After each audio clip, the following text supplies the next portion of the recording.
Making sure captions work.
Alright, and tweet is sent. I am here.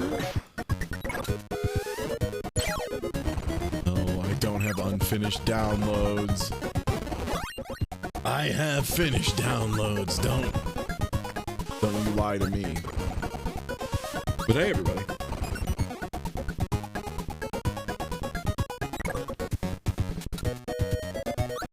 I just finished a big old protein shake, and I'm ready. Oh, do a little Kirby.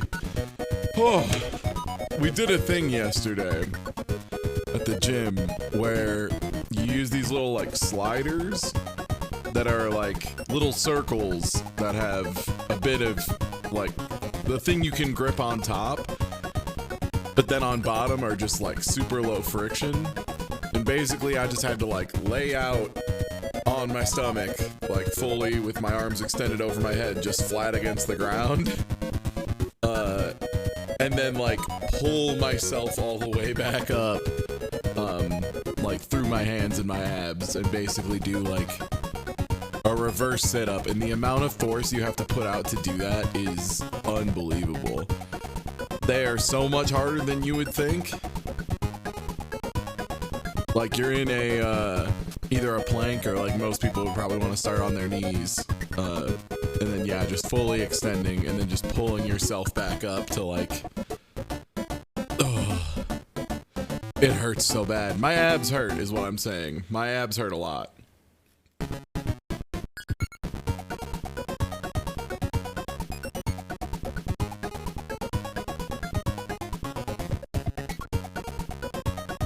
Yeah, I heard they're porting Return to Dreamland. That's nice. That was a pretty solid one. Definitely not. I did say it's probably one of like the top 3 I want them to port. The big one is still Robobot. Because like Return to Dreamland was already like pretty damn emulatable and like played pretty well, but like Robobot could really use in like HDification and re-release. Alright, well, oh my god, again, I apologize if I'm just sitting here making ow my abs noises, but holy shit, ow my abs. Okay, whoa. Let me get a little Kirby Halloween captured. Alright, let me get that out of the way. Oh, it's cropped. Wait, is it cropped weird, or is that just how the game is? Okay, it looks like the game is just that way. It is. Hi! Yeah, I've been meaning to play Tunic for a long time. Alright, well, let me plug this in real quick and make sure it's working. Cool! It appears to be working.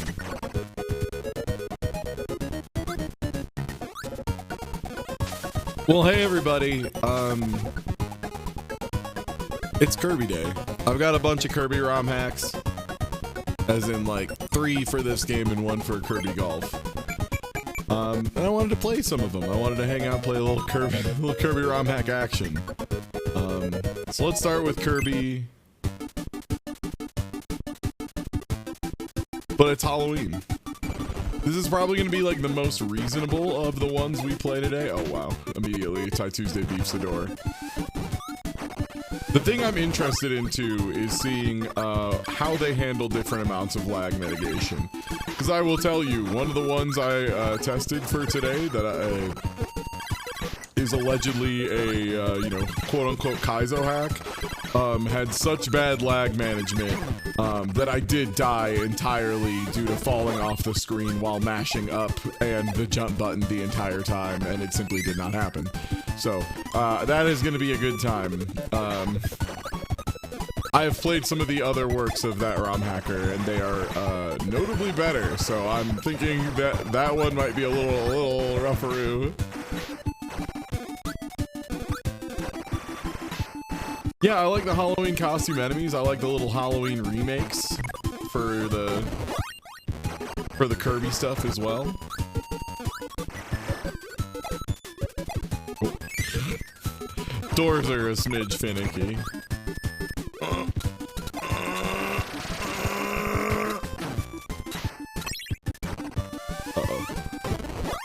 Oh, nice. That gave me Tornado. Let's go.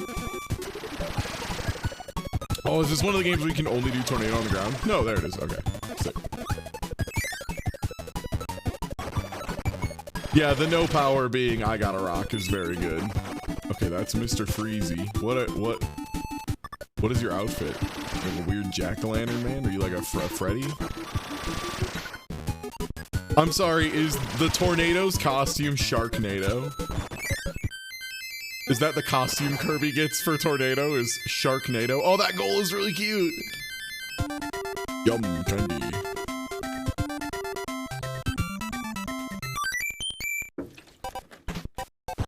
Oh, we'll get there. We'll get to the Kaizo hack when we get there. That's so funny that it's Sharknado. That's awesome. Oh, I gotta see if the minigame is different at all. Did they put funny hats on the crane fellas? Ooh, spooky ghost. Get him.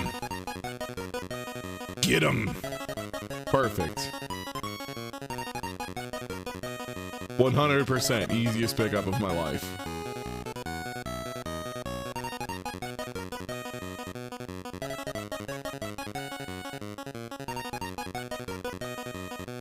Ooh, that one might be a little off.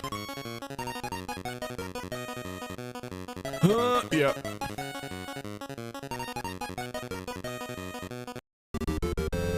Yeah, I wanted to do an earlier stream on Tuesday. I want to start mixing up my stream times again just so I can A, get more in, and B, since I record like American Horror Story, the Great and Terrible Oz podcast, that recording is on Tuesdays.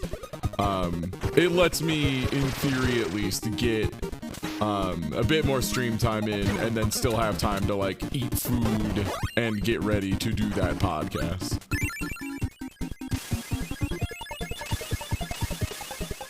Like, obviously streaming is like my core thing, so I want to keep those times fairly regular, so I want to make sure I'm at least, you know, am live during the usual times most of the time. But, you know, I want to get a little more loosey-goosey again as far as like just doing extra streams on the side and shit. I always enjoy doing multiple a day when I have the chance. Actually, what is the... Oh, that's Crash! I actually don't know if that's different than the normal Crash icon.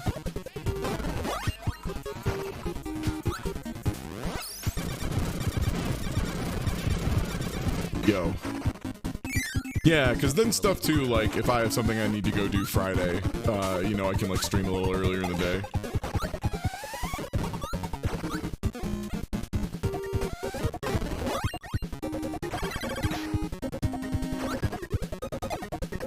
Oh boy.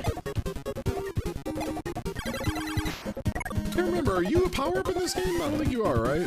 There's nothing? Yeah, I gotta rock. Oh, the Mexican tomatoes like a funny little pumpkin. Love that. Love that. Oof, oof, oof. I also definitely picked one of the easier ones. So what the?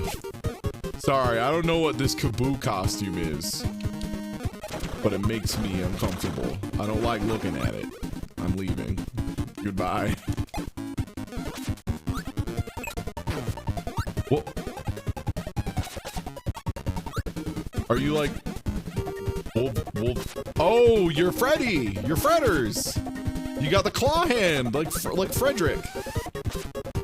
I'm Frederick, bitch.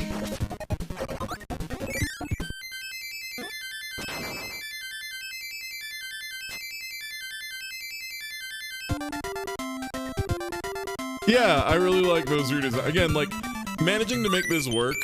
Oh, the one-ups are the little moons as well. I don't think I'm pretty sure they're not that in the original. This hack is kind of adorable. I kind of really like it just for... It feels like a Kirby.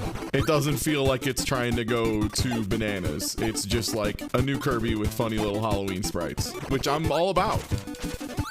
Like, if they made a DLC for Kirby in the Forgotten Lands, Kirby in the Forg, that was just Kirby in the Forg, but it's Halloween, and it's just more levels, but everything is Halloween, I'd buy 3 copies.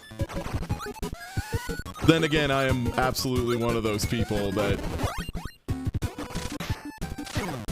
folks get confused about how much Americans like Halloween, from what I understand. But I am one of those Americans. I love Halloween. It's so good. Laser! Nice. Laser's actually mad good in this game. What if you had access to stars, but they were faster, and you just had them at all times?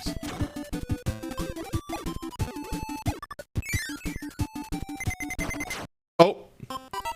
Was that a Vine Sauce mushroom? Was that guy dressed up as Vine Sauce? Amazing. I don't know what these weird little funky fellas are underneath him. Okay, that's a cute goof on the freeze icon.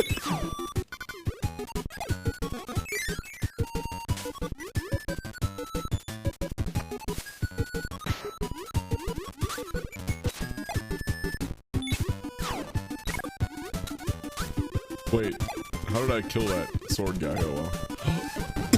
Oh, it's a Kappa. It's a Kappa, but actually.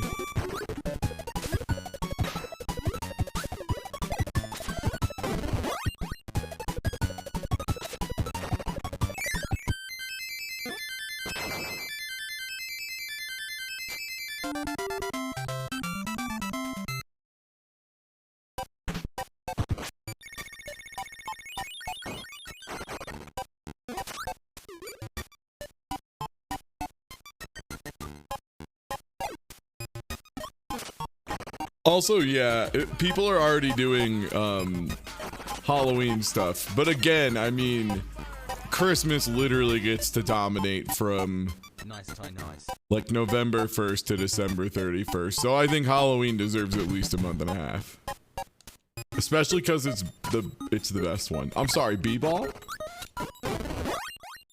Is this just ball?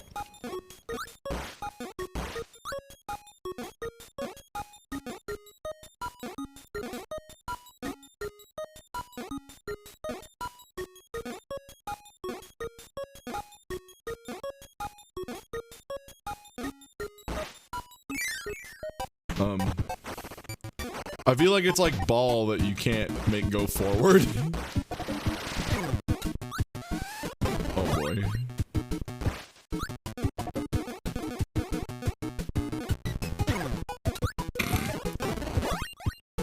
I'm gonna kill an enemy with basketball, just you wait.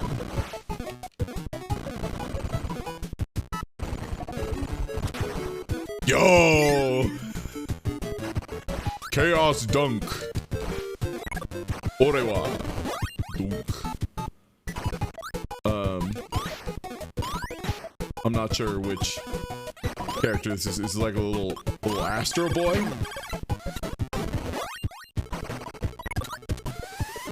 Dang it, I want high jump. High jump is the stupidest power. Dang. Yes! Goodbye, everyone. Oh!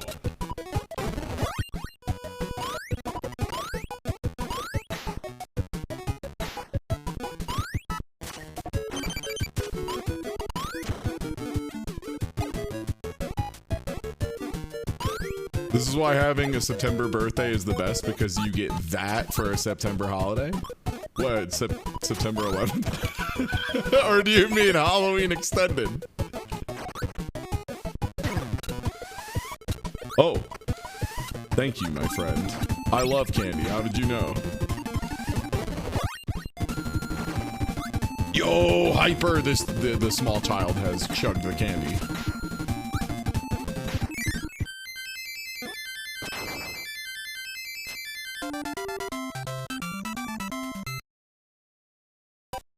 Oh, your birthday is the September holiday. Ah, I see.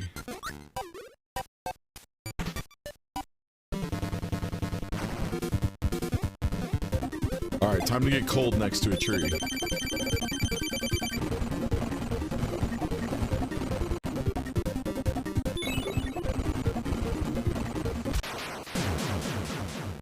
Sorry, it stopped. It turned my power off for a second, and I'm not sure why.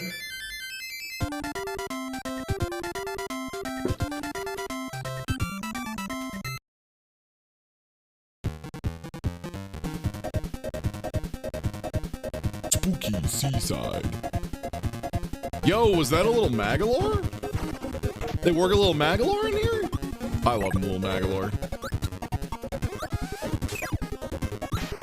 Funky little fellas that want to become nightmare jesters is like one of my favorite genres of little guys. And it just so happens that Kirby has multiple, which is crazy, but also, you know, hey, they know what the people crave.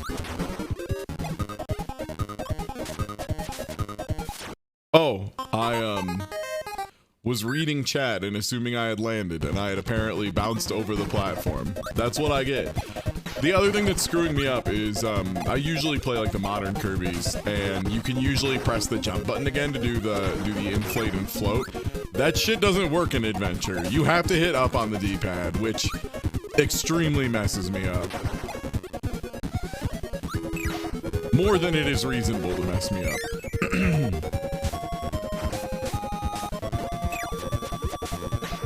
But yeah, I hope we get the Robobot stuff. It's neat that Return to Dreamland is finally getting one. Again, there's like one of the more eminently emulatable consoles, and the Wii is like, you know, one of the biggest install bases of all time. So like, that one wasn't really, it's not like pulling something from the Wii U, right? Like pulling something from the Wii isn't nearly as big of a like save as pulling something from the Wii U, because the Wii U like really struggled on the old distribution. God, I want them to make a, oh. I really want a Robobot, like, remake for the Switch. That's the big one. Just because, yeah, I am really so utterly tired of playing any game on the 3DS. Like, I have a 3DS XL, and even the XL variant is, like, actively unpleasant to use for extended periods of time. What is this? What are you floating down on? I don't recognize. What was that, little goodie?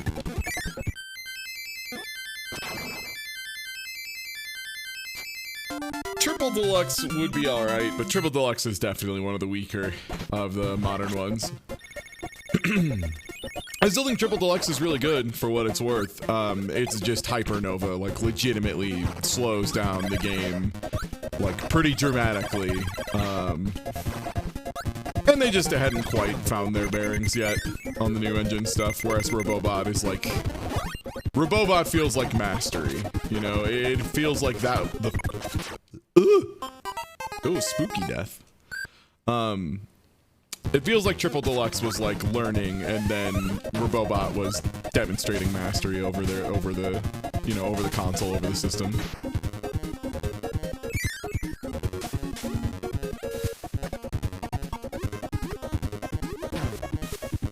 Yeah, Hypernova just takes like 100 times the length of like other superpower things they've done in the past.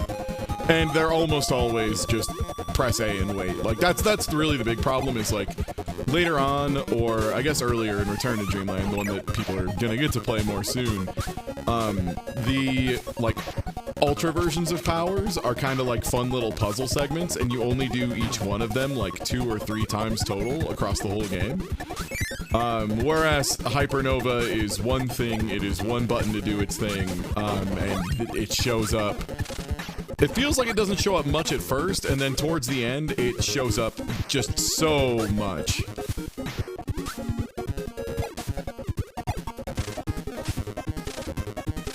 I mean, Triple Deluxe's final boss was okay. I don't think the Queen was particularly standout in any way. Whereas Robobot was like truly one of the greatest last bosses they've done.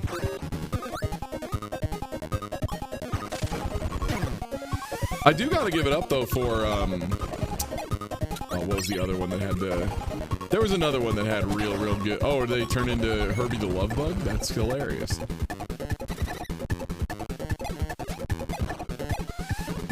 I am spacing on the name of it, but Kirby Star Allies had a lot of really fun fights in it.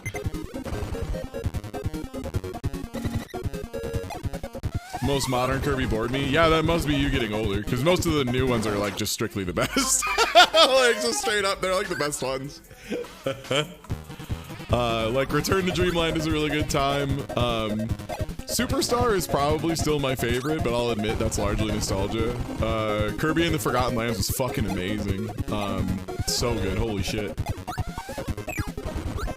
I'm like, my biggest problem with it is that it's on the Switch. I would really like a new version. I would like, because people are always like, oh, I can emulate it no problem, and I'm like, that's fucking crazy, because I have like a 3070 and like really solid working knowledge and a 6-core CPU, and I can't get it to run fucking at all. So I'm waiting for that stuff to get a little bit better. Epic Yarn was chill. It was definitely not a game I can play sober. Epic Yarn is a little too straightforward for me at this point. It was fun to play with. Damn, there is something about sprite limit being hit or something that's like undoing when I hold B sometimes, and it's driving me up a wall. Because it happened when I just stopped using freeze out of nowhere, and now it's happening where I just stop sucking out of nowhere. Okay, not that time though.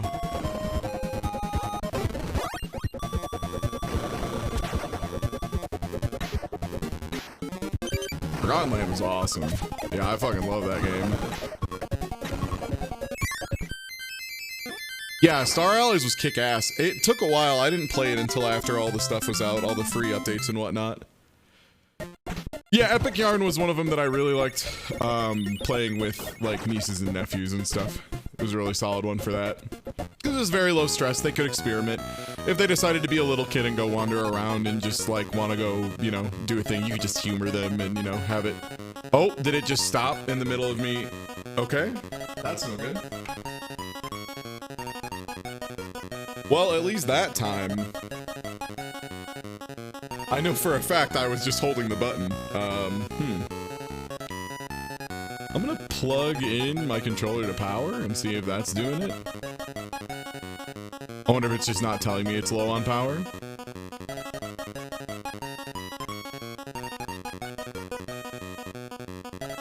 Yeah, the main campaign of Star Allies was just really basic, but then when you go through and start playing with all the different power sets and stuff, it's pretty kick-ass. It's a good time. And yeah, Robobot was fucking awesome. If anyone tells me they didn't think Robobot was a great Kirby, all that tells me is either they have terrible taste in Kirby games, or they have not actually played it and they are just sour that they never got to play it. Because holy shit, Robobot is just truly the best modern Kirby in almost every capacity. It's fucking unbelievable how good Robobot is. Yeah, it's out of control. Like, Robobot was the first Kirby game. Oh my god, I got a rock positive. Sick. Yeah, Robobot is absolutely the one that, like, when I played through it, I was like, oh, this is actually probably better than Superstar. Just like right away, I was like, oh, this is probably actually the best one. That's crazy. Oh boy. V1 rock, oh boy. Oh boy.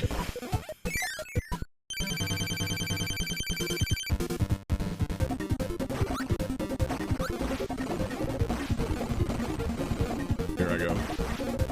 Time for me to do combat.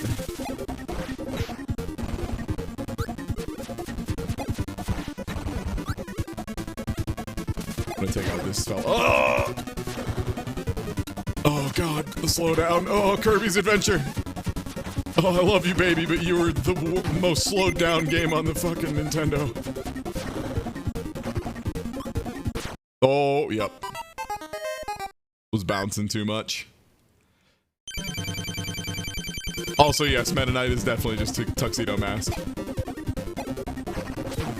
Oh, yeah, okay. So this is definitely the #1 problem so far with Kirby ROM hacks is they do not mitigate lag correctly. And Kirby's Adventure was already a game that suffers really hard from lag issues.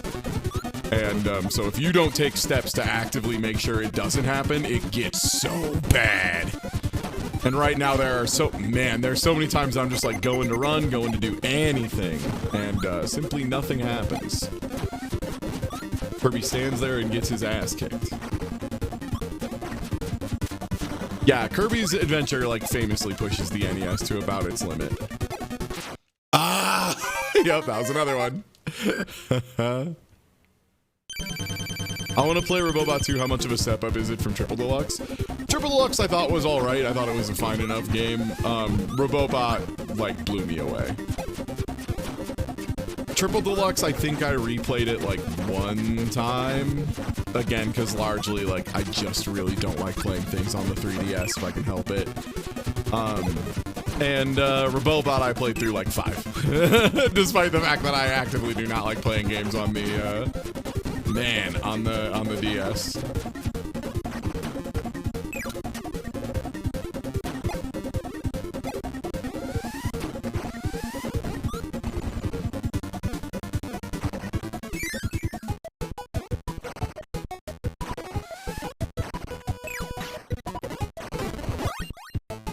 Yeah, I don't like think Triple Deluxe sucks or anything. I just think it really doesn't land any of the high points that like Superstar or Robobot or Return to Dreamland really do. I just don't think any of the high points are really that notable. Again, I was like really unimpressed with the whole Sectonia thing. I thought Sectonia was like one of the more whatever bosses they've done. Like, wasn't terribly interesting as a character, wasn't terribly interesting as a fight. And Hypernova is, yeah, like just the most boring mechanic they've ever done.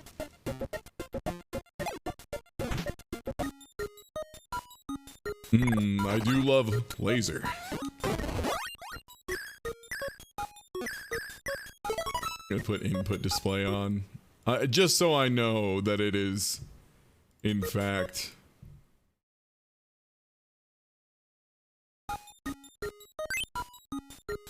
If I know if it's just the game failing to register it, or me actively, you know, letting go. Yeah, Hypernova's problem is pretty straightforward. It's just that it was the same thing over and over again, and it just didn't really have much depth. It was just you press button and thing happens. Damn, laser is so good in this.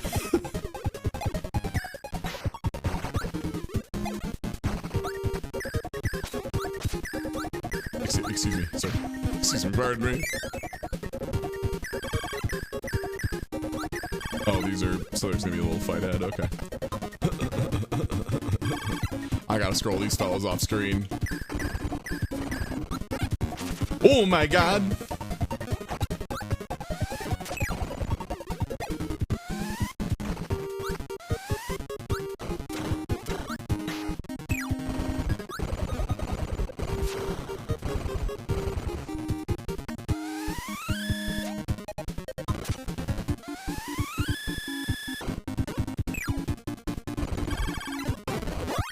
throw.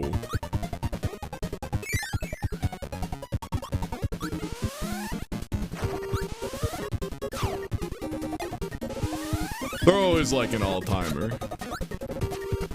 It's one of them that, you know, got combined into like other suplex abilities, but yeah, the original, you know. Because this game, I think, even has throw and backdrop as two separate abilities, which, yeah, again, they later very much just become one.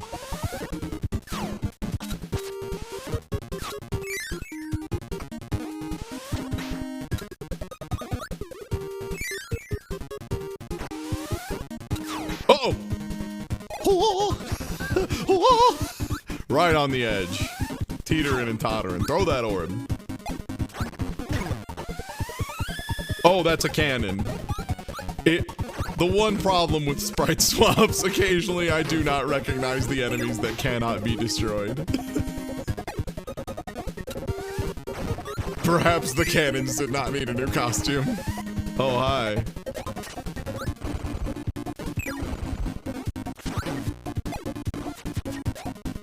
Normal gaming.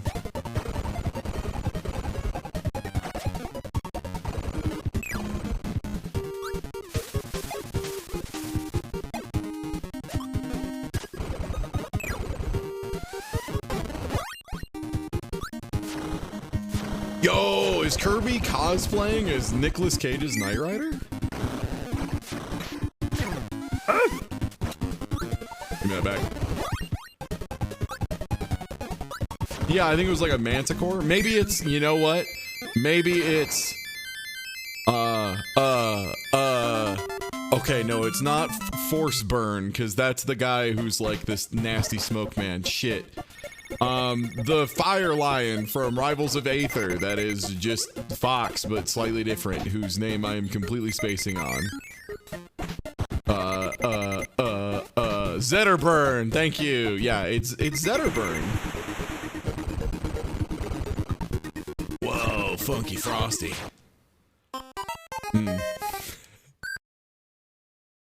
That one was on me. You know what? I'm gonna get a laser, and I'm gonna shoot him in the laser. Funky Mr. Frosty.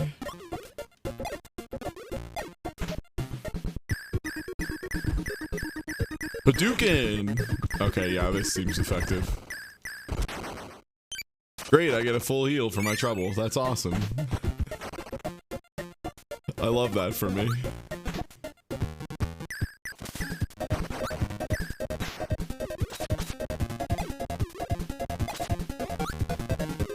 I cannot tell what is background and what is foreground. Wait, is this the level I just did? Oh, no, it's not. Okay. That intro segment just looked very similar.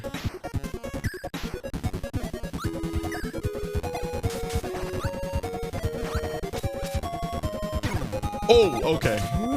Alright then. I should have reacted.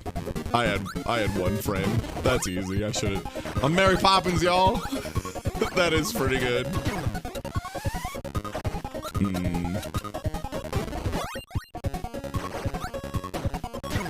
Oh, Kirby Adventure. God, Parasol sucks. Hey, I'll say it. Parasol always sucks. Parasol is like chronically one of the worst powers in Kirby. That being said, this is like a particularly terrible iteration of it. It's just like Sword, but dog shit. It's Sword, but it has one hitbox right there. Oh. Oh, God. Okay, there we go.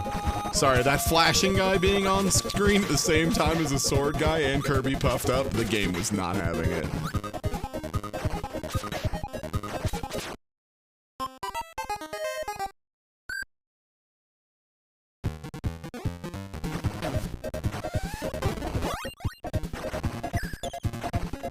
Will you be doing a Kirby tier list based entirely on how fun the powers are? Sure. Jet, number 1. All the rest of them, not Jet. Keep trying, not Jet. You'll get there one day.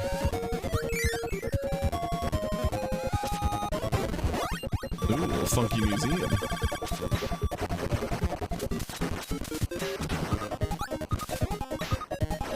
Ah, Cutter is Indiana Jones and his famed boomerangs.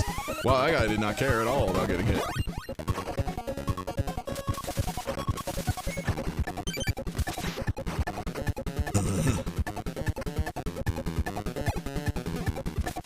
Yeah, Jet's easy to underrate as a kid because it's actually like hard to use.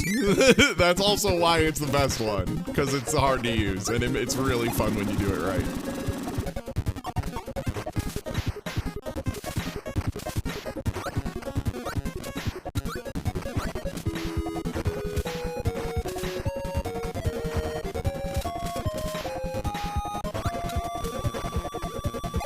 Oh hey, it's like Miracle Matter. The cloud I use in the background, it's just a funny dog. He's not in anguish. He's just excited to see you. He's a small dog getting all jumpy and goofy.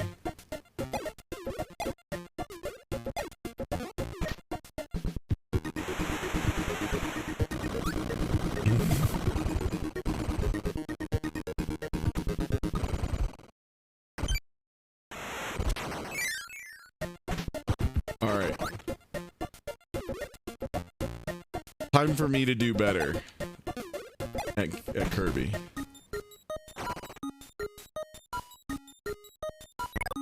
Also, y'all, I gotta say, there have been some incredibly choice takes and memes about there's a new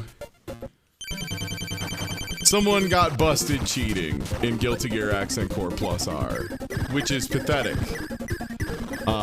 But what is less pathetic is the yes, the thing that always happens in this fight.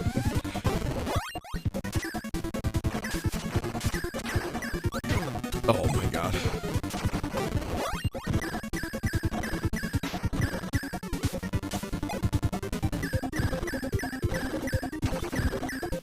But yeah, they got caught cheating by using macros and whatnot in Guilty Gear Accent Core Plus R. And surprising no one, the person who cheated was like famously a big wiener piece of shit in the community.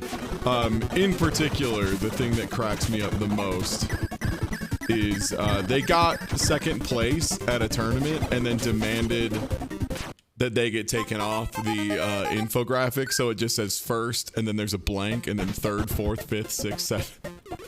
It's like the most embarrassing shit you can do. It's awesome. That was so funny. But my favorite is someone busted out the absolute top tier, top one,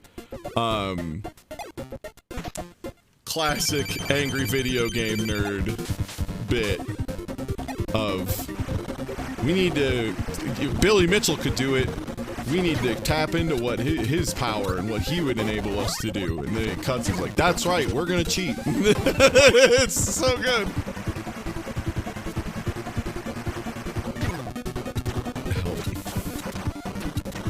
Help. Help.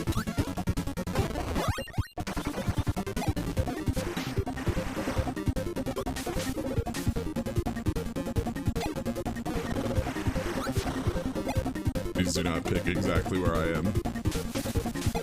Thank you.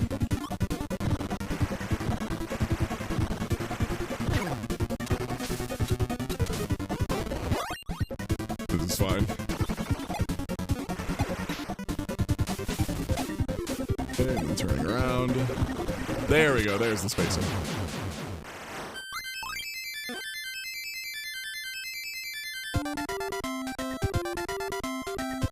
Yeah, I am glad that they also decided to they made this ban contingent on being able to prove they can actually do that shit consistently in person, which, considering what that means, is do something frame perfectly 75% of the time and one off of frame perfectly the other 24.5% of the time. Yeah, they're fucked. Also doing like the most nonsensical OS inputs every single time, even in situations where it doesn't make sense. Yeah, they're so busted.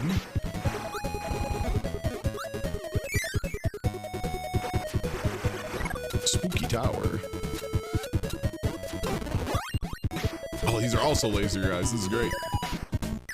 Oh, the blinky eyes. That rocks. Ah. Came right down and kissed me on the mouth.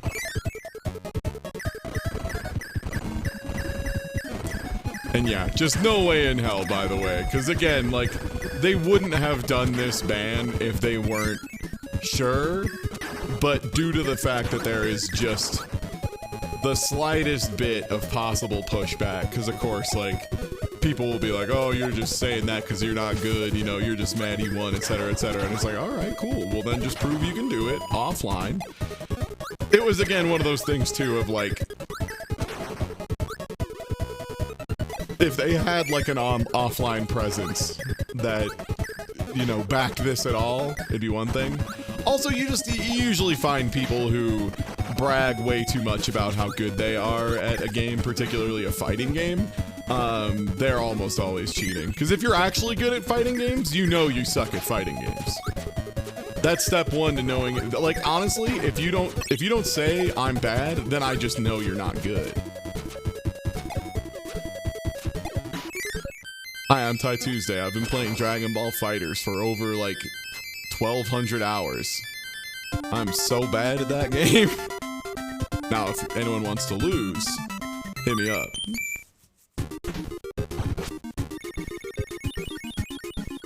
I thought y'all was just sandbagging my shit. No, no, no. No. No. Recognizing that your ass is so important. Like, the thing is, too, is especially with a game that's as, like, wild and goofy and has so many, like, sloppy, scrambly moments as, like, Guilty Gear Plus are, you definitely have to be, like, a little bit humble about the wild shit that takes place. And like, the game's got fucking Zappa in it, you know? Like, well, you can't take it too seriously, right? But yeah, usually people who like try and get shitty and like when they lose to someone be like, I'm actually still the best. It's like, yeah, all right.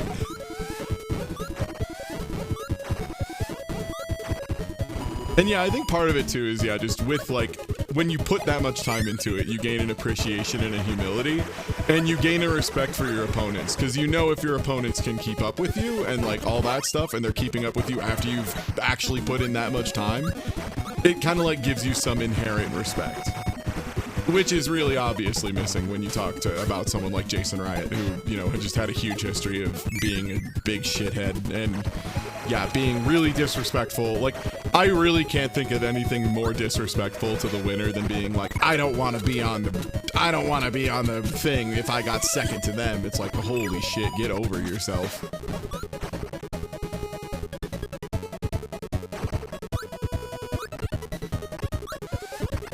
Yeah, I mean, that's pretty universal too, is like, yeah, even if you are absolutely the best at the game, no questions asked, you're probably still gonna drop sets here and there.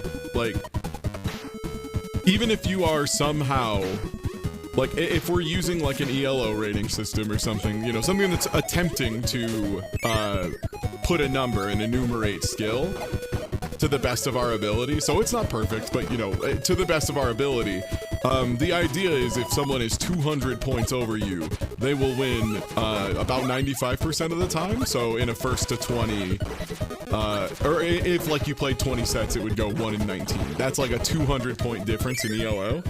So even if you somehow were 200 points better than the second best player in the world, which is nuts, by the way. I think I've seen it happen once or twice, and one time was actually quite recently, and it was Goichi with Swiftmaster.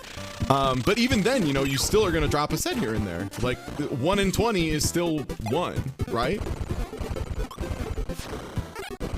Oh, you're the grab man. Beat up pop.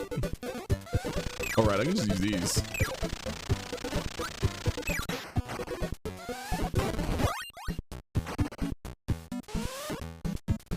Is that fucking strong bad? Is that fucking strong bad? Is that strong bad from fucking Homestar?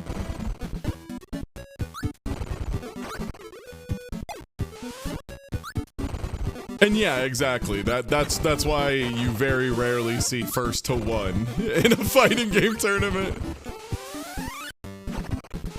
Usually you only see first to one in like joke tournaments, including what is possibly still the funniest tournament of all time, the first one in particular. The Wi-Fi only first to one tournament where you were allowed to gentleman anything you wanted.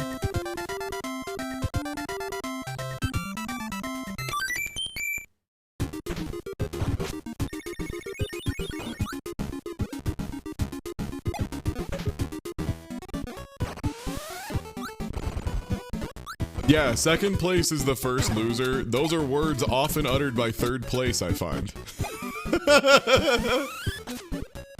Actually, it's bad that you did better than me.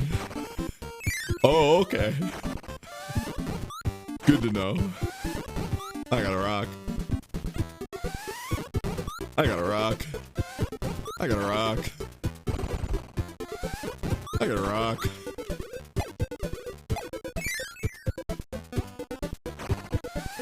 Reminds me of the people who play Street Fighter 4 online and set the timer to 30 seconds and round limit to 1. Could you do that? Did you have to like do it in like casual rooms or something? That's hysterical though, holy smokes, that's so good.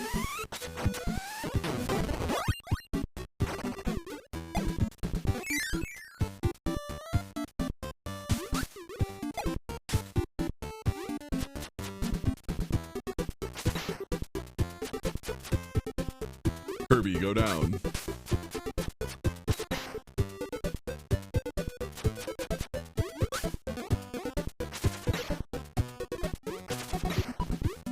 Sorry, it's easy to forget. Again, so this is another difference between Kirby's Adventure and like more modern stuff, right? More modern stuff, you like hold a direction and press the swim button and Kirby propels himself that direction. In this one, it's very much just you press A and Kirby go up. So like I will be holding down and pressing stroke and it just makes me go straight up. It throws me up once in a while.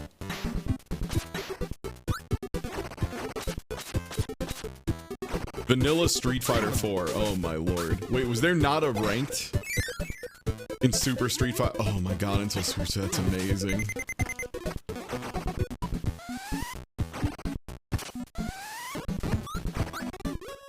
I'm excited for Street Fighter 6, by the way. I hope people are pretty up on that game. It seems like in general folks are pretty into it.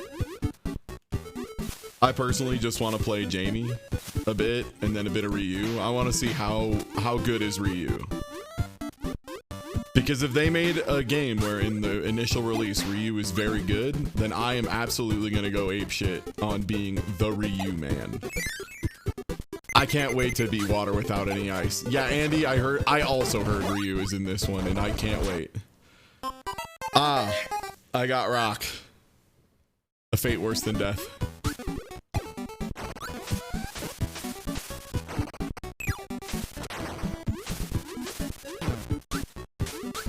Yeah, I'm hopeful for Street Fighter 6. Yeah, I think the community is in a pretty good place to receive a new one.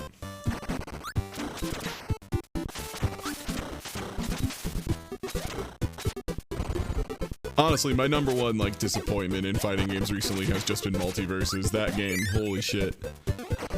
That game fell off a cliff. They just were not ready for the level of scaling they were gonna have to do.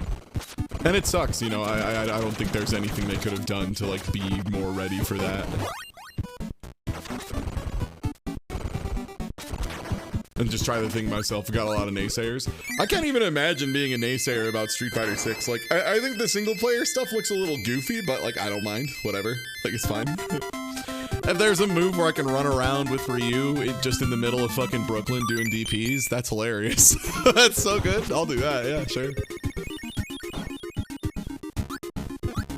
Last I heard you liked it. It's just, they opened it up. It was really, really fun in closed beta.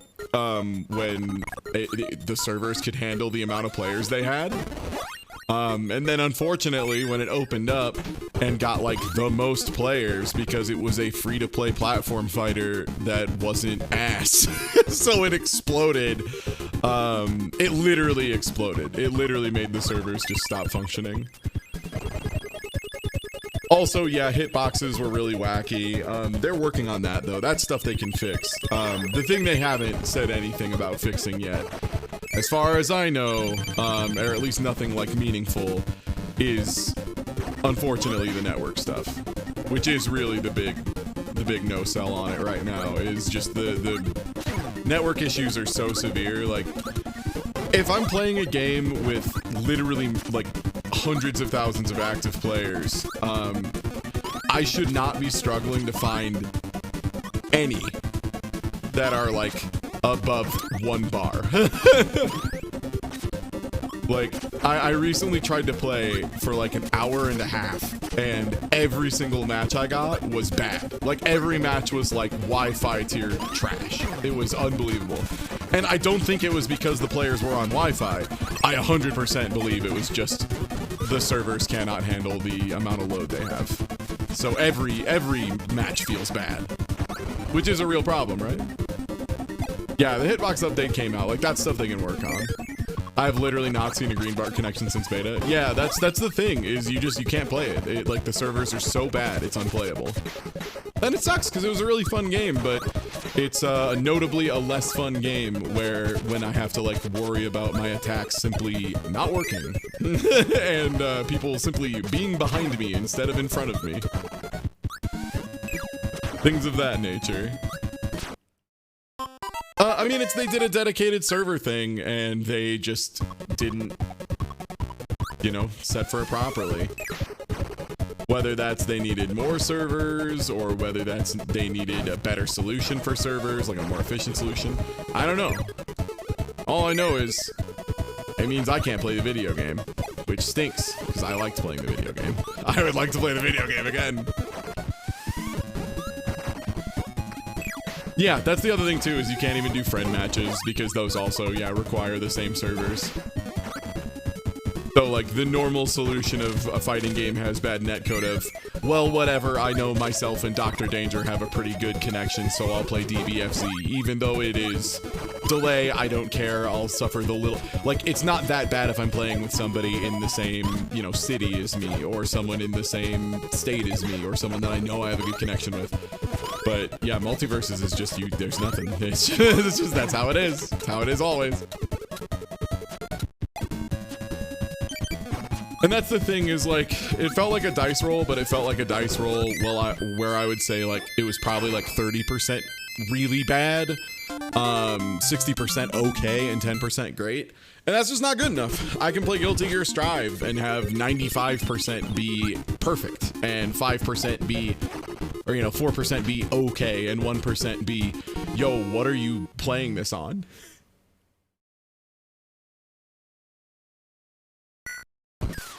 Okay, now I know what the signal looks like.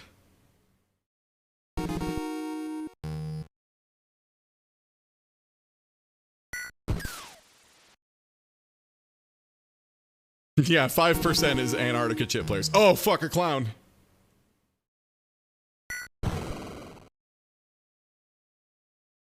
And yeah, Foxy Mayo, this Halloween hack seems like a lot of fun. 16, damn. Not on wireless.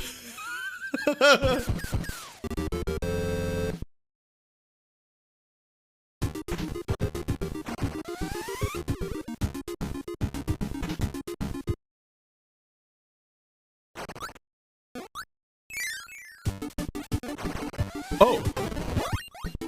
Oh, nice. It's like a spooky graveyard setting, like ghosts and goblins. Oh, there's a little Frankenstein.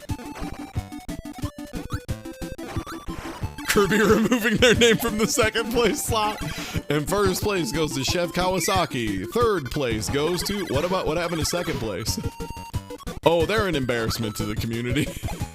At first, I assumed it was like they had been taken off because they got caught cheating, until someone was like, no. They requested to be removed. Which is amazing.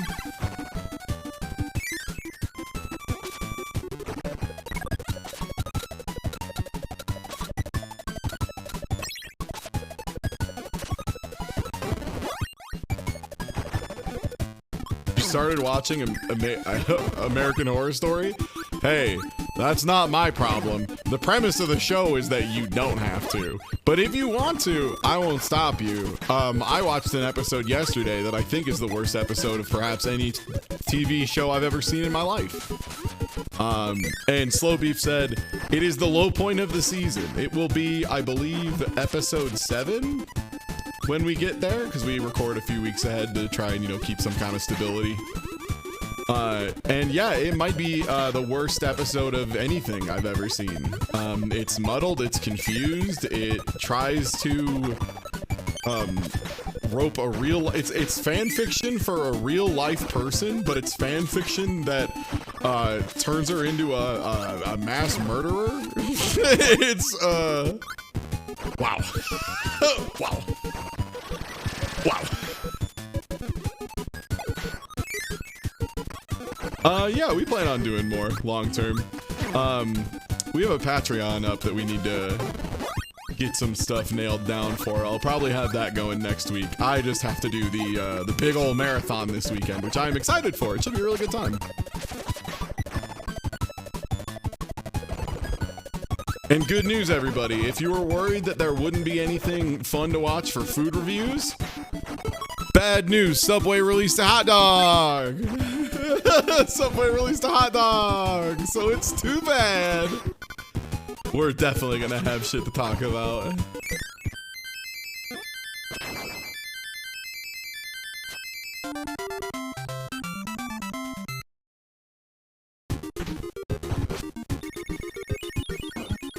That's right, Subway released a hot dog. That's right, Subway released a hot dog. The bun is just the whole loaf of Subway bread, which is great. That I'm there for. If I could just get like, yo, give me that Italian urban cheese. And not, I don't mean Italian herbs and cheese. It's their new one, the Italian urban cheese. I want that. I want that one. I want the gross rat city cheese. I want the cheese they make the pizzas that the rats in New York eat. That. Yeah, urban cheese, exactly. Yeah, Subway has wieners now. I think it's I'm assuming it's a foot-long hot dog. I have not investigated fully. I want there to be some element of surprise Saturday. But yeah, speaking of which, hey, if you're already following, Saturday we're gonna have a real good time. A bunch of YouTube content, all the worst stuff in a row. I need to ask somebody to do a little bit of bar trivia checking for me, mostly in finding ones that are good for stream. I need someone to just like scan through questions because I can't deal with finding another 5 that are, who's this? It's Mario. I just truly cannot. Yeah, Subway did little pizzas for a while. Yeah, everywhere's tried to do little pizzas. Anywhere with an impingement oven is going to attempt to do a little pizza. That's just their nature. As soon as you get the impingement oven, the call of little pizzas is too strong. Which makes sense. They're like a great profit margin usually. Like as great as a food's profit margin usually can be.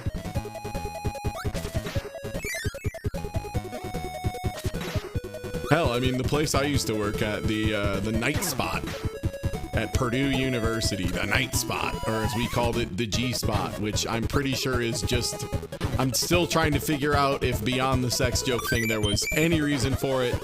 And I do believe the answer is no, and that it was just some gross employee called it that, and then everyone like was just like, yeah, sure, why not?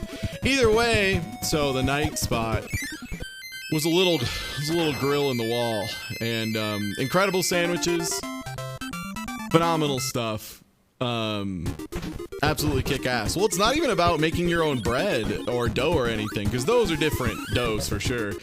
It's more about if you have that big oven that you just put things through and it cooks the top real hard and real fast and cooks the underside a little more softly, like you do for sandwiches, where you do an open face sandwich, put all the meat on top of it, all the sauce, all the cheese, run it through the impingement oven, pull it out, fold it up, wrap it up, you know, etc. Pizzas are so free on that because you literally take out like a disc of frozen crust or whatever, or in our case, previously frozen, thawed for the you know, individual shift crusts, and you literally just put it on there, put the toppings on top, throw it through the impingement oven once, and it's good to go. It is like as easy to make as a sandwich, except it has less ingredients and you get to charge twice as much. Really silly. Oh shit. Oh shit.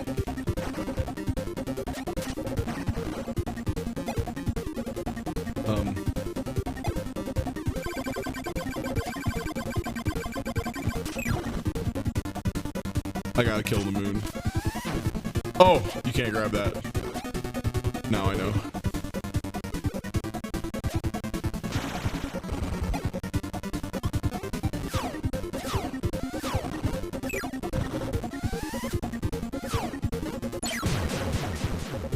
Got the double. The double does so much damage.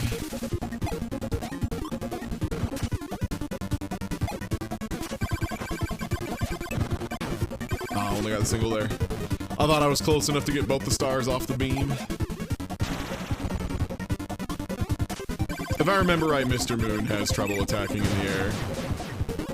Yeah, there we go. Yeah, pretty clean.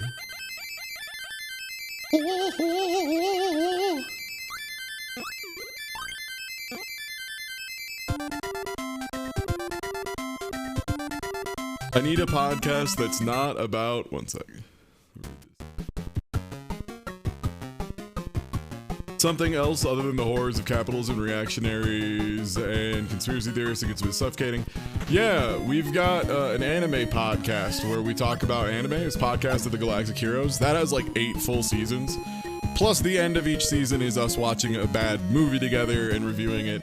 And then the grand finale of that was 4 bad movies in a row. So honestly, even if you just want those, that's still like 12 episodes of podcasts, like 12 very good episodes of podcasts that occurred. So strong agree on that one. If you want a wild time that you don't know about anything about in advance, oh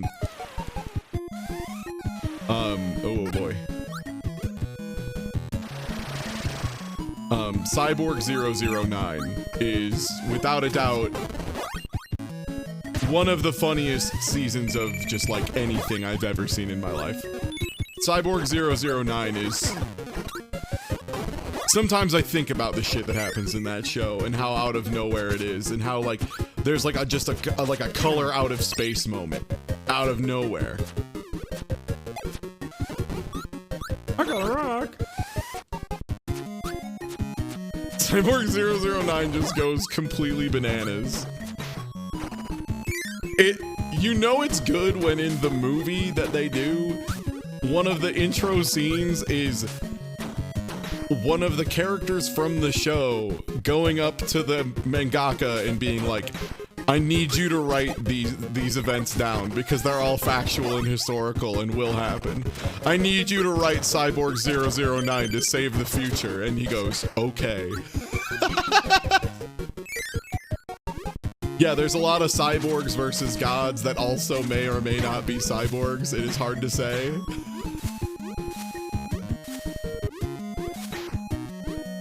Yeah, the cyber baby that's perhaps the most powerful cyborg of all.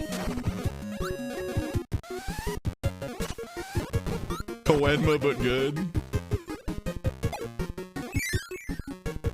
Yeah, 009's a good time. If you want to avoid politics stuff, definitely don't start with the first season, though, because that is Legend of the Galactic Heroes, which is...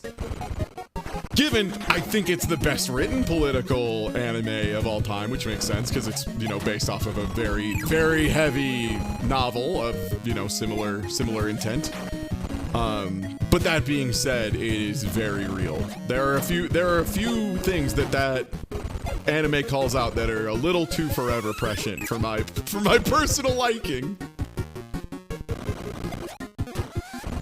Oh, I hate that there's a roof here. Oh, this roof is causing me so much ire.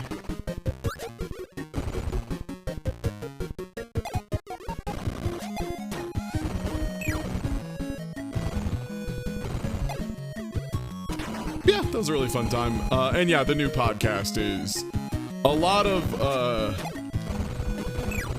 wild clown stuff, derogatory. Yeah, tragically timeless. Yeah, maybe also don't do Planetess. Planetess is also very sad occasionally on politics and the reality of the world. God, then there's also, I'm trying to think of the other ones. Yo, yeah, Kirby gets a little Thor outfit down there. That's awesome. I would like to report that the jerk-off jump scares do slow down later on in American Horror Story. But man, in those first few episodes, they love having people jerk off and get jerked off in horror settings. They can't get enough of it. Also, I want to say it's either the episode releasing tomorrow or the one after it, maybe? We find out who the jerk-off clown was. Oh no, I think that might be a few weeks from now. But we do explicitly find out who the jerk-off clown was, and we do get a name. G Gundam rules. If you haven't seen G Gundam, you should just watch G Gundam. Turn your brain the fuck off and turn G Gundam the fuck on, and you're about to have a good time. Hi, I'm Ty Tuesday, and when I don't want to think very hard, G Gundam is a great option.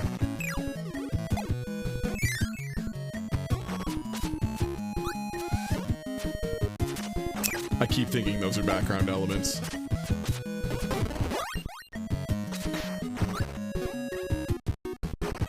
So I think that's supposed to be Kirby as Link in the bottom, because there's like a tiny Triforce underneath, but they made the sword shaped so weird, and I don't know why.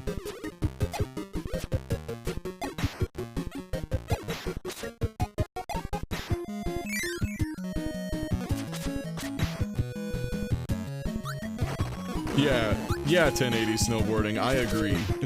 It's truly the don't think too hard. Just take it in. Just embrace. In reality, it's just, hey, do you like Kung Fu movies? Do you wish there was a Kung Fu movie that had Gundams? Great news. It's called G Gundam, and it's literally 2 different Kung Fu movie arcs back to back, followed by a space opera at the end for good measure. So good. Yeah, I mean, well, the sword power was originally just he had a sword, but yeah, later on they gave him the Link hat pretty consistently. I more just meant if that's what they were doing down in this one. Because I want to say the original release of Kirby's Adventure didn't have a Link hat or anything?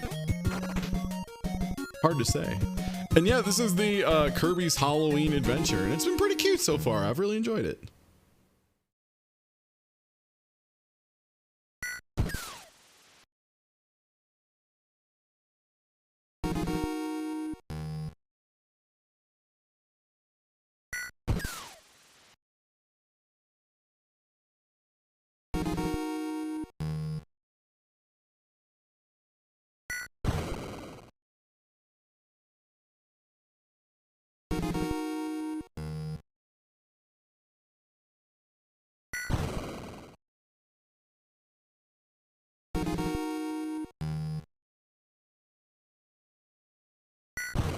Damn. Damn. Oof. Sword wasn't until the hat wasn't until Superstar. Oh, okay, yeah, that makes sense. Oh yeah, I think hats in general were Superstar, right? It's wild because I think of the hats as like truly ubiquitous at this point, when they in fact were not ubiquitous.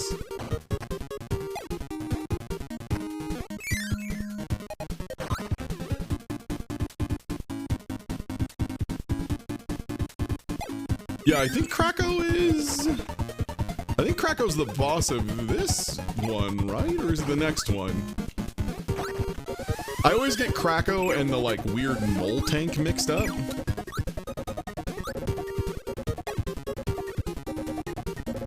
Krakow is this world? Okay, is mole tank the one after?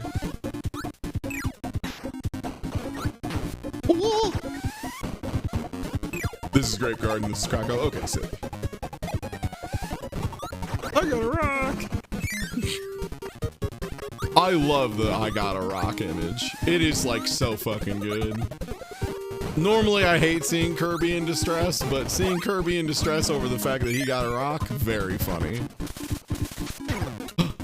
I tried to hold down and hit the button to guide my cutter, but you can't do that in this one. That just makes you slide in this one. Wait, do both buttons make you slide? What the? I don't... Down and attack makes you slide as well as down and jump? What the fuck? Old Kirby, what the fuck? What the fuck?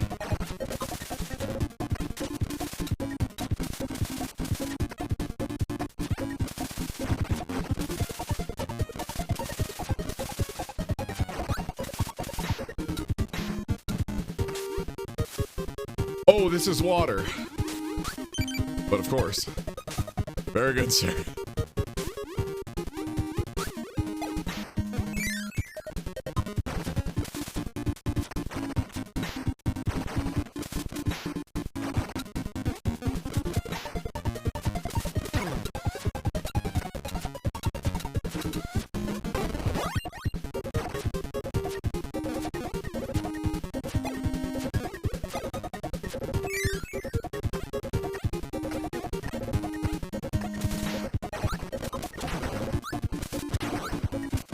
Yeah, there was a direct today. I didn't catch it. All I heard was Return to Dreamland is getting released on Switch, which, like, sweet. That is one of my top 5 Kirby games. Love to see it. Love to see it get released. And then they made a new Fire Emblem, and it stars VTubers. Apparently, like, the character design is in fact the most VTuber-ass design I've seen. Like, there's this like specific thing with like where they do, instead of like one hair color or 2 hair colors, they do a hair color and then a different color for the shadows of the hair, and it's like the most distinctly VTuber thing, and they are extremely that. And done by a VTuber artist. Which makes sense. Sorry, sorry. They're literally designed by a VTuber artist. They are VTuber. I regret to inform you, 100%. Yeah, no one else looks like that. It's just those characters. And when someone was like, yeah, they're designed by a VTuber artist who did like 3 really well-known VTubers, I was like, ah, that, you know what? That makes 100% sense. And hey, more power to them. I wasn't gonna play it anyway. I'm gonna continue to not play it. Whatever.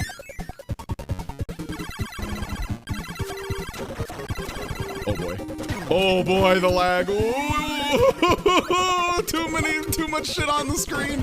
I've got too much shit on me. I don't want to be here anymore. Got too much shit on me.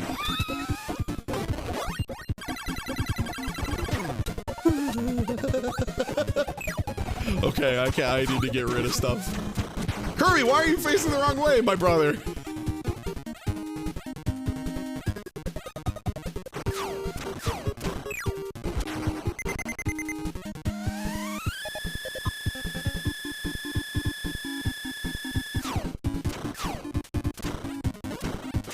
Oh. I stopped inhaling before the second one reached me. I was going for the big double.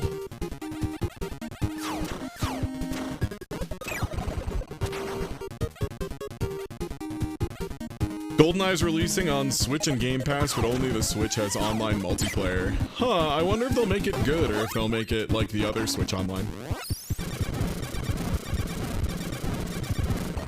I'm guessing it's going to be bad because the N64 collection stuff, from what I remember, had really, really bad netplay. Again, so bamboozled that the SNES collection has not amazing rollback, but like workable rollback. So confusing. Oh, I lost my crash at some point. There it is. Those creepy little fake Kirbys. Were those Dreamland 3 guys? I feel like weird, poorly drawn Kirby is an enemy we need to see more. 64 is delay only? Okay, yeah.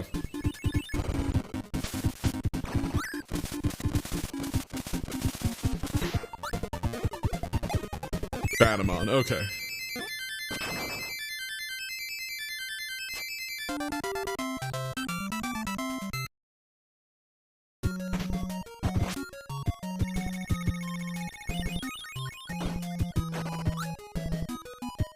I can't believe Kirby was facing the wrong way, but he had earbuds in, so I couldn't do anything. Saddest shit I ever seen. For what it's worth, too, the whole N64 emulation is super hard and impossible stuff. From what I understand, talking to emulator developers and whatnot, is largely a matter of the people who were at the head of N64 development and had, like, most of the work done were just real nightmare goblins. Particularly, I mean, it started coming packed in with, like, scamware and shit, so, like, yeah. yeah. Oh, hell yeah. Spooky city at night.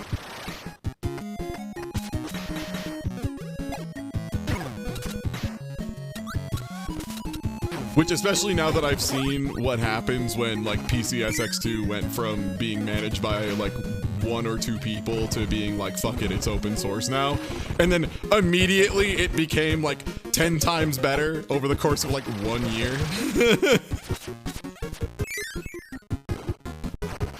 Yeah, yeah, exactly. The most famous N64 emulator was half adware. Who, is this like a Sectonia cosplay? Is like a weird moth? Release some fellas, please. Thank you. Maybe it's Mothman. Yeah, that's why PCSX2 got better. Yeah.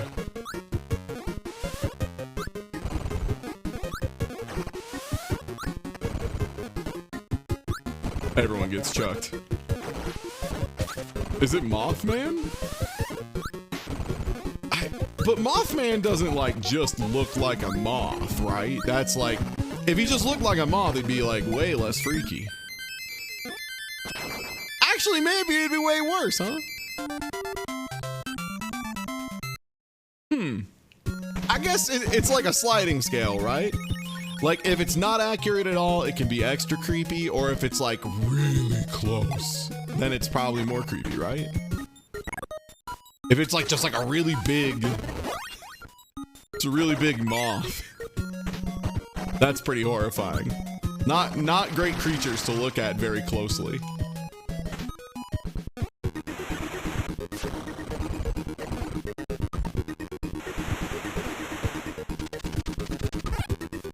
Oh, they caught the last active frame.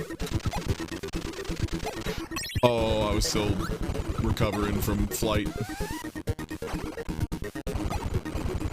Oh, hi. Hello. Yeah, the icon for Tornado being Sharknado. Extremely good. Inspired choice.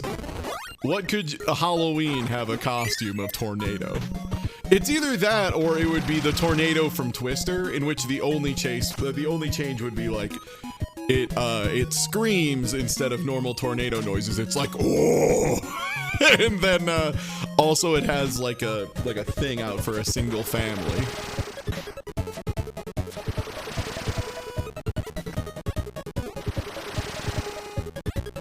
Sometimes I think about how the Twister in the film Twister is clearly sentient. And it fucks me up. I wonder if I could do a watch party of Twister. Is Twister on Amazon Prime?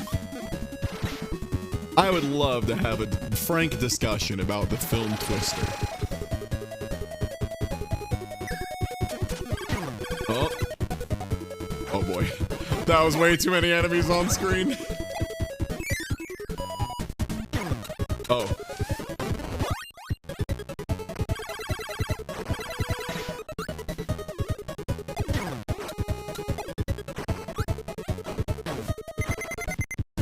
Yeah, see, that little nitpicky stuff, that doesn't bother me as much. Like the fact that they say it's an F5 tornado, even though the F scale is used for after analysis. That's whatever. Like, sure, okay, yeah, whatever. It's a movie. I give it to him.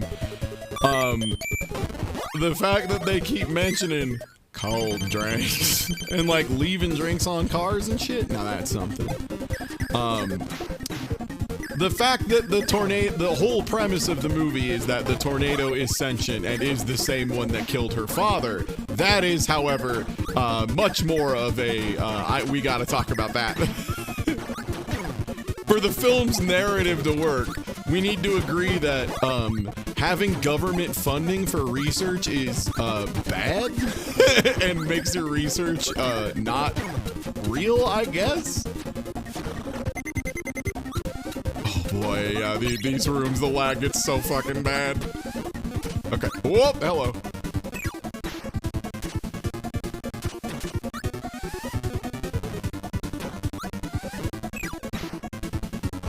I don't know if the tornado has a soul, but it killed her father. And now it's gonna kill her. Unless she gets data on it with the Pepsi orbs. Yo, thanks for the sub! Oh. I'm sorry, what? Yeah, the tornado is like very clearly, so like the premise of the movie is she got into tornado hunting because like one killed her dad, and they have like multiple scenes that through sound and stuff imply that it is the Twister that killed her dad. Like it makes the same noises and is like framed the same way. Like they clearly want you to think like, oh, those are spikes. They clearly want you to think like, oh shit, the Twister's back. And this time it's not letting her out. This time it's gonna kill her.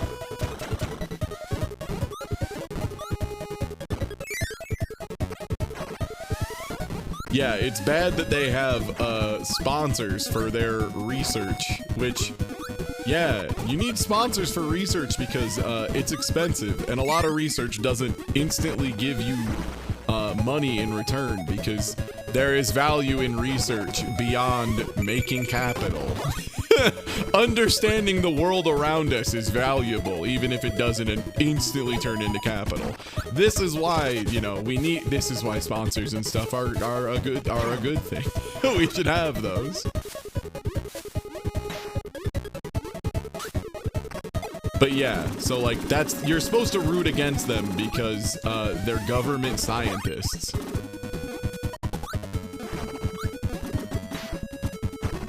Yeah, the Twister is Jaws, which doesn't make sense because tornadoes are just like weather systems. It's just like when a hot front and a cold front get down in a bad way.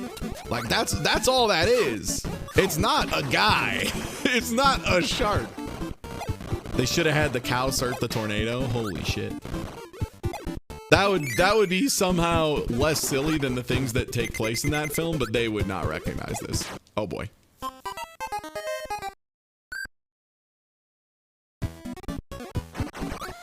Is the tornado haunted? No, it's just a tornado. It's just a regular tornado. Oh, this is the light. Ooh, light is a spooky little lantern.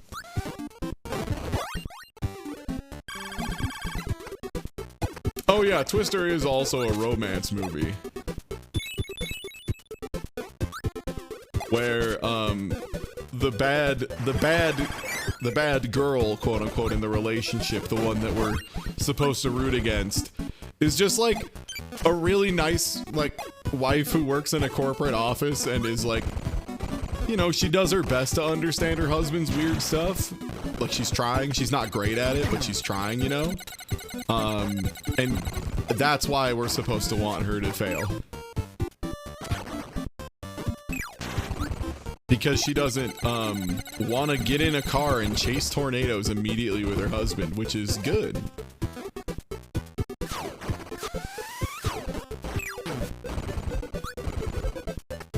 Yeah, she does things other than supporting her husband's hobby full time, making her the villain, I guess.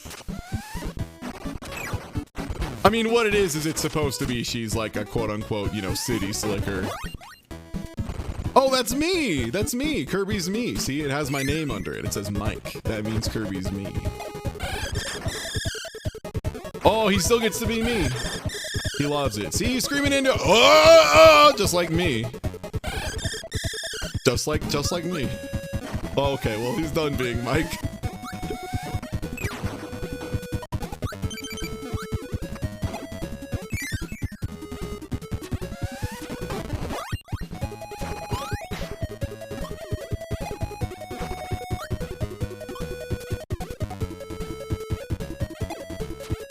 One thing I will say, the colorfulness is very nice. It does make it very hard to tell what's foreground and background sometimes.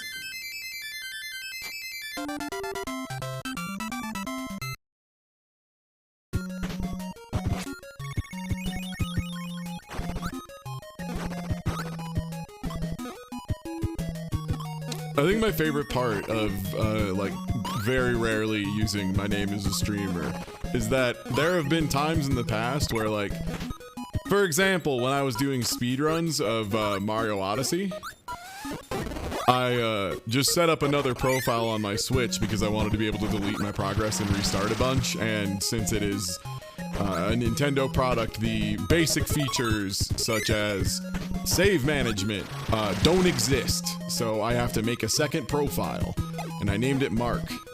And there were people for like a full 2 weeks being like, is Ty's name's Mark? I thought it was something else. And me just having to be like, oh, right, it's that level of old game. I forget sometimes, where if you scroll the floor off screen, the floor no longer exists. Well, I could high jump all this, I guess, or I could just, you know, walk away.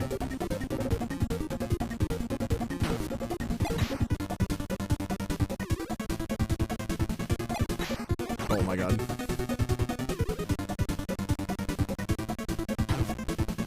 Don't fall on my head.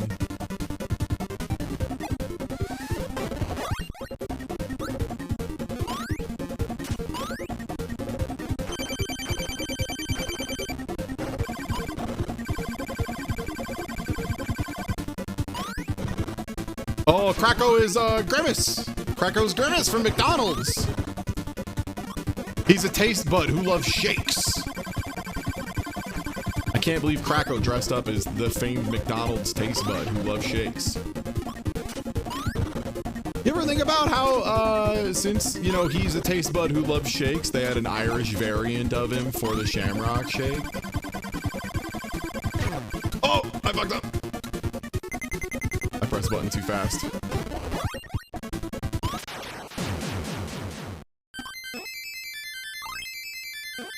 He's a taste bud? Yeah, he's a big taste bud who loves shakes. Yeah, Uncle O'Grimacy. Yeah, how can you not think about Uncle O'Grimacy? Oh, Mount Mist. That's the flavor of Faygo that tastes like Fresca. Here I go.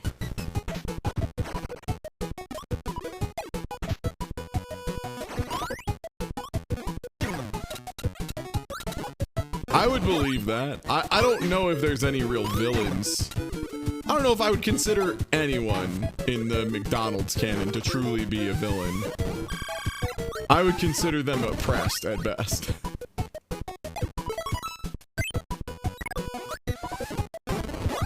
Like, is the Hamburglar compulsive? Or is it because he needs to feed his family? They don't really talk about this enough. Well, McDonald's not a villain, nah. No, in no way. He's far and away the least villainous. He's like not even villainous for a clown.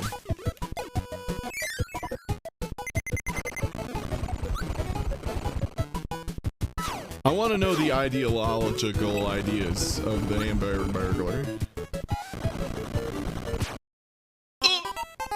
Kirby got hit in the nuts. Oof! Yeah, Mayor McCheese. Now there's someone I could believe is being the real villain.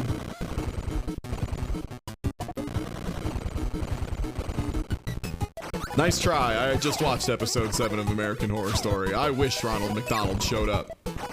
I fucking wish anything reasonable happened in episode 7. Yeah, nobody who steals food is a villain, unless they're like stealing huge amounts of maple syrup to then offload somewhere else at an increased price. No one who steals food for themselves or their family because they can't afford it is a villain. Who knows? Maybe the Hamburglar is just really petty. Who can say? On the third of meat patties. Hamburglar had a family when they tried to make him sexy. I didn't know about that. All I knew about was that they made the Hamburglar sexy, and everyone was like, wow, they made Hamburglar sexy, and McDonald's was like, this was a huge mistake. Ah, it's lava, I see. They were correct, by the way. It was a huge mistake. That was one of the worst ideas they ever had.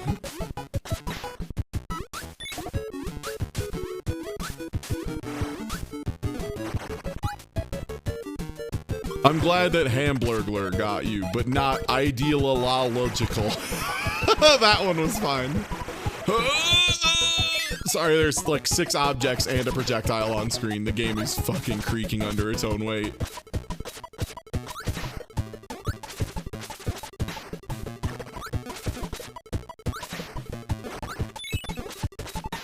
Episode 7 is with the TERFs, right? They're not explicitly TERFs in the episode, but they would be TERFs, yeah. They would almost certainly be TERFs. Oh, right, lava, right, lava. I keep thinking it's just orange because it's Halloween, and that's a spooky color, but no, it is in fact, it is the hurt Kirby juice. Yeah, for sure. And that's what I mentioned, Boix, was like, yeah, the original Kirby's Adventure has horrific slowdown in certain parts, which was my concern with ROM hacks of it. And the one that we probably won't play too much of later, but I will play a bit, was to the point where I legitimately fell all the way from the middle of the screen to the bottom of the screen without the game taking a single input from me. It just refused. It was so overloaded that me mashing up like twice a frame was not enough. Oh boy. Please jump at me. Thank you.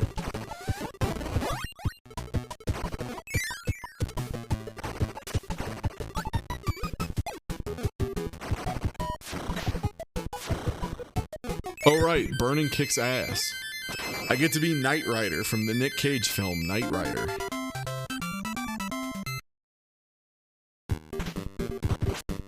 Oh, rum art. Kirby, no, you're nuts!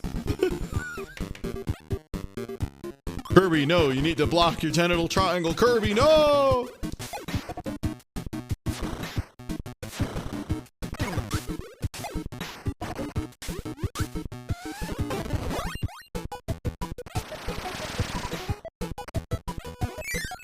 Sorry, if you just joined now, I said Knight Rider this time. I did say correctly Ghost Rider earlier. I just, you know, tried to mix it up. No, as far as I know, and also Knight Rider, if I remember right, is actually, I think there's a K in it, right? Isn't it actually like, is it? I can never, oh fuck, now I'm trying to remember. All I know is I watched one episode of the modern remake of Knight Rider, and it was maybe the worst produced piece of TV I've ever seen. I'm not your bro. Was like one of the ultimate like got you lines of the whole episode. Like that was their good writing, was I'm not your bro.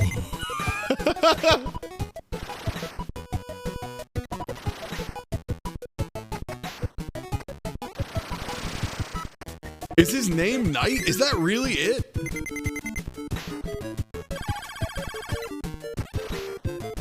Ghost Rider?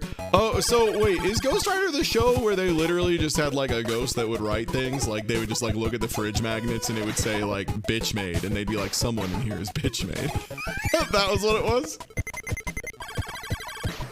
If I remember correctly. Did they ever do a crossover episode with Wishbone? I feel like Wishbone and Knight Rider would be like an unstoppable team.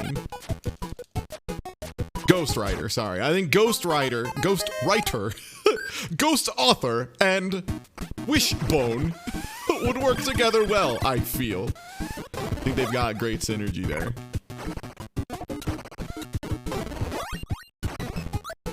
His name is Michael Knight with a K? Damn, they should have just named it Knight Rider and had it be like, because he rides at night. That would have been cooler now. In retrospect, having his name be Knight sucks.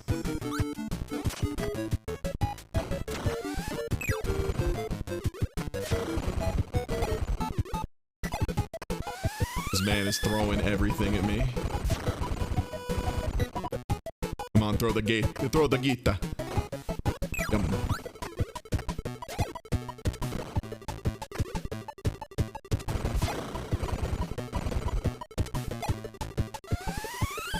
One clog, please.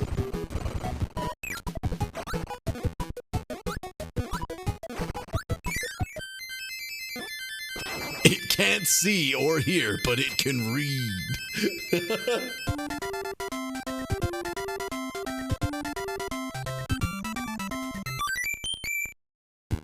Yeah, I remember Wishbone being pretty cool. I remember people being pretty up on Wishbone.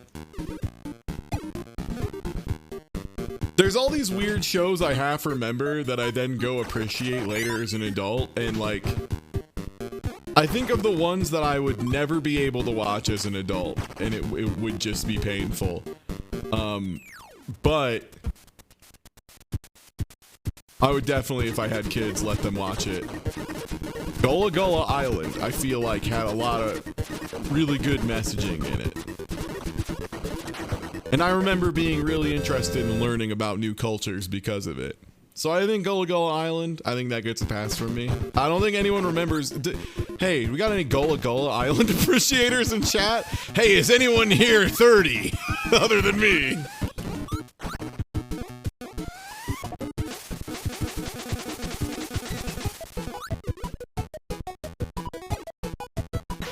Oh, that was all background. That's on me. I assumed these were foreground elements. Right, that's a cannon.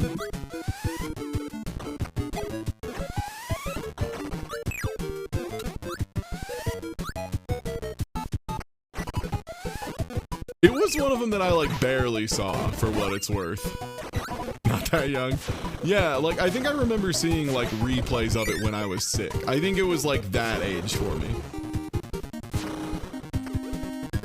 Oh, here's a question. All right, so if you had to stay homesick from school, and you were one of those people who like when you were legitimately sick and all you could do was watch TV and that was it, that was the only activity you could manage to pull off, what were the shows you watched and why? I'm interested.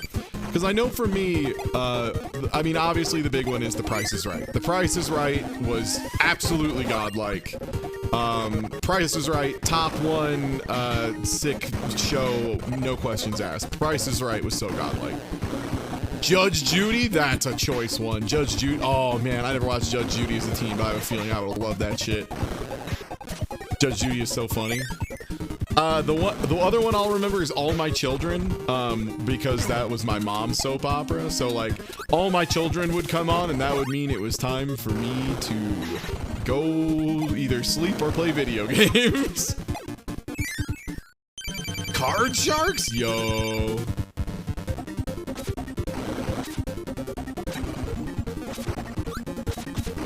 Yeah, I think if you had a parent who was home at the same time, who also was like into a specific show, that would definitely like change your answer pretty significantly. Yeah, Price is Right is like such a godlike answer. I mean, also because like, didn't they run it? The thing is, I think that ran on like every local channel that existed in America. Like, I think if you had like just rabbit ears with the basics, like it was always either on like NBC or like some regions it might be like a Fox rerun thing, you know, like all those.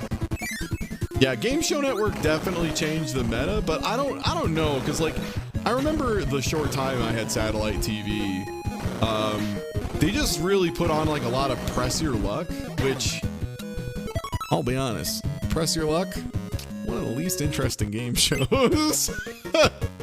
Like, I think as soon as the whammy was clearly a dated design, we as a society could have moved on from Press Your Luck. Also, after the one guy solved it, after the one dude like managed to get the exact time, do you ever hear about that? The guy who got so fucking good at Press Your Luck that he managed to just run the entire board. And like they were like, we think he's cheating, and he's like, oh, I'm not cheating, I just know exactly how the board works. And it's like, oh, that might be scarier. Nice. Yeah, he memorized all of the patterns of The Price is Right. Good. Absolutely incredible. Yeah, we're doing a little Kirby crime, Tina. We're trying some ROM hacks. This first one we've been going for a while is Kirby's Halloween Adventure, and it is definitely the most enjoyable of them so far, including the ones I've played. It's just You get funny little variations on all the art. I guess the UFO Kirby becomes a little crop circle, which is pretty adorable.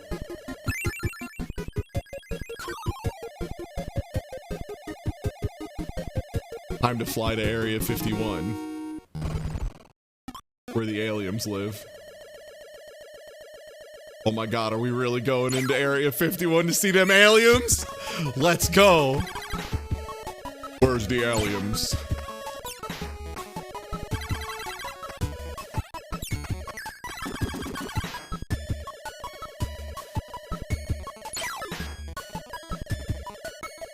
Oh, I'm Naruto running. Yeah, what is UFO but the Naruto run of Kirby? God, I am still shook, by the way, about the Darmon video where at one point the actor just Naruto runs out of a scene. That was breathtaking, to say the least. Oh god.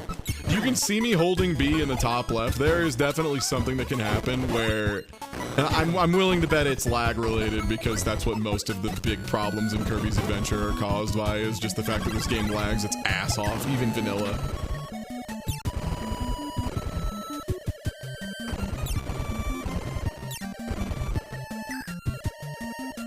Yeah, that actor went all in, and honestly, I am truly for it.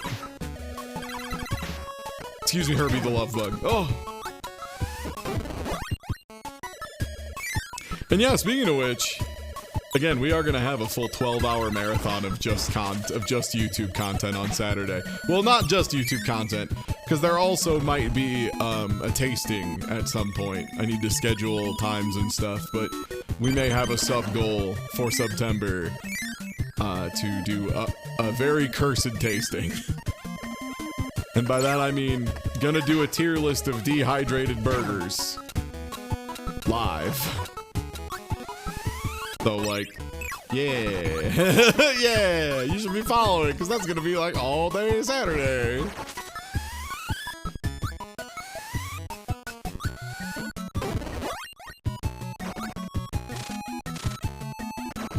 Yeah, in theory, I'll have a friend with me, so we can see which one is a better desiccated burger.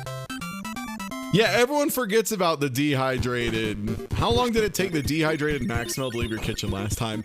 Honestly, not too bad. The thing is, the dehydrator, when it's running, is where most of the smells are. Like, if I tried to dehydrate an onion in there, I would kill anyone who walked into my kitchen while it was happening. No questions asked. Would murder you on the spot. Your eyes would just explode. I think the Big Mac, I could smell it probably for like a day or two. Yeah. I think the first time I tried to do a dehydrated burger, it took a really long time. And then the second time, I was wise enough to realize I should separate everything into its component layers first, and then dehydrate it, which made everything go much faster. Are you gonna rehydrate it and hot peppy again? No. No. I'm making Mini-Matt possibly partake in this, and I like Mini-Matt. I don't want him to never want to talk to me again. So like, that's, you know, that's part of the reasoning. That was a devil's deal between me and the devil.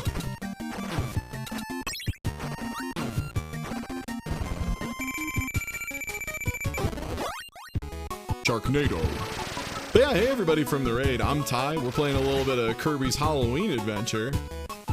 Oh, that's later. What? What are the hitboxes on these fellas? Those assholes. Yeah, we got a couple more ROM hacks today to go through. This is kind of the most reasonable one. The one we'll probably be doing after this will be Kirby, but Kirby can't puff.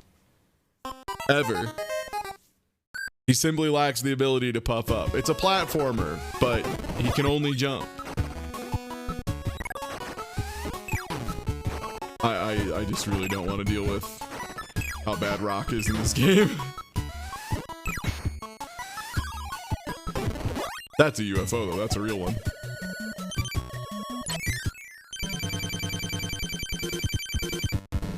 Yeah, this one seems really nice, yeah. It feels like it's like not doing too much wild with the stage design, which I think is to its benefit.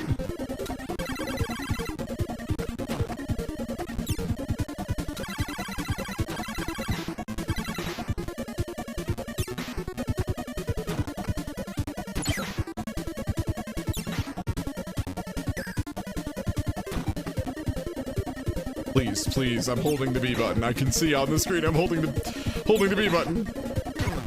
Kirby, I need you to accept that I'm pressing the B button.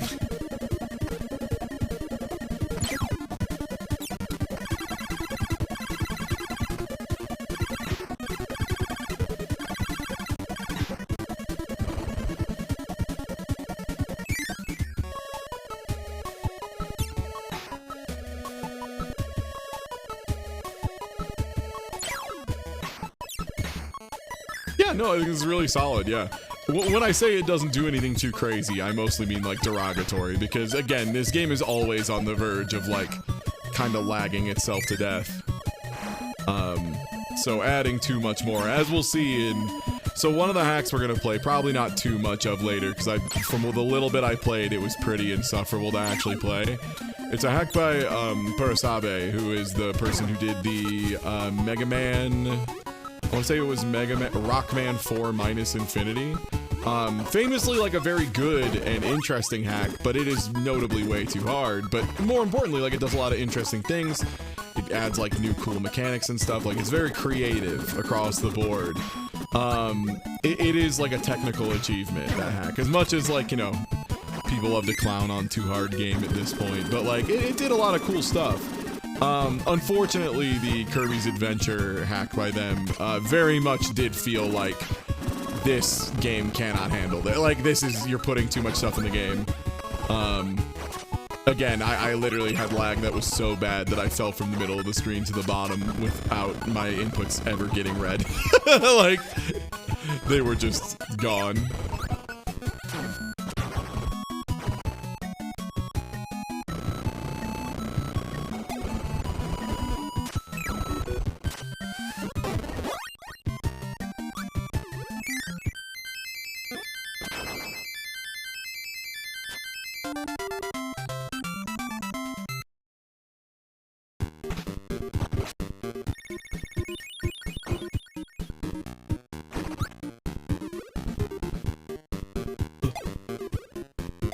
Cowboy time. I'm gonna close my eyes, and I do believe between emulator input lag, my brain, and wireless, I think 20 is a perfect for me. More or less.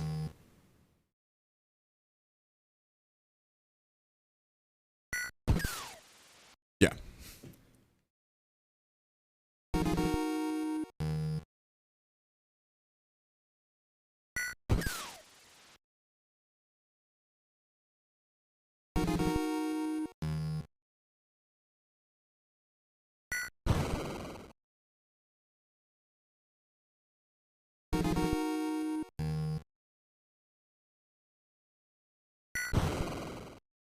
That was a guess.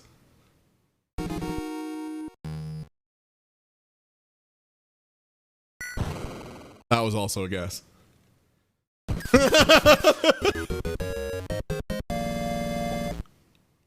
Perfect. I would never lie to you, chat. If I ever hit a 9 or a 10 in that shit, that's a guess. That's big guessies. That's big fucking guessies.net.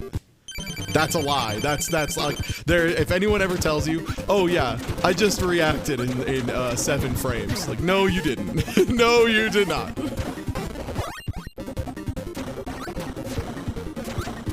The secret is I know I need to guess. Oh boy. Yeah, here's probably the most common example of something that brings the base game to its knees constantly. The mole tank is like...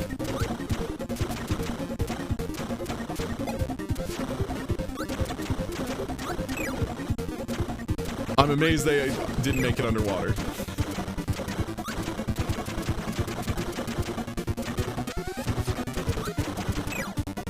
Oh my god. so many times that I have to jump and then jump again. Alright, nice.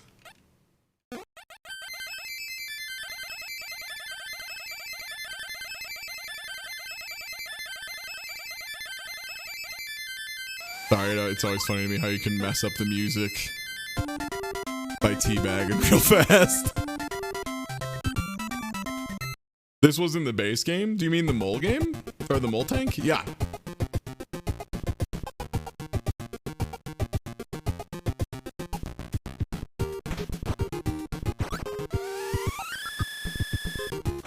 Oh no, I mean I was using sound. I literally had my eyes closed for that.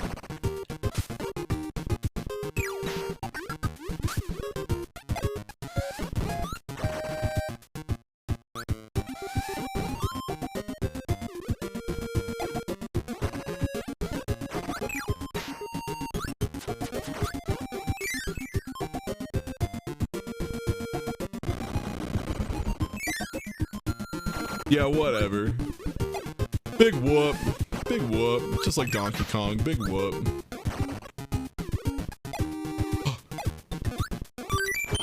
Goody for a good boy.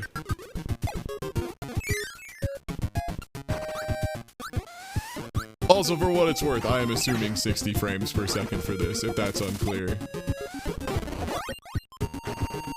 In which case, like, the reaction times that people can consistently get if it's press a single button on reaction to a full screen changing between red and green, aka a no decision, raw reaction. You are prepped, you know you're going to react, you know what the exact reaction needs to be, and it's very simple, and also the stimulus is very large and easy to react to, is between 14 and 15 frames. Like, it's a little under a quarter of a second. And this is like people who have trained, like famous, this is like fighter pilot reaction times. Like, it just, there is a limit to how fast you can react. There truly just like is a limit of the human biology at some point.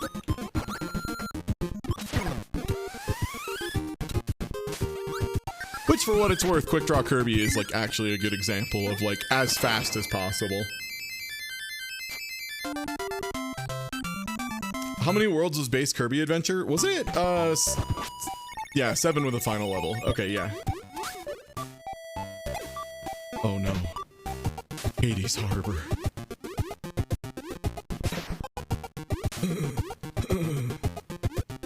Yeah, I've really liked this hack so far, though. I gotta say, Kirby's Halloween Adventure. I gotta give it up. Pretty good. Also, pretty easy to patch. Do make sure you have an English version for this patch, and if you have a Japanese version for other Japanese ROM hacks, for example. Something I spent, and I mentioned this in the Patreon Discord earlier, something I spent a full 20 minutes of, because again, there's a lot of time that goes into streaming where you're not actually streaming. I spent a full 20 minutes not figuring out why this hack wouldn't work. This other hack I had, a Japanese ROM hack by a Japanese ROM hacker. And I kept trying to apply it to the English release of Kirby's Adventure, and I was like, well, why isn't this? It's simply not working. And I if only there was some possible explanation. In my defense, a lot of newer games don't care, or like they're all the same, but old games in particular, oh yeah, there's huge differences between the versions.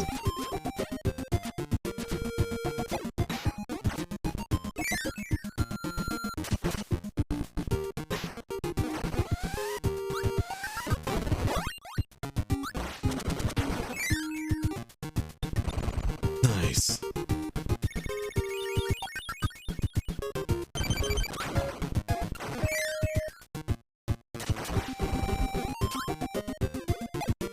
Yeah, like, I would give myself more guff for it if it wasn't for the fact that...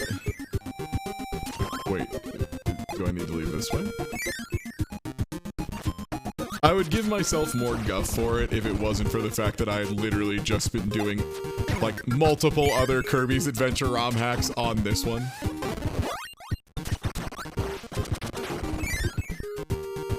Okay, let's try going to the right. No, they both are just exits out of here. Okay, there has to be a different way to go.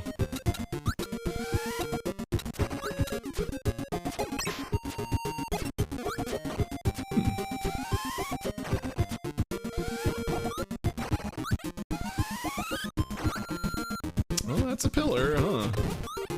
Hmm. Oh, I suppose there is a way forward here. Or, oh, they want me to crawl back down into here. Okay, got it.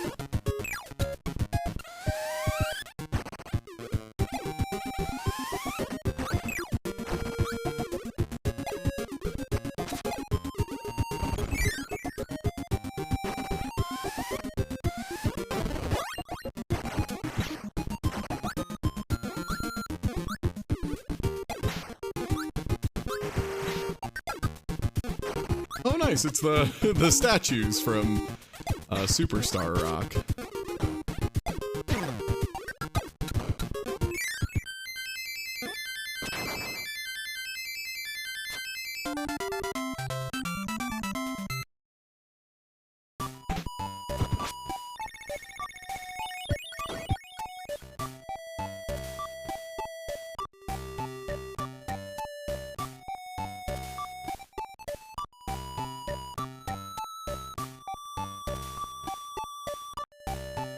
No, Return to Dreamland is the Wii one. That's not, no, that isn't the remake of Adventure. The remake of Adventure was Kirby's Nightmare in Dreamland, I want to say. That is one I personally owned, and one that I do love a lot. It is definitely a better, if you want to play Kirby's Adventure in this, the year of our Lord 2022, definitely play Nightmare in Dreamland. Yeah, definitely play Nightmare in Dreamland. That one's awesome. This is Kirby's Halloween Adventure. It is Kirby's Adventure, but with Halloween stuff. Like, that guy's a funny pirate. And Kirby, whenever, instead of just nothing, he gets, I got a rock.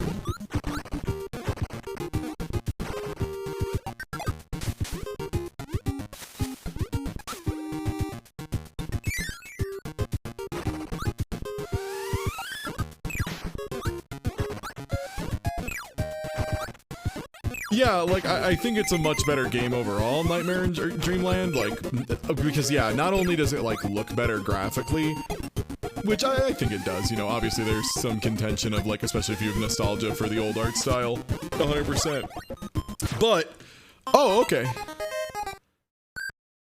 The gameplay differences are pretty huge. Largely just in the fact that the game isn't constantly slowing to a crawl whenever you, for example, use beam in a room with enemy.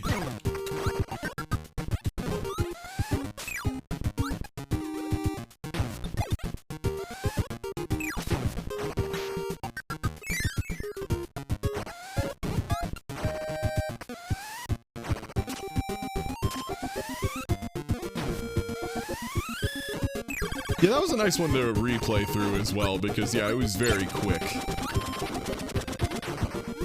Playing through Nightmare in Dreamland, even if you're not a speedrunner, only takes, you know, a handful of hours. As displayed by me getting through a modified version of it in probably about 2.5 hours, I would guess. As we are in the second to last world.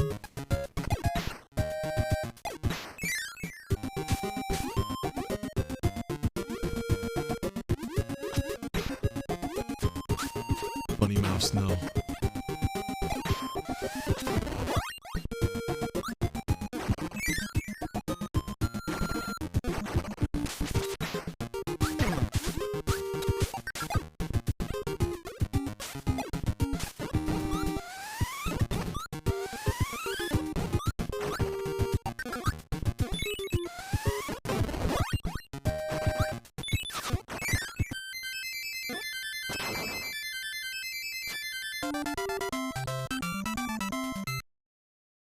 Yeah, stuff like only being able to use up to engage floating is weird.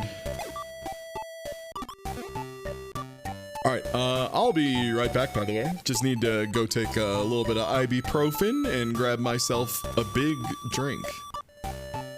I need to get a jug to chug, so be right back.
right.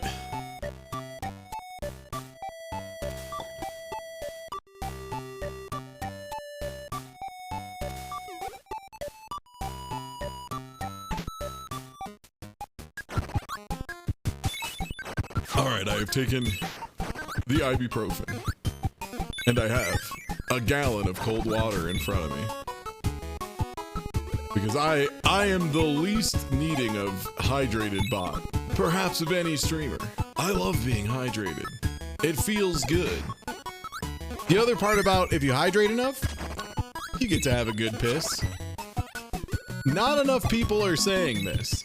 I feel like more people need to talk about, whoa, how good of a piss you get to have if you truly stay hydrated at all times.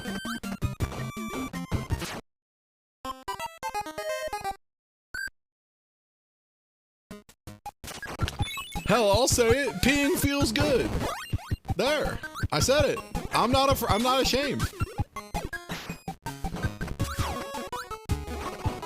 What did you just come in on? Peeing feels good. It's true. Staying hydrated is great. All sorts of reasons, but one of them, peeing feels good. Would anyone like to deny my claim in chat? Would anyone like to say peeing is always bad? And if so, how long would you like your ban to be? Because I don't take liars in my chat. Peeing is shameful? Not a chance. Peeing is mandatory. I refuse to have something be both mandatory and shameful. Cannot. Impossible. Love to piss on a day. People don't talk about it enough, you know? People are like, oh, I love sleeping. I wish I could sleep more. And I'm like, I wish I could pee more. And you know what? Pooping ain't bad. Pooping ain't bad. I wouldn't kick a poop out of bed for eating. Okay, I would kick poop out of bed, but I wouldn't kick the concept of pooping out of bed for eating crackers in bed. Honestly, I don't know why I've lowered my standard enough to be dating people who eat crackers in bed anyway, because that's like a terrible choice of food to eat in bed, you know? Like, look, I get it. We all want to have a little snack in bed, but like, can you at least pick a snack that won't get everywhere? Yeah, if pissing feels bad, that's a medical condition, right? Like that's a thing. That means you need to go to a doctor. Also, hey, check it out. It's O2, one of the other collections of shapes. Vaguely threatening collection of shapes, except it has a big dumb band-aid on it that truly keeps all of it from being even a little scary.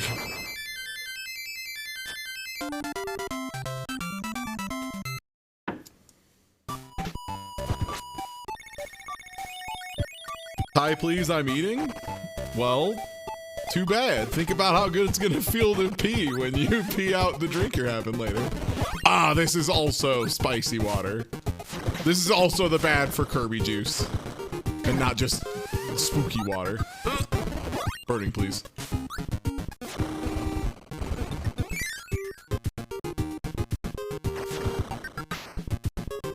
It's a terrible experience. Ended up in the dang ER all morning. Oof.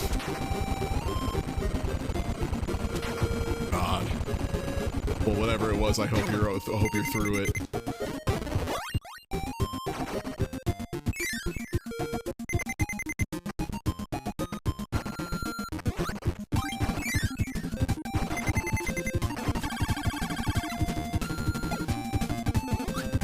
Oh, game, please.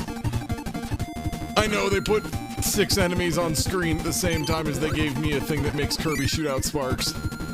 We can do it, baby.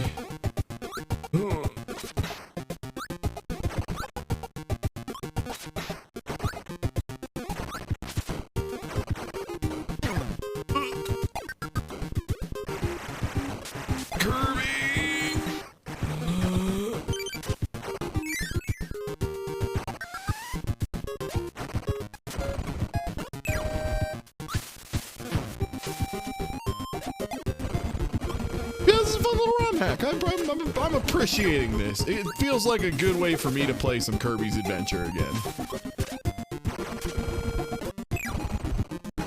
Hey, do you like Kirby's Adventure? Would you like if Kirby had a little more adventure?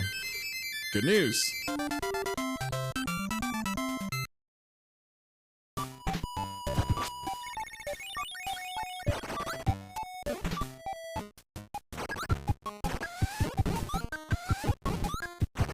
I gotta rock. Oh boy. Mary Poppins season. Spooky boat.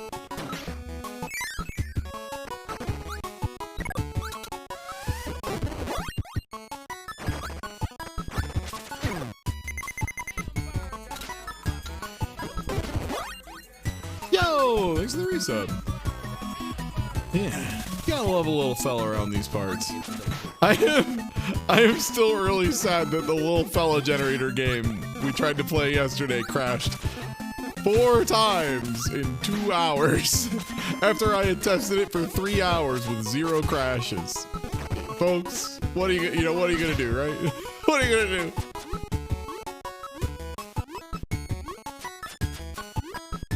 Yes, hit points. I need those. Finally, an HP adjustment everyone is happy about.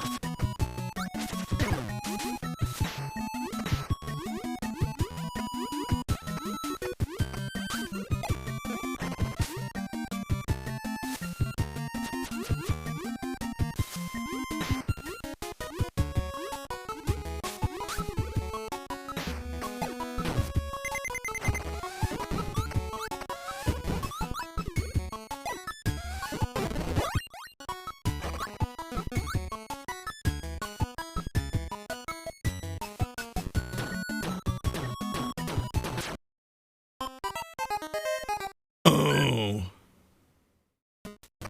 Well.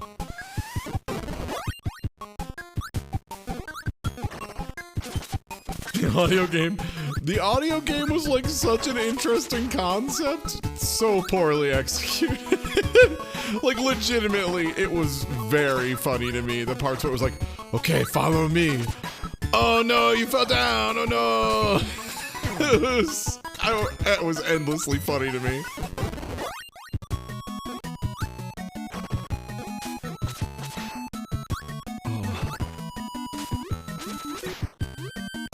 Oh no, be careful, you're going to walk off edge! Oh no!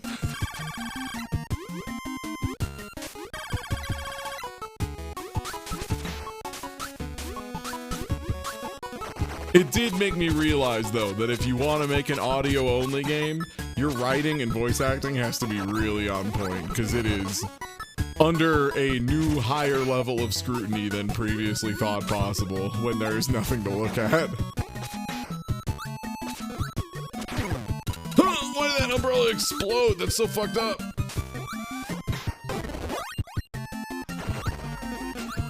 Yo, Barbara GM. Here's the resub. 53 big ones, y'all div.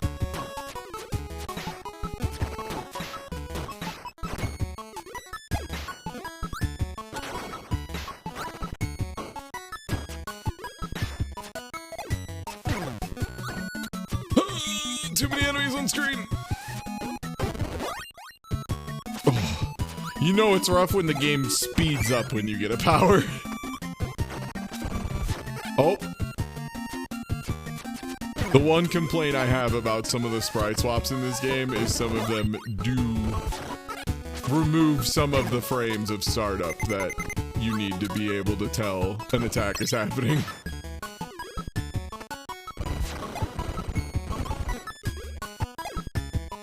Oh boy.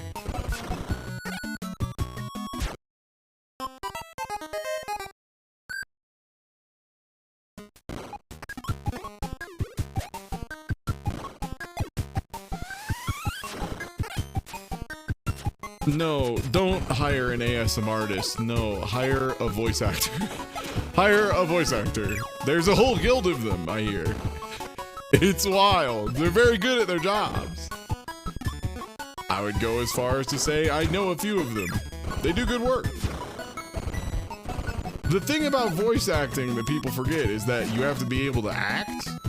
And that's something that a lot of A lot of people were just like, I can just do funny voices. That's great. I'll be perfect at this. And then they realize, oh, wait a minute. Voice acting is largely not about making funny voices, actually. That's crazy.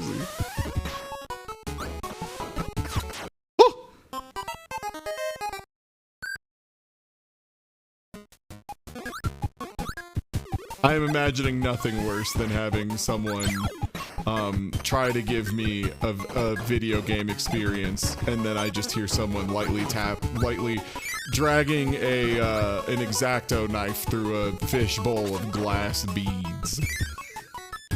Great.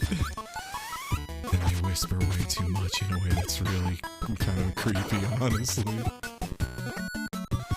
I can't even do it. I can't even do the fake, like, ASMR whisper thing too much because it gives me the heebie-jeebies.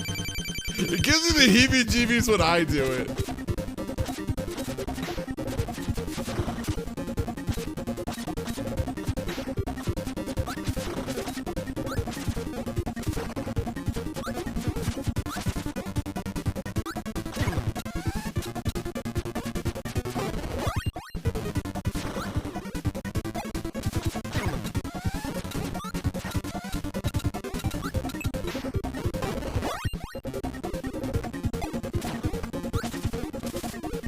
Also, anytime anyone does crinkles a bag, all I can think about, because of fucking Andy AML, fucking Andy fucking AML, is I cannot remember the exact context, but it was just something about Andy crinkling a bag of chips and then saying dolphin balls whenever he was playing against May. Yeah, Tina knows about dolphin balls. That's all I can think about is fucking dolphin balls. The stupidest thing to say. Andy got it in one. Dolphin balls.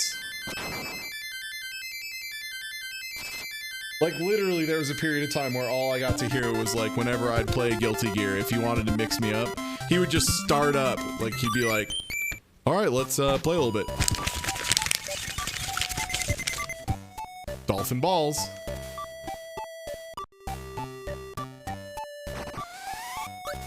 Yeah, I haven't talked to Erica in a while. Hope she's doing okay. Nice! Sword season. Hello, Meta Knight. Come get your butt chops. Parried.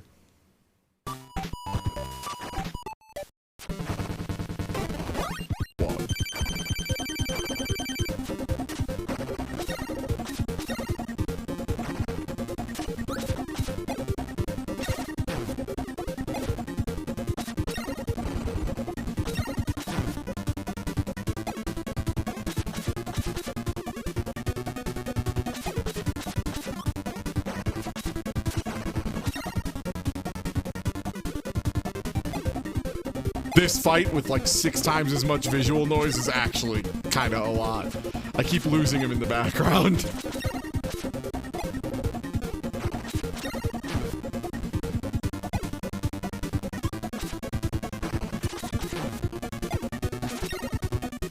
Oh, I took another hit there.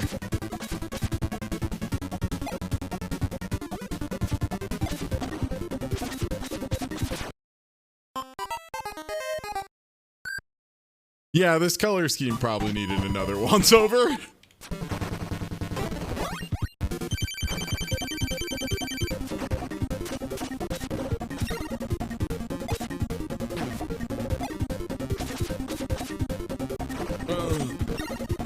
God, doing this without later movement options is such a struggle.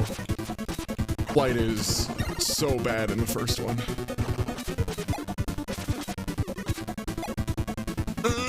You're so fucking slow in the air. Oh my god. Did they give him more health? Did they give him more health, or is he just better at parrying now than he used to be?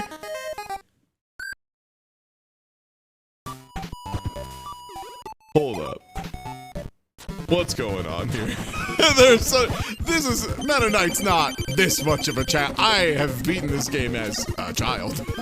Meta Knight's pretty doable. Did they give Meta Knight double health as a prank on me? Get him down to 1 HP and he just pulls out a gun. Truth. It might also just be like, I am truly forgetting how ass the movement is in Adventure.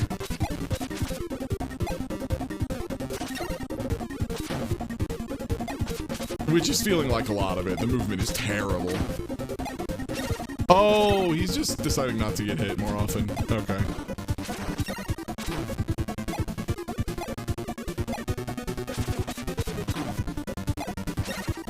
Please, please.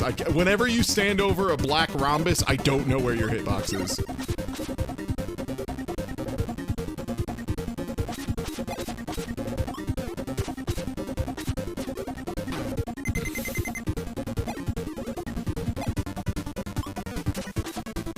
Great. Oh! He just decided to jump on top of me.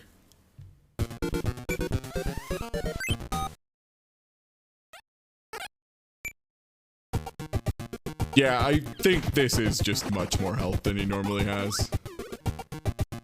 I would not be shocked. That does seem like something every ROM hacker would want to do is...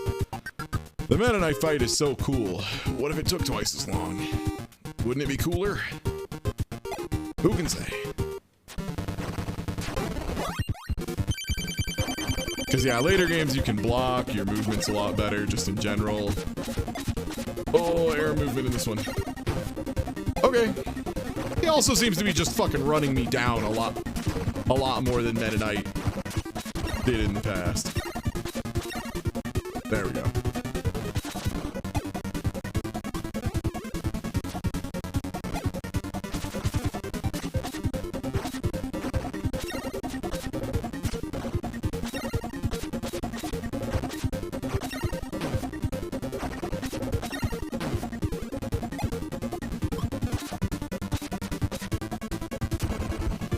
Oh, Kirby just decided never to turn around. Okay, yeah, that's NES Kirby. You were mid-swing, which means you can't turn around. Oh, I see.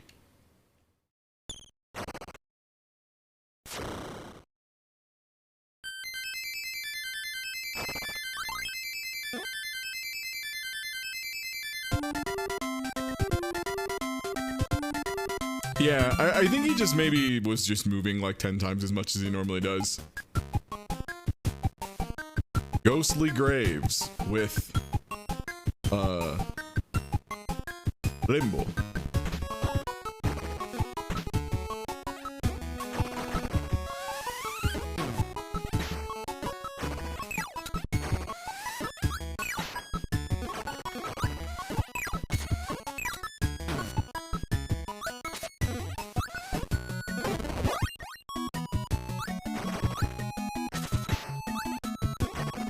Yeah, we'll wrap this one up. I just, I figured we might as well start by finishing one, right? And then we can do our little quicker dips into the other ones.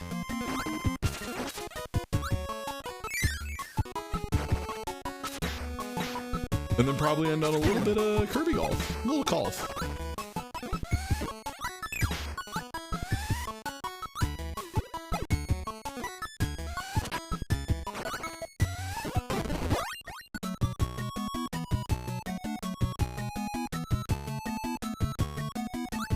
I mean, that's what like a lot of modern games do, is you can just turn accessibility options on and off as you please. That's pretty common in modern days. One of the improvements we've gotten with games over the years, you know.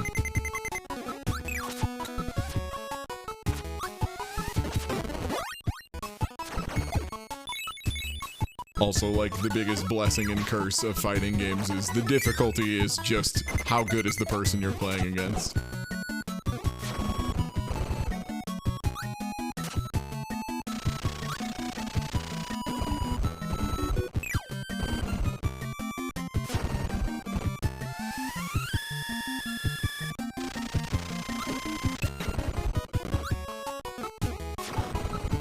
Forgot light was a power? You and most of the people who worked at HAL.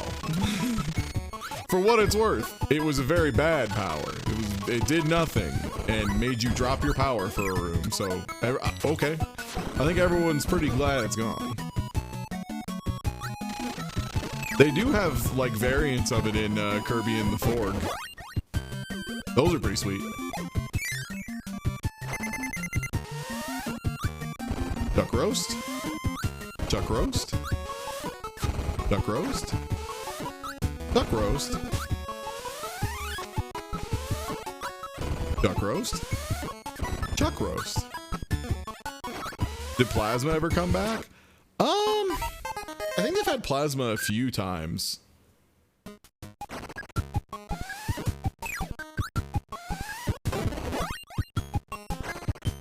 Oh yeah, by the way, did they ever confirm they're doing DLCs for Kirby and the Forg? Because it feels like it's the prime game for it, and like, especially considering how good the like post-game support or post-launch support was for Star Allies. God, I would love to have some post-game stuff. Right, yeah, Plasma's in Star Allies, and then Return to Dreamland had it like rolled into Spark in a weird way. I don't think they've said anything yet. Okay. I really hope they do, yeah, updates and whatnot for it, because I think it's prime for it. Like, if you asked me, would you pay $20 to get another, like, set of levels for Kirby and the Forg? The answer would be yes, unabashedly. Yes, absolutely. I mean, I don't think a remake of a Wii game is going to require the full resources of a full team. I mean, I'm not surprised there isn't yet. I mean, the game only came out like a couple months ago. That being said, it's weird that none's been announced.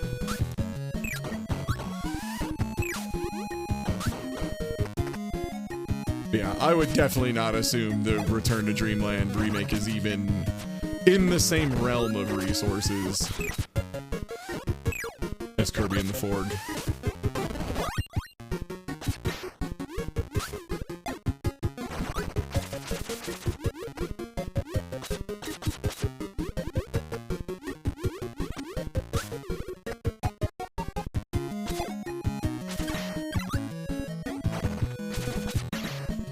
Yeah, Mario Party Superstar is another one of them. That's weird.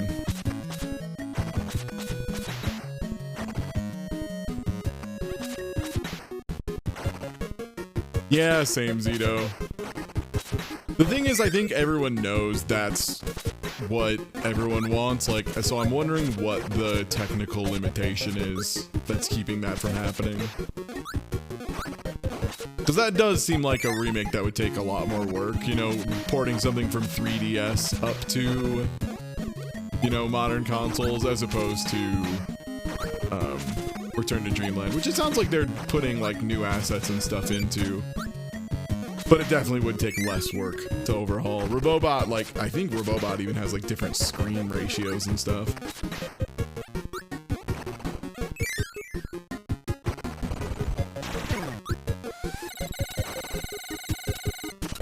Also, yo, what's good, Zeno? I meant to ask if you had found anything super cool in the Sage Expo this year. Because I was looking through it and it was a lot of stuff that I had seen from previous years, but I know you've been going through and playing a bunch of those.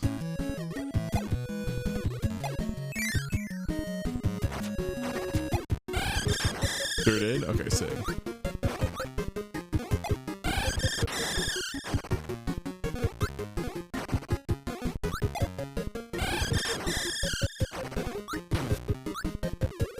Demon Turf, real good.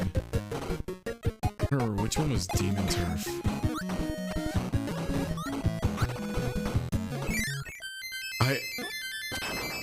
No, I'm thinking of Curse to Golf. Right, Curse to Golf is one thing. Demon Turf is another thing.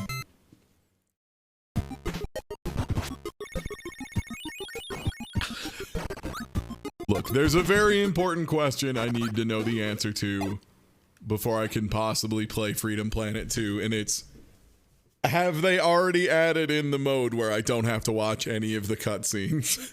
Because as much as I enjoyed Freedom Planet 1, playing like 2 minutes of Hee-Ho Sonic Run Fast Cool Jump Purple Dragon thing, then having someone have like very aggressively acted someone getting war crimes done to them. Like, not really, not super into that.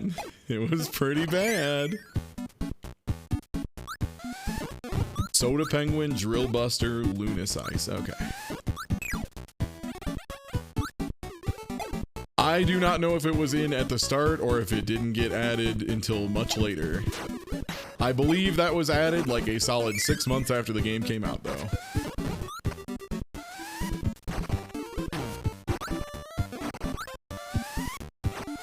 And I know that just because I have many friends who were like, yeah, I gave up on Freedom Planet 1 after the first horrible cutscene. Like, that's, you know what, that's fair. They were pretty bad. Oh, this is way too much for the NES. Come on, baby. We can do it.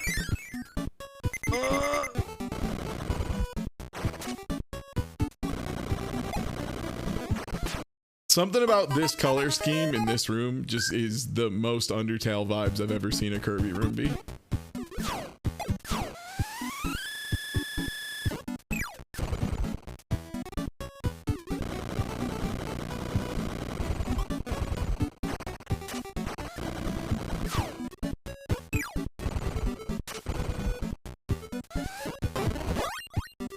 Project Rascal is the Fall Guys game I wanted. Huh, interesting. Because there was definitely a Fall Guys that I appreciated more, which was Crab Game. The problem with Crab Game was there were like no moderation tools whatsoever, and it was real easy to get bad actors in who would just be like, hee, I'm a teen and I found out I can go online and say slurs. So that was a problem. Oh.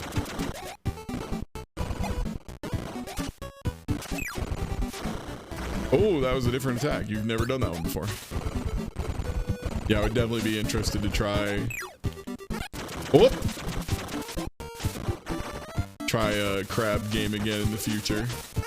Oh, okay.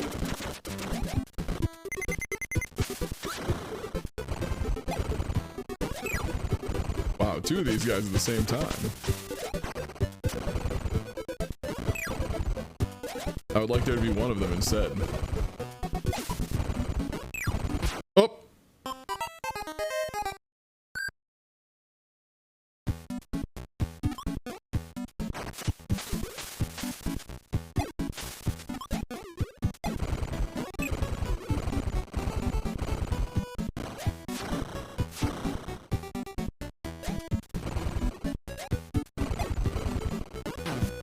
Oh, what? It only gave me one of them. That sucks. That would have been piercing and a billion damage to both. I'm just gonna vibe up here. Oh, that one. Okay. Decided not to give me that start. Oh, boy! Woo! Kirby's Adventure for the NES. A console that could not run it. Easy to forget. Oh my god, everything is so underwater. Oh, there we go.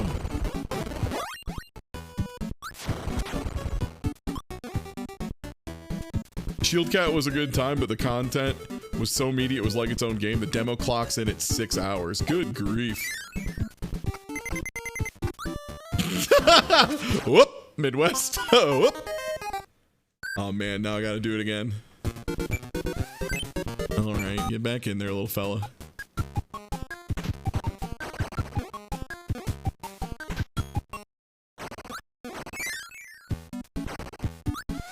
Now I have a plan for two of the same enemy.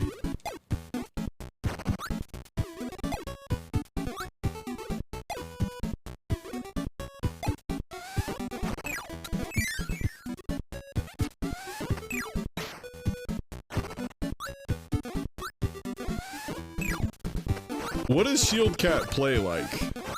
Because I'll be honest, 6 hours of demo is not a selling point for me. That is very much an unselling point. That is, maybe you have too much content in this. But I'm interested, because it sounds like people like it, on top of it having 6 hours of content. It's really good. So what, okay, so what does it play like?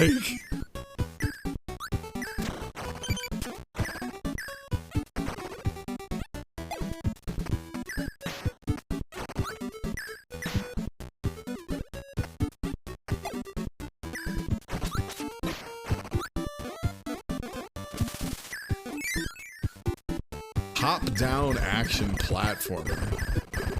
Huh. Sort of Mana-y top-down adventure.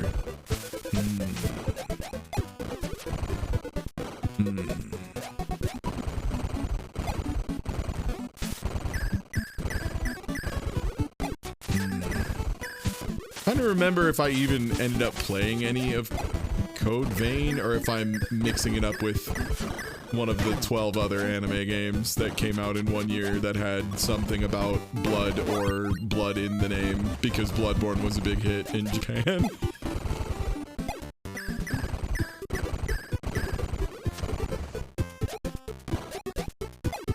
Code Vein was a Crosscode.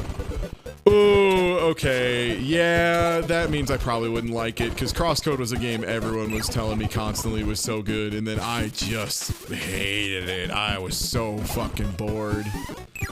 I was so bored in that game. Oh my god. Yeah, okay, yeah, Crosscode. Yeah, I was gonna say Code Vein was like an anime Souls, right? Yeah, Crosscode bored me to shit. Also, all the dialogue just did nothing for me. It just truly did nothing for me. Same, Jin. I gave it like 5 hours and I was like, okay, I am still having no fun. I am 5 hours deep. I have officially given this a fair enough of a shake.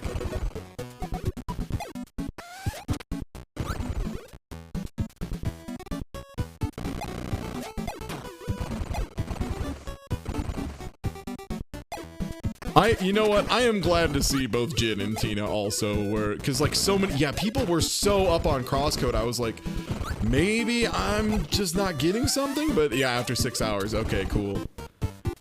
For what it's worth, if it's also like people really love Xenoblade, that would also explain it, because Xenoblade is one of those games that it's just too fucking slow. It's too grindy. It's too much. I could never do Xenoblade Chronicles. That was another game that I legit did a texture pack and gave like 13 hours. And I'm sorry, but if 13 hours isn't enough for me to have a good time with your game needs to be fucking faster. Your game needs to get its shit together.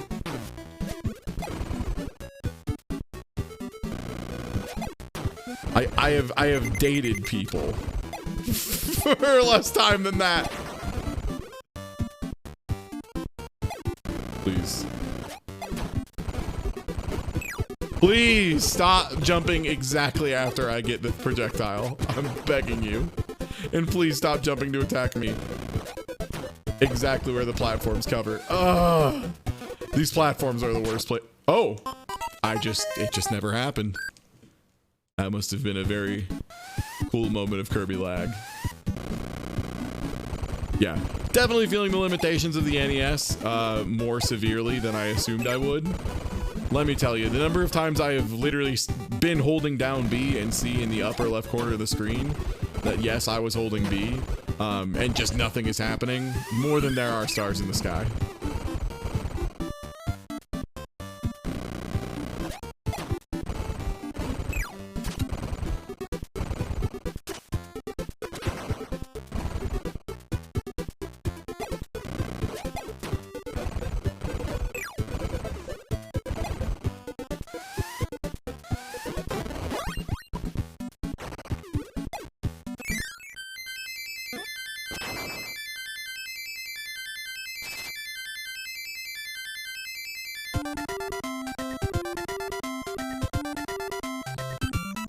Are all the other ROM-hacks Kirby Adventure ones? 2 of them are.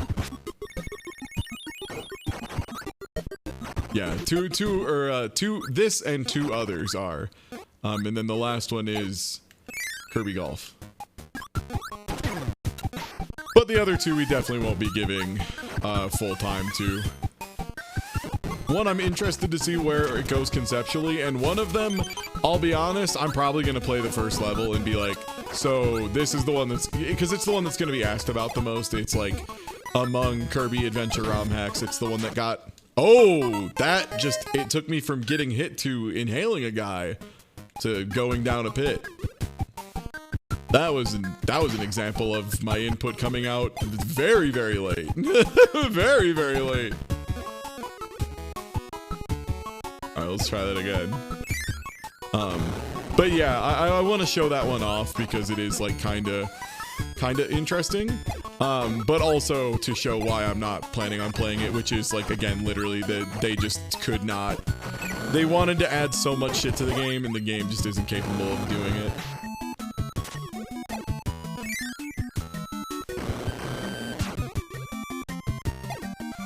Oh, those are actual spikes. Okay. Yeah, the lag's coming in real hard and fast on this last segment. Makes sense. They're doing a lot of stuff.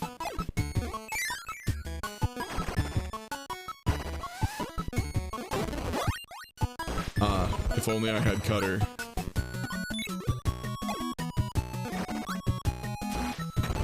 This is neat, though. It's like a reference to some areas in Superstar.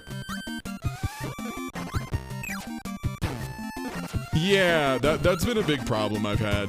Yeah. Is what's background, what's foreground, what stuff I can fall through. The Meta Knight fight was really bad as far as like, it's so easy to lose things because the backgrounds just become too busy.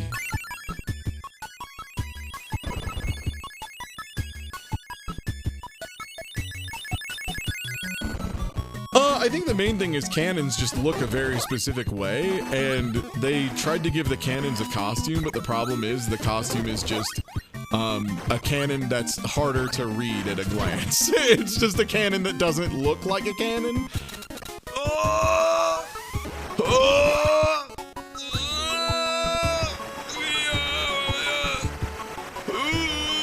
Kirby!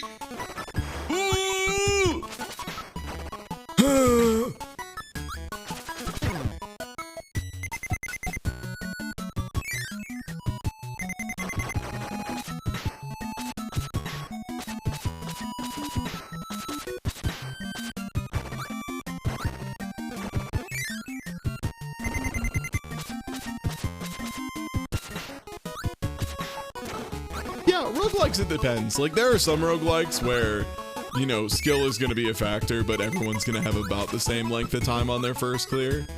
Like, legitimately, almost everyone I know who played Spelunky got their first clear between somewhere like 30 and 45 or 50 hours, which is like a pretty wide range, but not as wide as you would expect.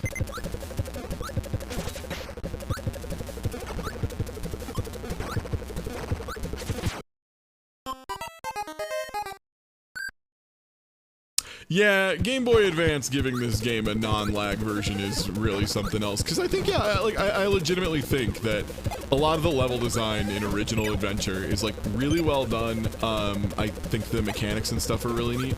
It very much is just like, yeah, the NES couldn't handle it.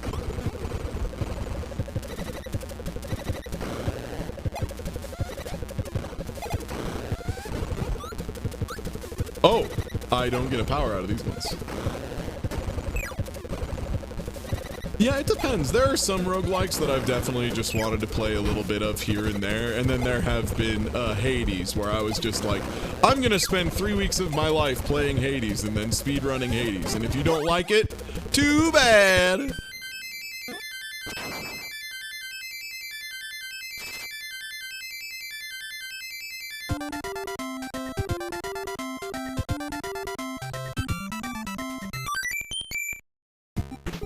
Yeah, same, Tina. Hades got me so fucking bad. Hades gets everybody, though.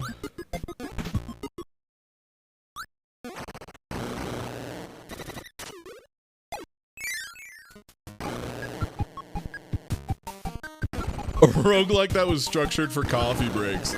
That's what Puzzles and Dragons was for me. That was my boss makes $1, I make a dime. That's why I play Puzzles and Dragons on the toilet and company time. Like, that was that game for me for sure.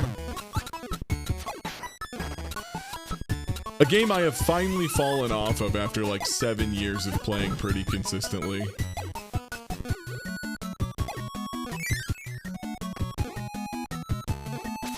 Enter the Gungeon, I feel like I had a weird experience with because I played it very, very early on. Like, initially I had played, like, pre-release builds at PAX and stuff, and at first that game had a lot of issues. It was not super fun at first release, mostly because, like, It had the post a bunch of Isaac expansions problems that Isaac had, where sure there were 700 items, but of those 700 items, 500 or so are just you get +1 max HP. And Enter the Gungeon, it was like there are 50 guns. Unfortunately, 42 of them are just a pistol that does slightly more damage.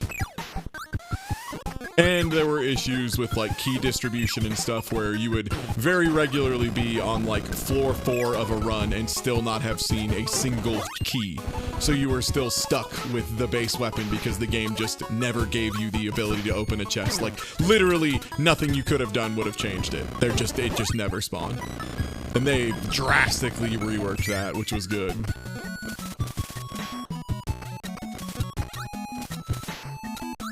I mean, I like Gungeon now. I think Gungeon ended up in like a pretty solid spot. It was just definitely the first release. There were multiple runs where you would get so deep in it and just nothing got started. And again, it wasn't because like you played poorly. It was just literally you never got offered. you never got offered the ability to even open a chest. So you simply had no say in the matter.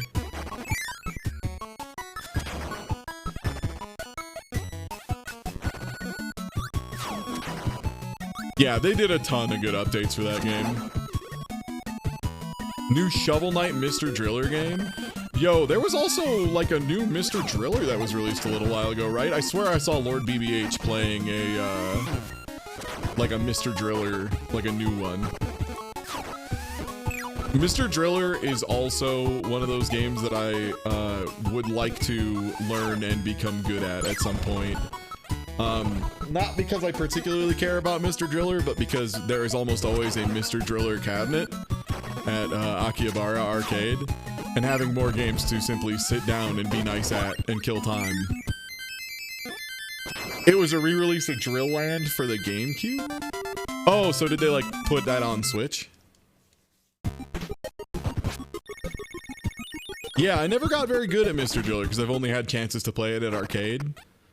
And like never really learn while doing so. Jukebox level.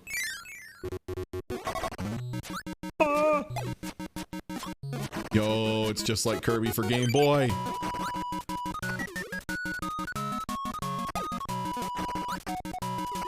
Here is my tier list of Kirby games for the original Game Boy. Not for Game Boy Advance, not for Game Boy Color. Kirby's Dream Land 2, top 1, has Rick in it. All the rest of them don't have Rick in them. That's the tier list, that's it. 1 has the funny hamster.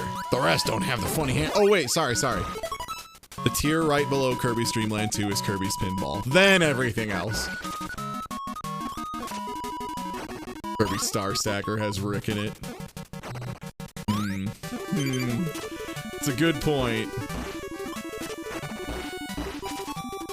I can't remember, is Kirby's Block Ball, is that original Game Boy? Or that might have actually, I think Block Ball might have been explicitly a Game Boy Color release. Yeah, Block Ball's okay. Block Ball is definitely the least exciting of the Kirby, like, kind of tie-in games for me. That's original Game Boy? Okay, word. I would absolutely throw Star Stacker under the bus like this, I'm sorry. I don't think Star Stacker's amazing. I'm a big fan of the weird Kirby games. Like, I actually really like Rainbow Curse. I actually really like that game because it's the Canvas Curse, but like more so. Again, the biggest problem with Rainbow Curse is, of course, it's on the Wii U. Air Ride is another solid one. Yeah, Air Ride is a really solid tie-in. I don't think Air Ride is as good as people who really like Air Ride act it is, but it's a fun game. It is one of the racing games of all time. I enjoy a little bit of City Trial here and there. I would still rather play Burnout 3. You know? If I have to play a racing game with friends, I would rather it be Burnout 3. Yeah, Canvas and Rainbow Curse are both really good. I think that... I feel like if Rainbow Curse was released on something not named the Wii U, people would be more up on it. But I understand.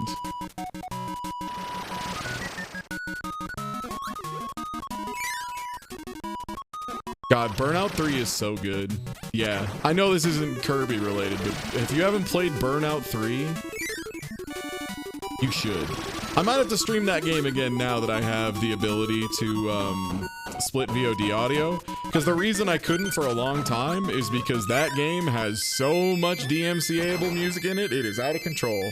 Hey, you know that one song by Franz Ferdinand? Good news, it shows up a lot, and it is very DMCA. Burnout 3 is so fucking good, Sedmal. Finally, someone else says it. God, I love Burnout 3. Oh, I mean, Burnout 3 in crash mode. Yeah, Burnout 3 has the crash mode where you not only can launch into an intersection, if you like build up enough points, you can do a bonus explosion. That's right, Raycat. It fucking rips. You get hit enough. So like, Burnout has a mode that I learned about via the show G4 Arena, I believe, before they were part of Tech TV, before it was G4 Tech TV and it was just G4. And they had G4 Arena, where sometimes the final round would be you play the weird American military propaganda game in VR, and that was the final round. But one time, for one of the rounds, they had people do crash mode. Or like crash I can't remember what they called it, like crash intersection or something. Either way, the mode is you literally have a car and you have to launch it into a huge intersection and cause as much damage as possible with your one launch, and it absolutely kicks ass. Crash Junction. Thank you, Sufi Hearts. Yeah, Crash Junction. And God, it's so fun. It's so fun. And it's not even the best part of the game. That's the fucked up thing. Like, Crash Junction is legitimately like a third of Burnout 3, and it's the less good third. And it's still amazing. Like, it's like a 9.5 out of 10, and then the rest of Burnout 3 is an 11 out of 10. Yeah, and same. I really didn't enjoy the other, like, later Burnouts very much. Like, a lot of the changes they made just weren't, I didn't jive with. And then Paradise being an open-ended game, while a neat concept for a lot of people, for the person with aphantasia, is a nightmare and not fun. Hey, do you remember the layout of this whole city so you can go find a single shortcut later? No, I don't remember the layout of my own apartment, actually. And it's 2 rooms, you know? Aphantasia, I just, so like, if I told you to like imagine an apple in your head, you know how you can like visualize, again, it's really hard for me to explain because it's a lack of a thing. I can't like see stuff in my head at all. That's just not a thing I do.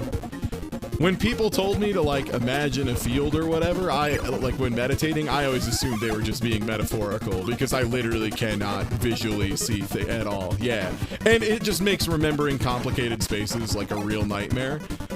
In particular, Burnout Paradise, which was a game that was very much like, remember where the shortcuts and the good routes are. We're just going to give you a start point and an end point is like the worst possible thing you can do to me.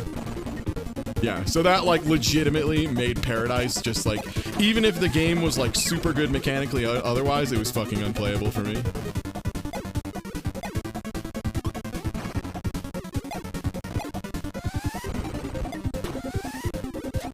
Uh-oh. Excuse me, King DDD. I need you to do more stars. I need you to do more stars, please.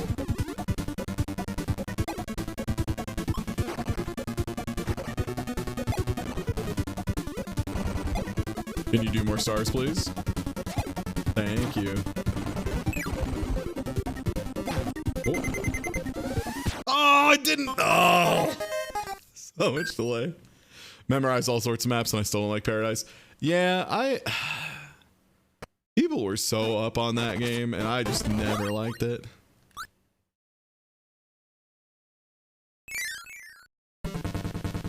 But yeah, that's also why, like, even if I enjoyed Hollow Knight's gameplay a lot, the fact that they're like, you have to earn the map, I'm like, no, I don't. No thanks. That's for chumps. Sorry, I didn't actually buy this game to be a cartography simulator. I did just want to do the Metroidvania stuff. If you like cartography, that's great. I'm so happy for you. Leave me out of it. I had to draw maps for games when I was a little kid out of necessity. It's alright, I don't want to do it anymore. Ugh. This DDD there absolutely just making do the things that do not generate stars like 4 times as much as he normally does.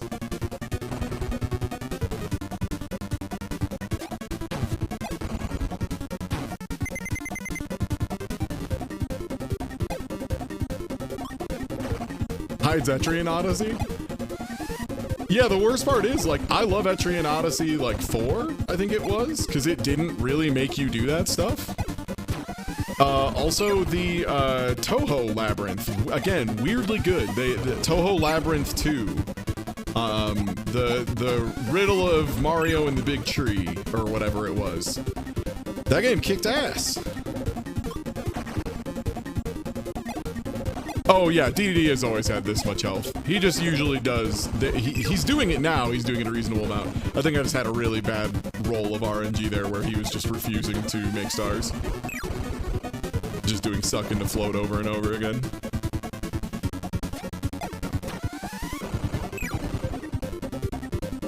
Okay, and there's the float. My cheek's out of the way. Up my little dash. They decided to jump through me, dude. Turn to simpler times and bring back the hot dog wheel, or the hot dog wheel. That'd be horrifying. Hot sauce wheel. What are you? High jump? You're like freeze? Oh wow, these are really stinky choices. What are you? Rock. Wow, you shouldn't have. You know what? Maybe I can make wheel work. Wow. Or is that your cutter? You're actually like a reasonable power with range. Okay, you know what? It's you. A hot dog wheel from Subway. What if Subway made a circular sub? What if they did that? How would people be into that?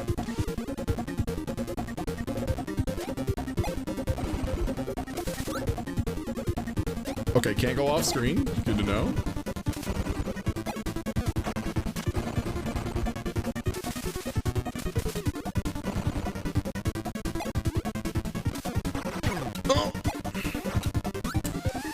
Oh, the real thing about this, and this is something that definitely changed in the Game Boy Advance version, is in this one it feels like if you ever take hit, you lose your power 100%, no questions asked on the spot.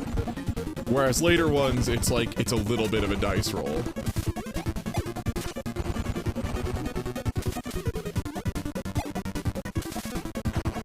Also, you can throw things off screen and they will come back.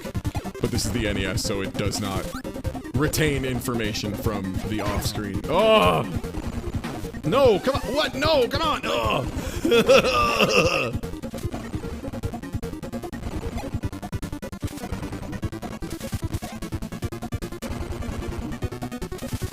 Yeah, if you ever wanna really appreciate New Kirby, give Adventure a run.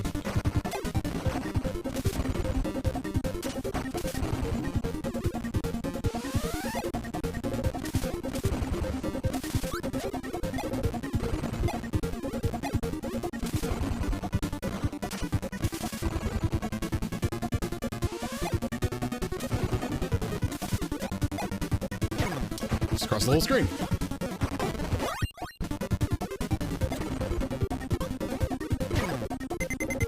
Are you kidding me, dude?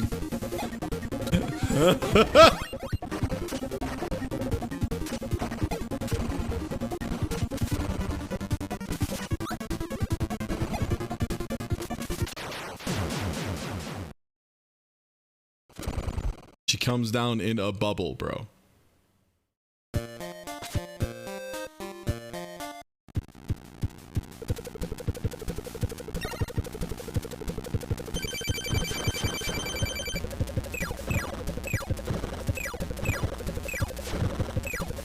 I really like this image for Star Rod, for the record. I rather like the idea of Kirby being a funny little warlock.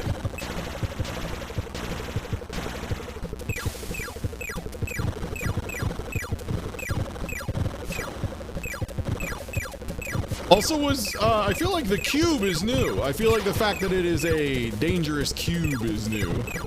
This is a new shape, right? This is oh, is the nightmare dressing up as an Eva angel? That's awesome if that's the case. Is that really one of the like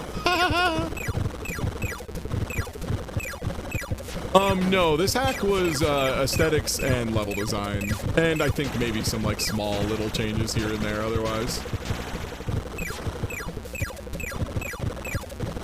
Okay, this is maybe a little hard to look at.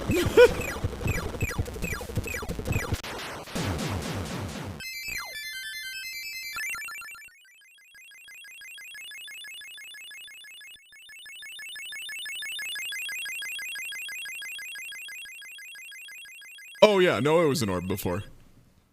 Yes, absolutely an orb. Now to see what this funky fellow looks like.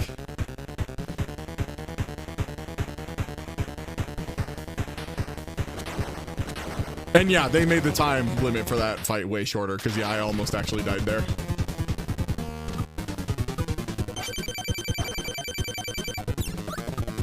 Oh no, he's dressed up as, a skull guy.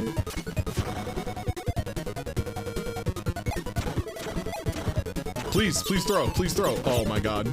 Oh god, right, the lag in this part's really bad. Kirby, do what you're told.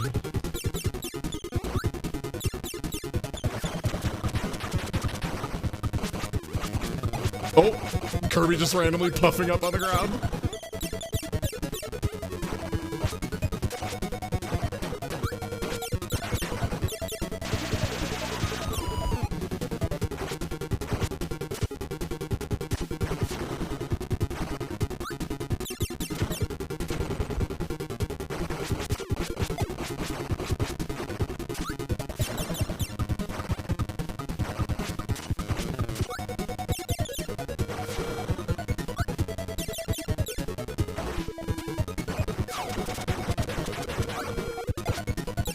Dang it, I accidentally puffed.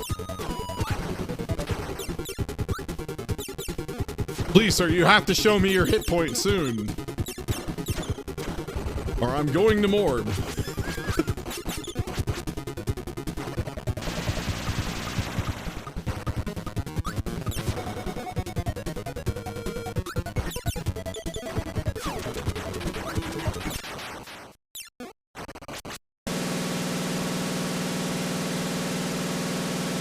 Kirby bagging, Kirby bagging, Kirby bagging.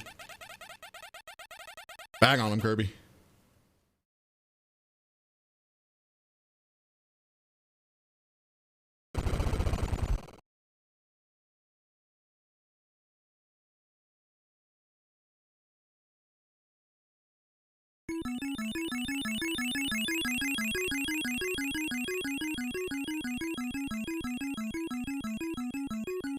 Hey, that was a cute little ROM hack.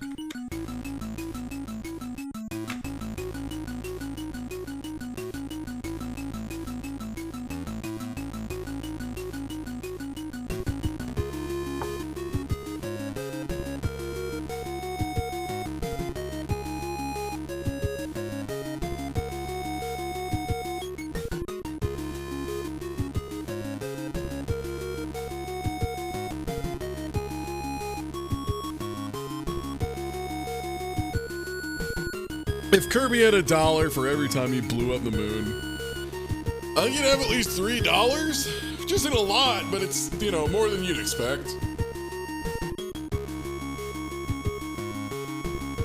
That was a nice one. Hey, if you like Kirby's Adventure and you want a reason to play through it again, this is a pretty good one.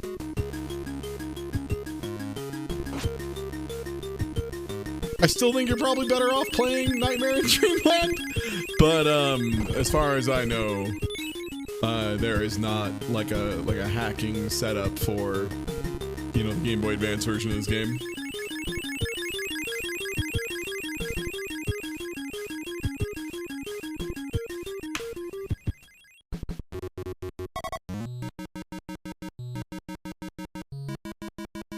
All right, sick. Let's see. Hey. Maybe there will be some changes. If not, it'll just be the sprites, which, hey, I can appreciate that. This was a cute change. This one I actually really like this.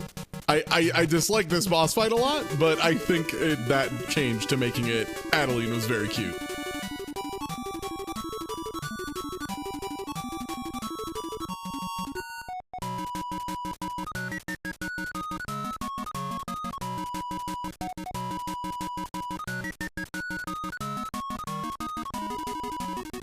Oh yeah, and then when Krakow was Grimace.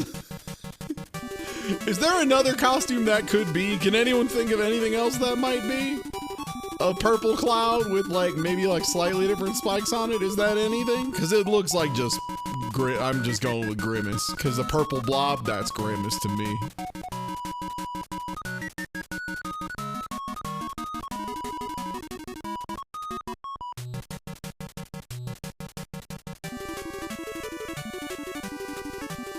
There's a poison Krakow that's purple. That's not a Halloween costume. Grimace it is. Grimace it is.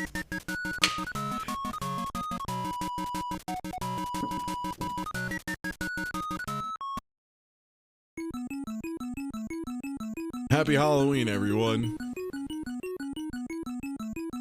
Thanks for playing. Happy Halloween.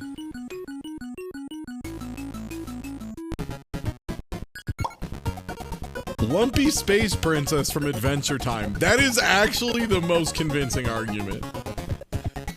That is actually, I'll take it.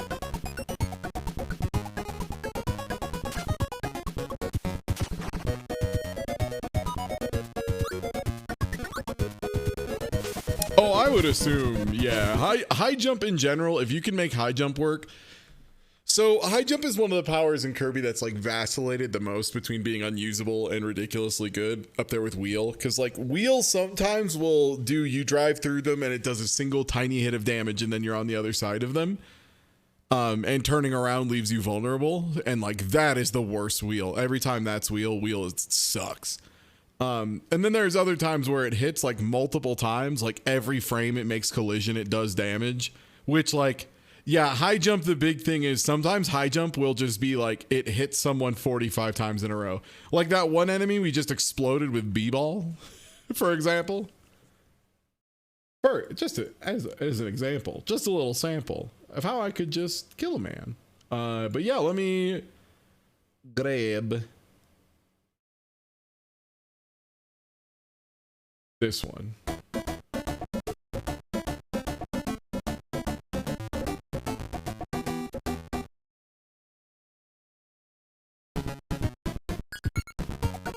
No, it has nothing to do with JoJo.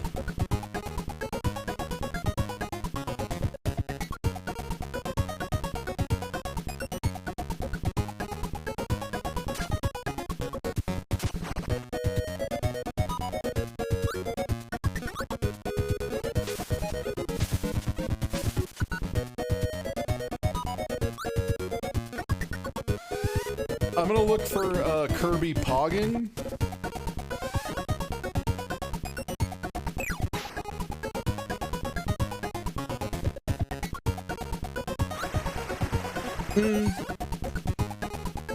Or I'm just gonna put Kirby, but he's an orb. Alright, it's time for Kirby with no puff.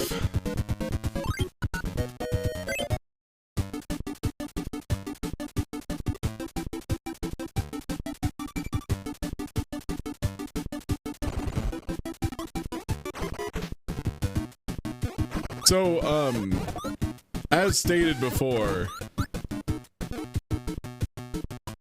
Kirby is unable to poof up in this one. Kirby's always been a platformer, but right now it is extremely a platformer. So like normally you'd have an easy solution here of, you know, poof up, blast through a block or two. Now I have to do things like this instead, because that's the only way through this. And now I have to do it without.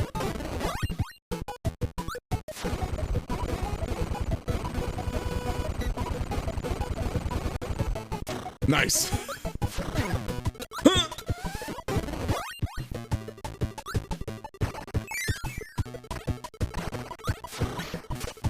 Cause it's fully redesigned levels. Like that is that little segment we went through. That is nothing in that doesn't exist in original Kirby's Adventure. Okay, I gotta get this juice. All right, got the juice. Yeah, it is a game that is redesigned specifically to like make it hard to like you have to do things with the powers to get away with it. Like I'd be willing to bet you could probably just play through original Kirby's Adventure without ever puffing up. It might just be like a little annoying, but it probably would work. You'd probably be able to do it pretty fine without too much issue. But this is like explicitly there are going to be some situations where I would just want to be able to puff up and I simply cannot. I have no idea. We're going to find out together how many levels this is. I just tested a level or two to make sure it worked and then was like, all right. We'll find out together. Yeah, it was interesting conceptually. Oh no. All right, time for Kirby to do platforming. No! Oh boy. Oh, this is so much harder when there's an enemy on screen. How do I get that one up?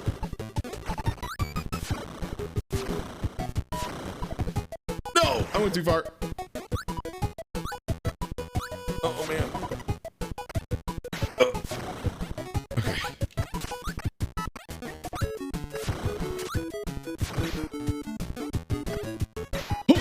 No! Come on, NES Kirby, you can do it, baby.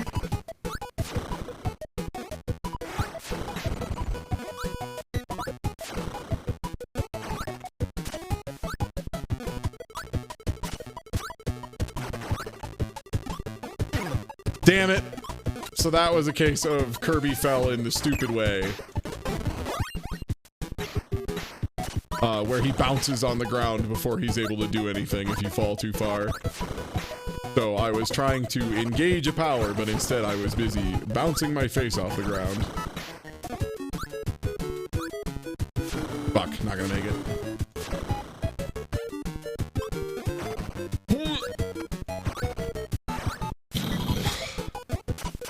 Oh, yeah, the big challenge for this one definitely feels more like it's about the amount the NES just lags than anything else.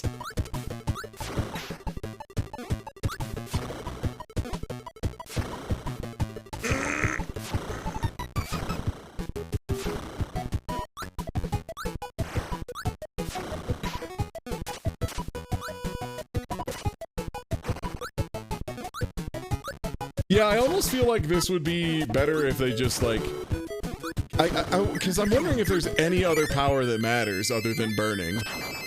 Because it feels like if they just gave you permanent burning, this could be really interesting. But the fact that you can kind of lose your one mobility option feels pretty bad. Yeah, ball and high jump, yeah. Like, if they wanted to do that, there's ways to do it. Like, maybe they should have just made it like, just make it so the only way to lose your power is by pressing select. I think that's really all it would take. How easy is that to do? I have no idea. But yeah, just having it so you don't lose your power by getting hit would probably make this. Oh, I just tried to float over him. You can't do that here. I can't float, right? Would be pretty nice.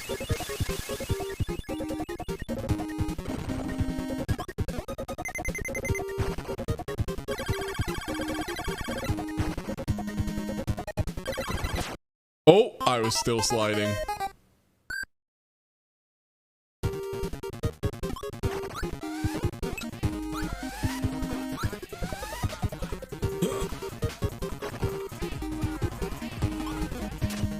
Whoa! Okay, you saw that, right? Where Kirby just moonwalked at the speed of light? That's what happened. That's why I hit that guy last time. I think they fucked up when they were coding this, and when the screen shift happens, it just rips Kirby to the right. Okay, that makes me feel a lot better. One bomb, please.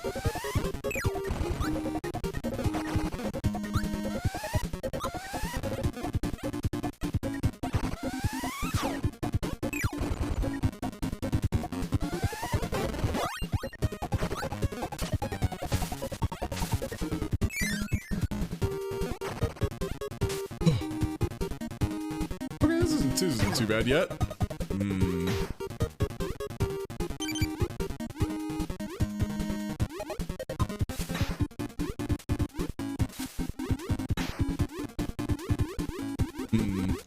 This is a little annoying. It's not like terrible or anything. It does make you go, huh, they don't do shit like that in Kirby games ever. That's really nice of them. I'm really glad they don't ever do that shit in Kirby.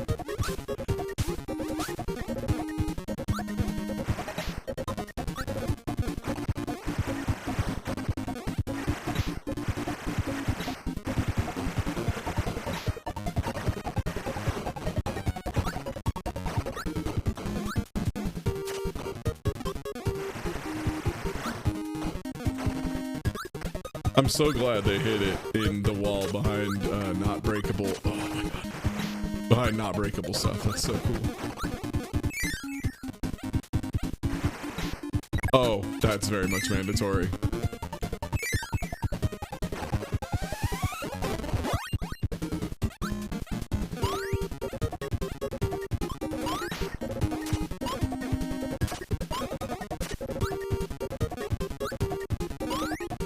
Can you not high jump in the air in this one?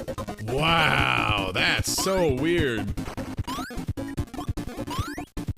That is truly bad to feel with your hands. To have Kirby not able to high jump mid-air. Oh, right, I can't puff up if I fall off the ladder and not at the very top.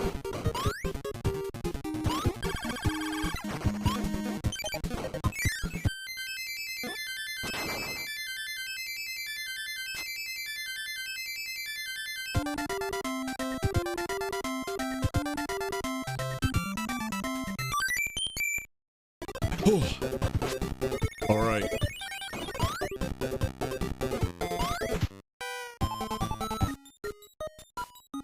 Burning and high jump. Okay, at least good on him for putting the two you would want right away in the first museum.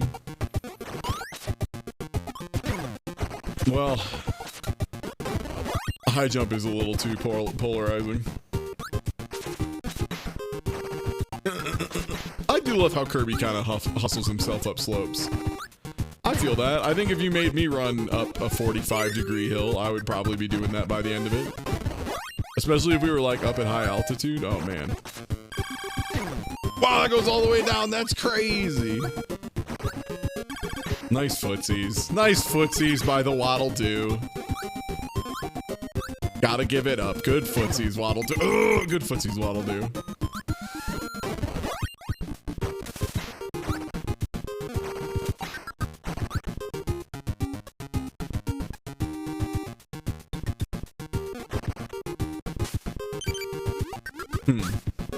Honestly, my biggest complaint with his ROM hack so far is they haven't really done much interesting with the premise after the first burning climbing segment where I had to like, oh right, this is probably just great. They just haven't really done too much interesting with the premise of you don't get to use your float. I was hoping for like a little bit more. Yeah, I was hoping there would be like clever uses of the powers and stuff instead of just like, oh, there was a door hidden in there. Great.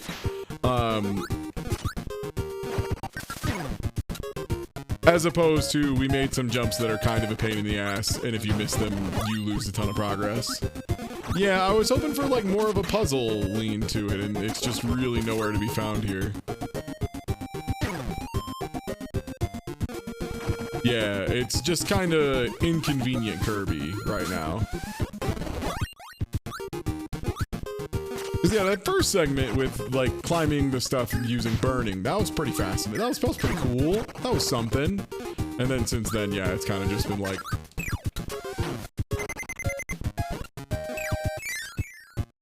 just obnoxious Kirby. Oh, like, yeah, like, again, and then here, we're doing the one thing we've figured out how to do again.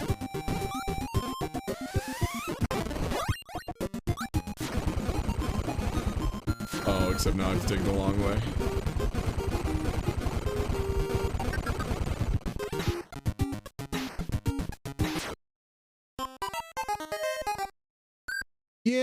I think I'm willing to go like one more level on this one maybe to see if they really do anything. Because right now it's like, wow, that's a really interesting idea on paper, and then it's like, oh, you didn't do anything with it. You didn't deliver on the concept.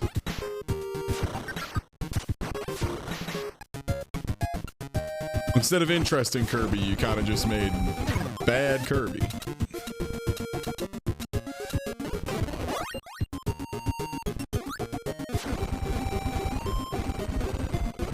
I tried, and at least with Emu Hawk, I couldn't find any good ways to get it to unlag. I'm sure there'd be ways you could just turn the CPU up to just let it do whatever it needs to. Because you can do that for, like, Wii games with Dolphin, so I'm sure there'd be a way to do it with NES games, but... The real question is, how do you solve the lag problem of Kirby's Adventures? You play Nightmare in Dreamland. You play the game where they made it again, but better.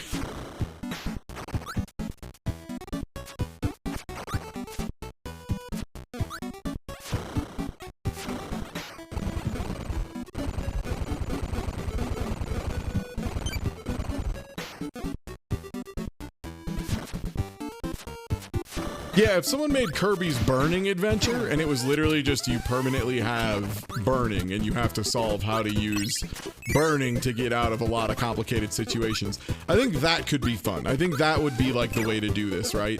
Is just determine this is going to be, you know, the power of this hack, and you just have to use that the entire time. That'd be pretty slick. I think that could be pretty cool. What I'm saying is I think this can be done well. I don't think this is that, but I think it could be done well. Whoop. Kirby was refusing to dismount. All right, there we go. Kirby's off.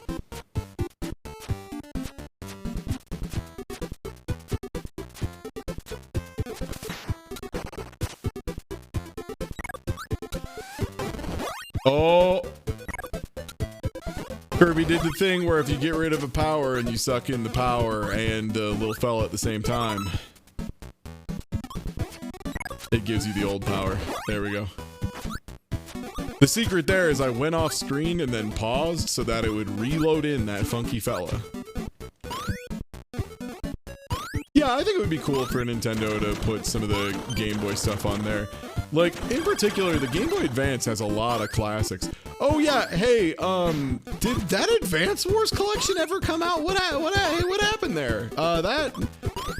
I was very much waiting for that game to come out, and then, I just didn't hear anything?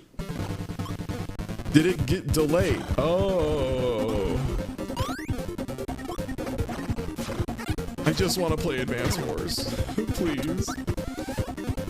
I'm a funny little guy who wants to play Advance Wars again. War broke out right by the... Oh, were they Ukraine? Was it being handled by a Ukrainian studio?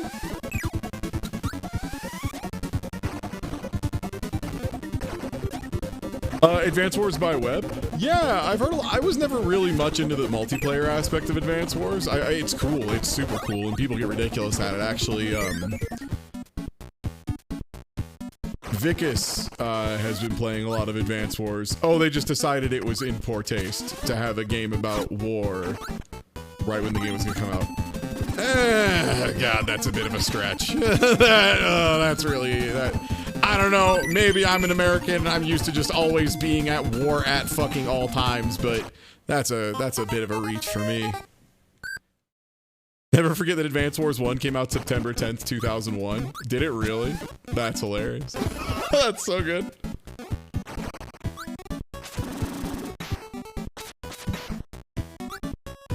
Oh.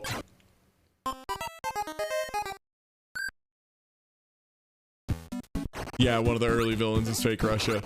Yeah, if it was like a new game, I guess I could believe in it, you know, I could get it. But it's like, it's a remake of a really old game. That's kind of ridiculous.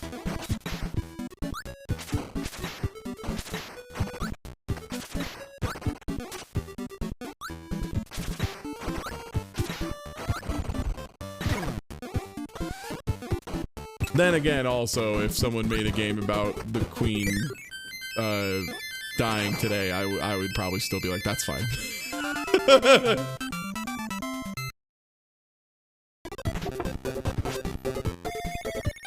Yeah, it's a really broad stroke. Oh god, yeah, they canceled the UK Direct because the Zelda game is called Kingdom of Tears.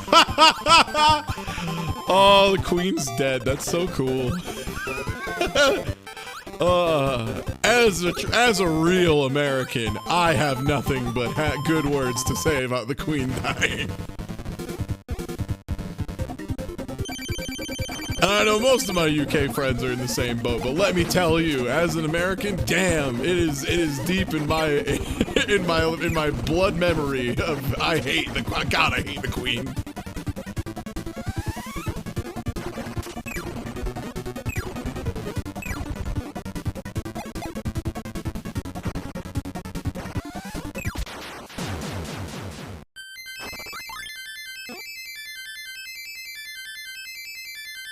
How the king is incapable of using a pen? Goodness. Irish American here was considering celebrating. Wait, what's this pen thing? Wait, hold up. What's this pen thing?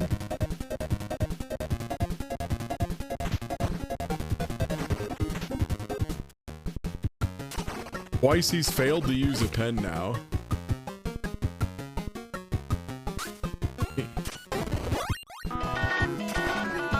Because his hands keep swelling. Oh my god, is this gonna be the ROM hack that makes me go like, maybe Umbrella's okay?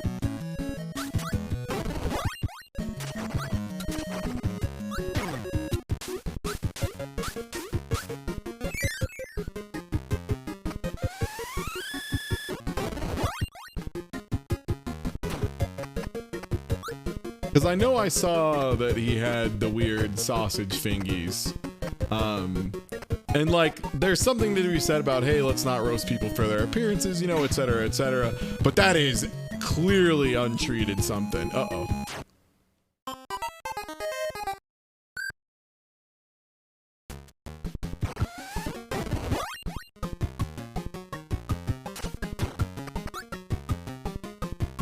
Okay.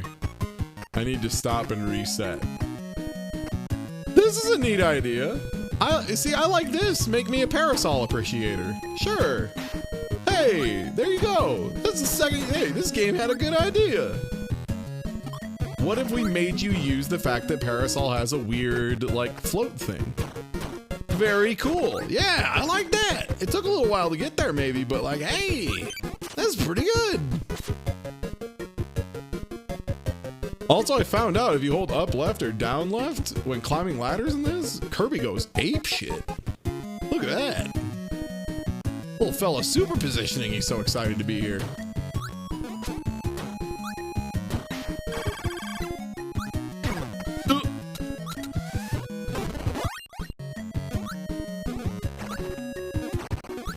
Yeah, when this hack is like playing to the interesting parts of the powers, it's pretty cool.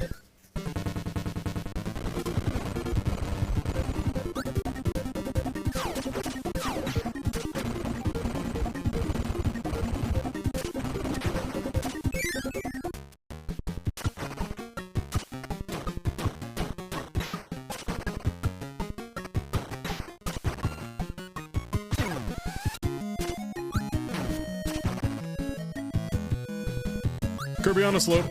Dee-dee-da-day. Kirby on a slope.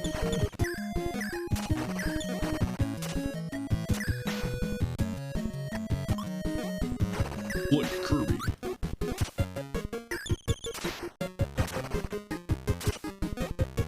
Oh, am I supposed to hit a sick-ass ramp there?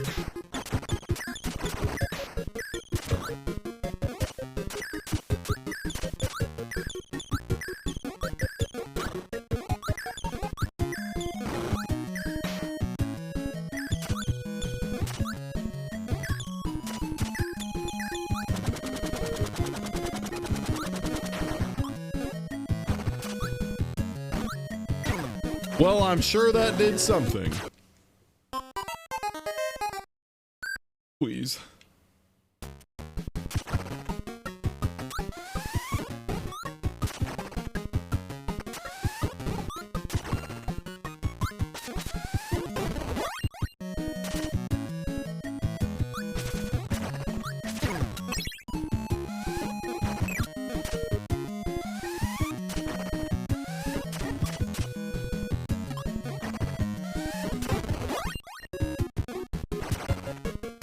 Yeah, lasers appeared a couple times. But it's super minuscule.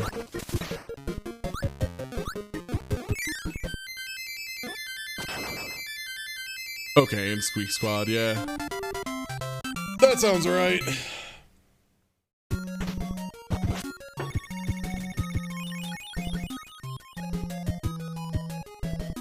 Yeah, it's pretty unbelievable that they're doing that much for a ceremony when, like, wasn't there an article about the Queen planning on cutting into public funding to keep Buckingham Palace heated over the winter?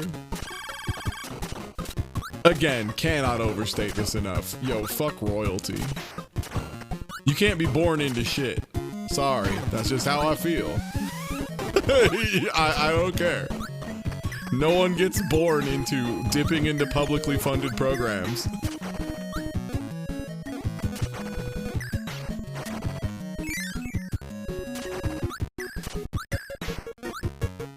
Well, at the very least, I hear the heating bill is pretty inexpensive in hell. So at least you won't have to dip into publicly funded programs there. Oh.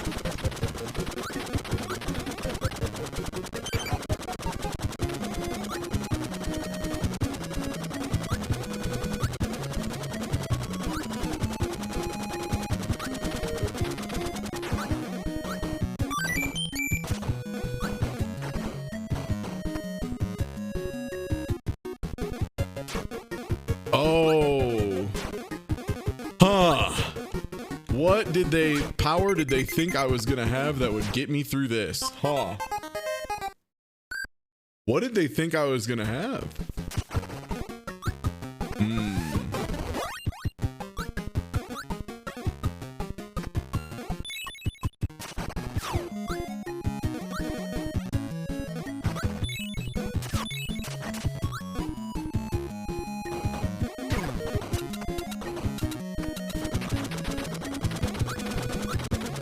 Oh, they wanted me to just go down here immediately.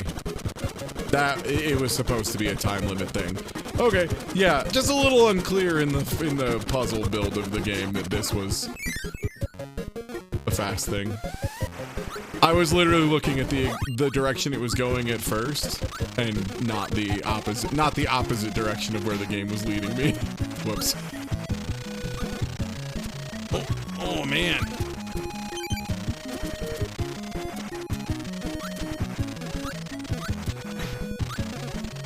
Ooh, this room sucks. This room just is really feels bad to move around in. We found it. The worst level design in Kirby. There it is. A million fucking blocks. Please, no. Great.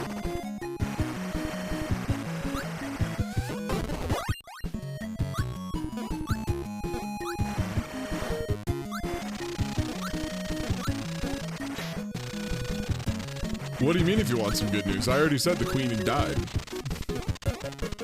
I already put the best news on the table.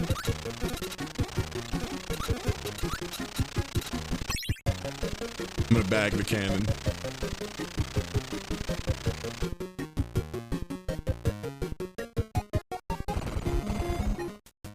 Hey.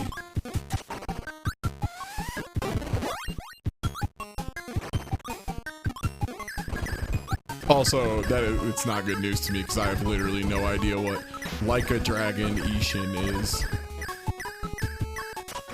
To me, Like a Dragon that's just the Yakuza game.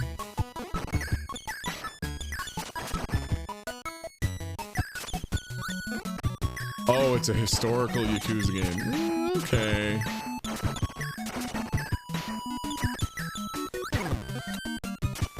Yeah, I'll be honest, Yakuza games in particular are maybe the most, like, I really like 1/5 of them, and then the rest just lose me. Yakuza 0, kick ass, unbelievably good time. Yakuza Like a Dragon, great. Had some combat problems later on, but very good first attempt at that kind of game. 5 I remember liking a lot, and then 6 I could not finish. I just got bored too much. I'm asleep.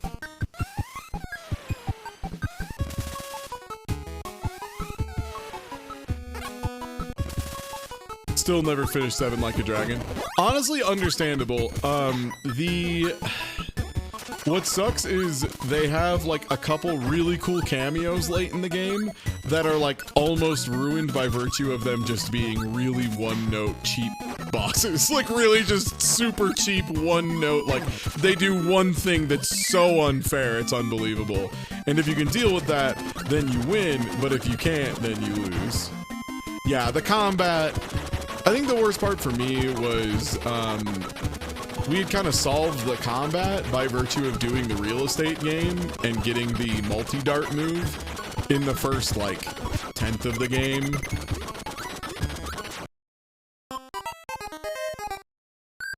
Yeah. Yeah, I mean, it's like 2 years out at this point. Yeah, it was just the Majima fight in particular just fucking sucked. It's like actively bad, which sucks because I love Majima. I think Majima's like a really fun character. Just, yeah, very, very bad fight.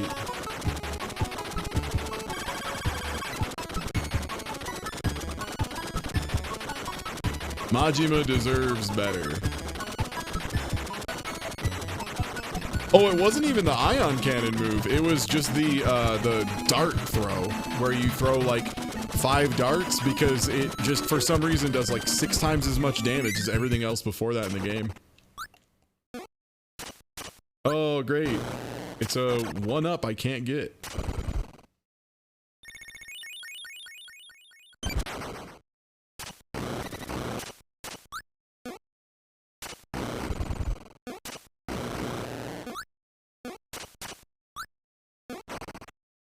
I will say, Yakuza 0, I think the combat's really good. And 5, I remember it being fairly solid. But yeah, the rest of them, they never really did it for me. I think they really nailed it in 0. I kind of understood them going to an RPG after 6, because 6 really did just feel like a huge step back from 0. Like, the ways they quote-unquote opened up stuff ended up just making it feel like a lot more clunky and limited to me.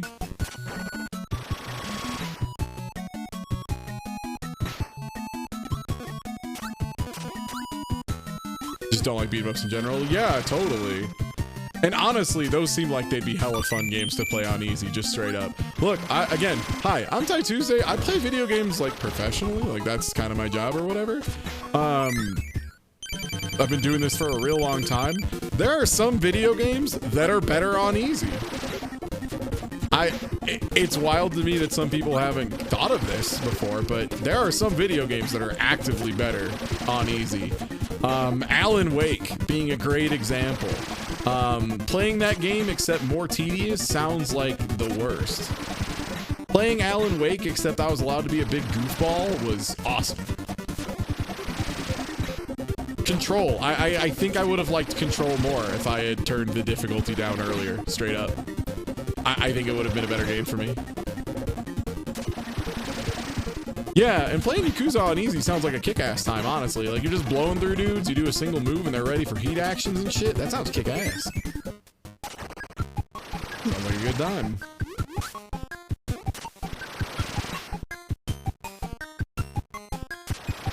And I mean, some games are just like too easy and they're just super bland because there's no, you know, you need some kind of challenge, right? It's just a matter of like sometimes games, the challenge a game presents you is less about skill and more about tedium.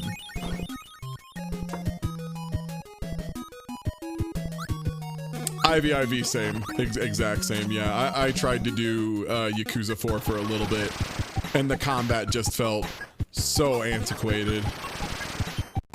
Like, I played that one and I was like, this feels like a PS2 beat 'em up.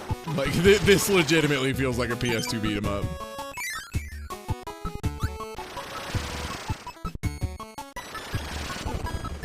Alan Wake was so much fun. Oh my god.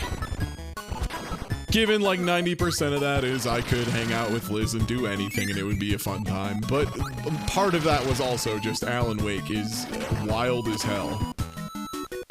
I did not fully understand how off the rails Alan Wake started.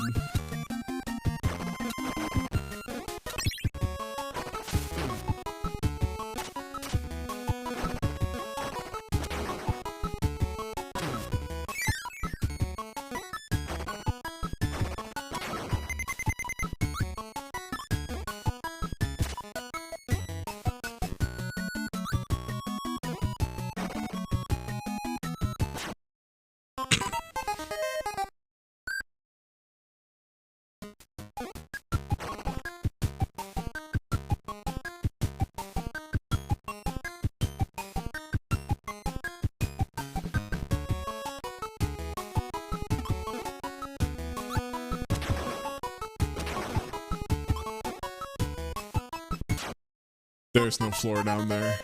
That's just a sheer drop. The more you know.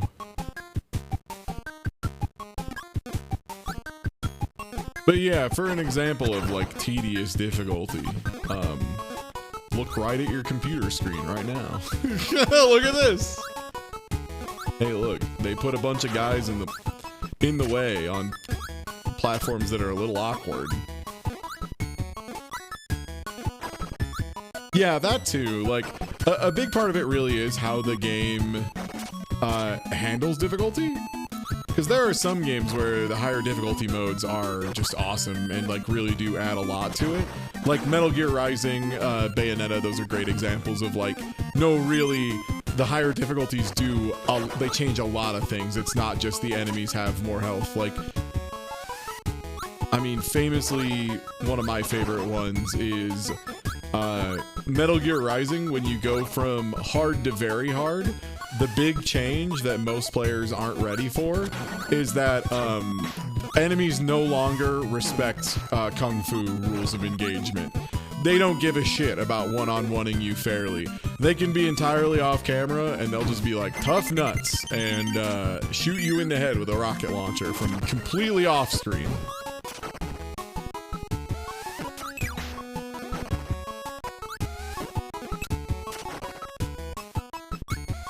Yeah, a lot of difficulty, especially in old video games. It's always weird to me when people get uppity about difficulty in old games, because like so many of the old games are just like, we made the game take longer. Like, everything has twice as much health, you die twice as fast. It's like, so this is the most boring way this could be made more challenging, I see. These are so scary, because I know as soon as I fall off these, there is nothing underneath me.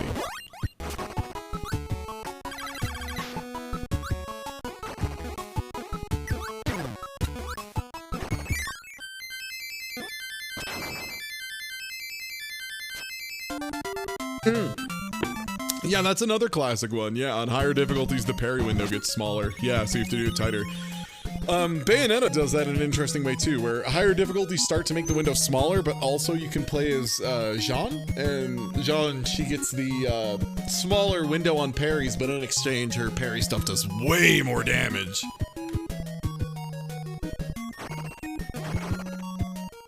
I'm trying to think what my favorite,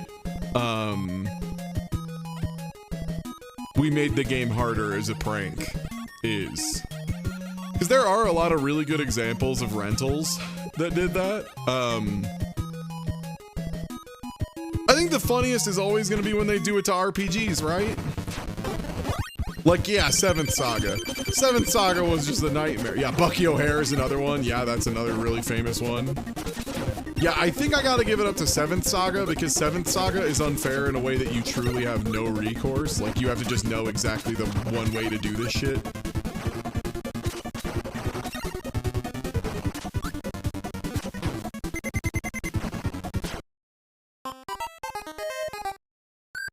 God, Contra Hardcore is like the most fucked up one. Contra Hardcore is the meanest. Yeah, for those of you who don't know, the original release of Contra Hardcore, you had 3 hits per life. Wait, whoa, what?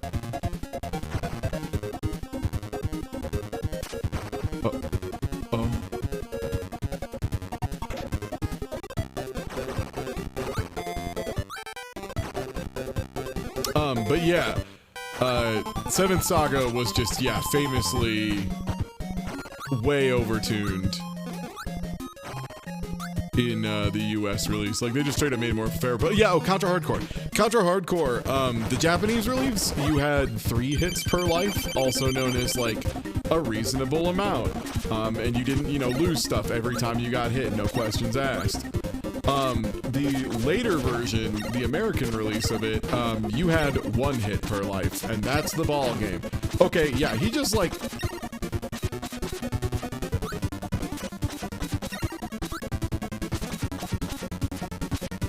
Yeah, wow, doing this without a float is really bad.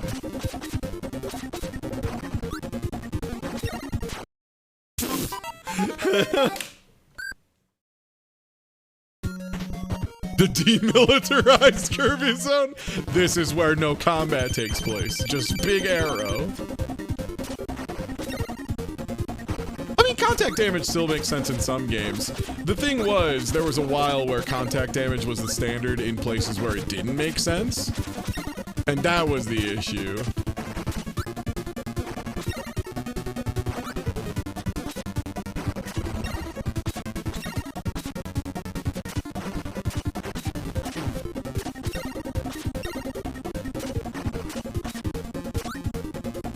Please.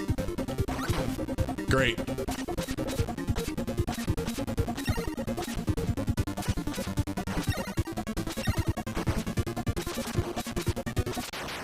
There. You live in the corner.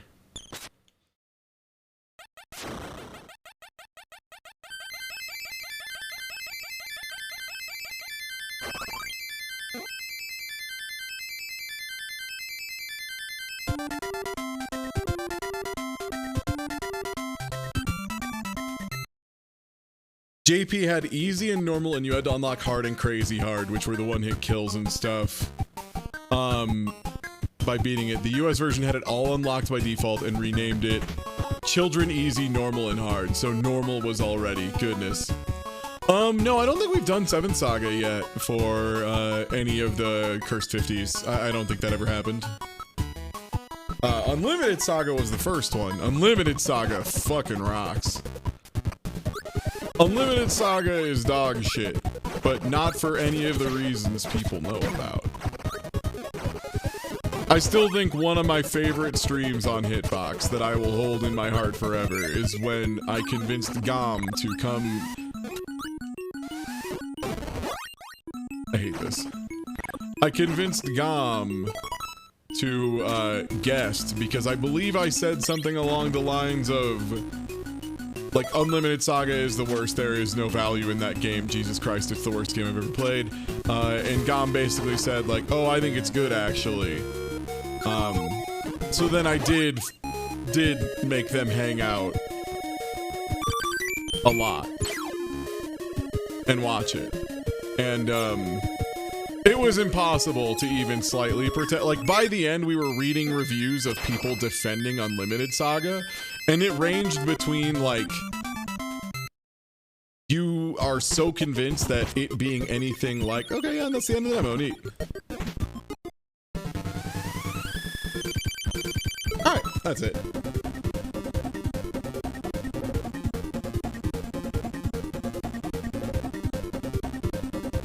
Unlimited Saga is amazing. I think every streamer should have to play at least one story of Unlimited Saga with no guides and no help. Because once you've done that, almost nothing will be able to bamboozle you while you're streaming. Truly. Alright. Time to do a little Kaizo Kirby. We've gotten through 2 hacks today. Time to go for a 3rd one. This is the one that I'm very stupid and was like, why in the world isn't this ROM hack working? And trying to apply it to the English copy over and over.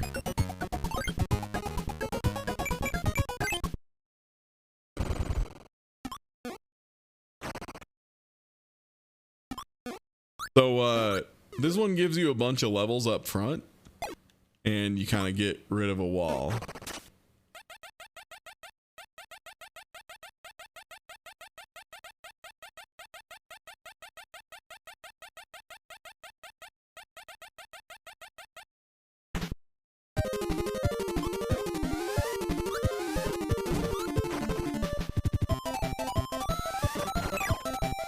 this hack has some neat ideas. Like, this is legitimately just doing the zones from Kirby Superstar, the like season planet or whatever, which is pretty neat.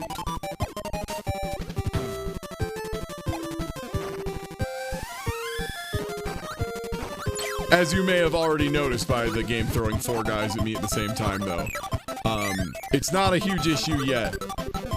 But this game has truly no concept of what the NES is able to handle, as I'm sure we will see. You may notice there's 8 times as many enemies in this game as, like, any other we've touched. Oh boy. Oh boy. Oh, already struggling, brother.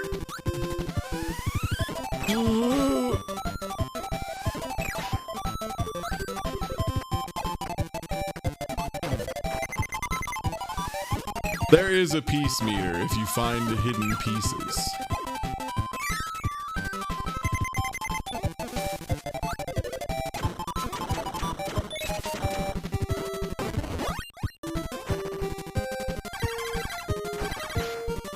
Oh.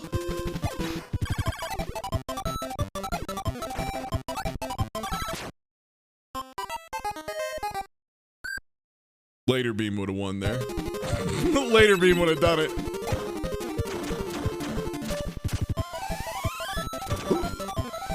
Oh man, having 2 enemies doing quote-unquote particle effects at the same time. What is this, a Super Nintendo? Jesus.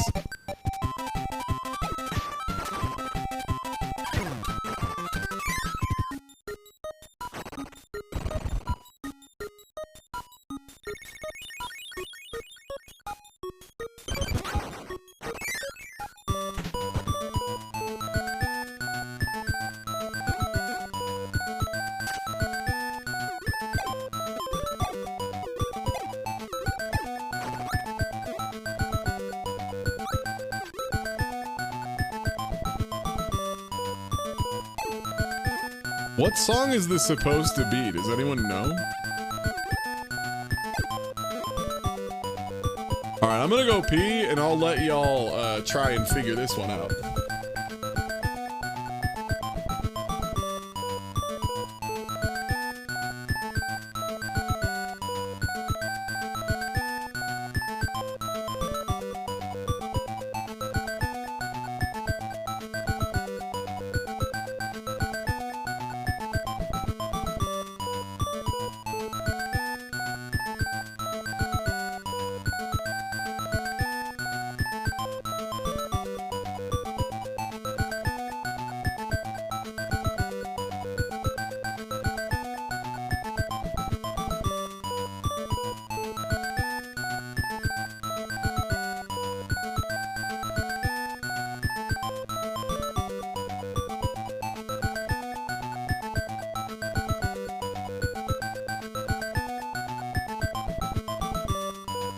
One of the Friend Room songs. Oh.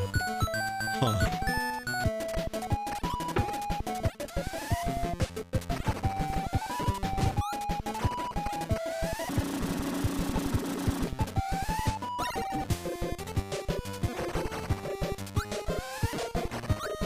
Oh, I mean, for what it's worth, I've tried 3 different cores with this. You would definitely need an emulator with a feature to like unlock the CPU and just let it run at full speed. But that's one of those things where like it'll solve one problem and create 10 different problems you don't know about unless the game is extremely simple and only doing one thing.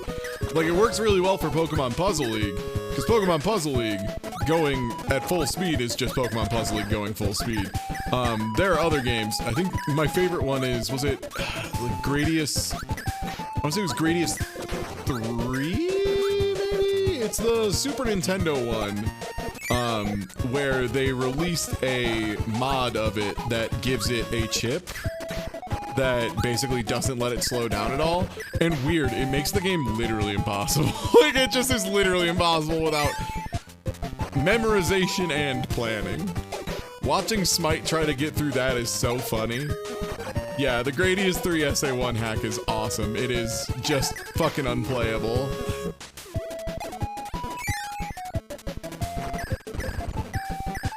DOS games that didn't have core limits? Yeah, that was always wild. Oh! I'm gonna get you guys! Ugh.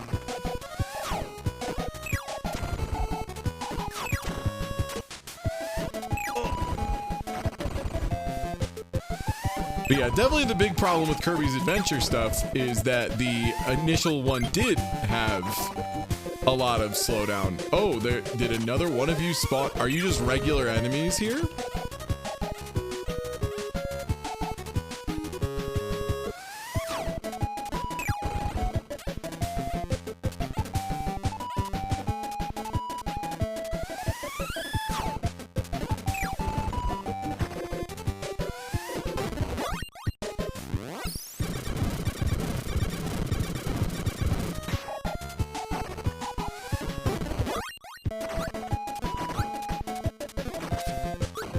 Yeah, I know the one I want to see at full speed, and I would love to see it as like an arcade pit challenge. Would be, oh wow, this is a lot.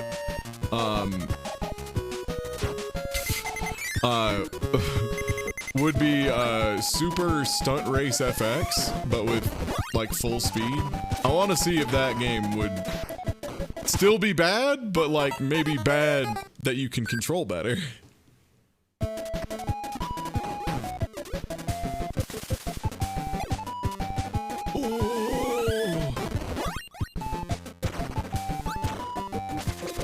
I'm okay at Gradius, and the Gradius 3 SA1 destroys me. Yeah, again, yeah, like that was one where they literally built the game taking the lag into account, which is something you can do, right, when you have standardized hardware. That's one of the advantages of it. If you know they're going to be playing this on a Sega Genesis, then all Sega Genesises are the same, so it should... What do you mean they released multiple versions of the Sega Genesis with different sound cards in them? Are you crazy? Why would they do that? So you're telling me different Sega Genesis games would sound different based on if you had a different Genesis? What in the...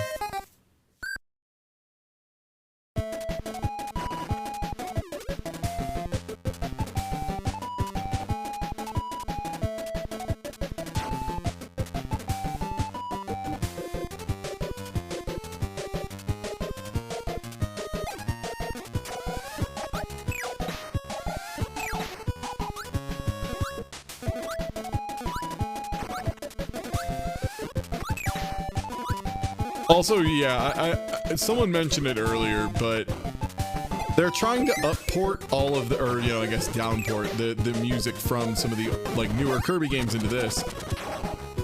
The only problem I'm having, and the reason why I don't think it super works, is that they're doing, like, really simple, like, waves. They're not doing any form of, like, timbre or instrumentation.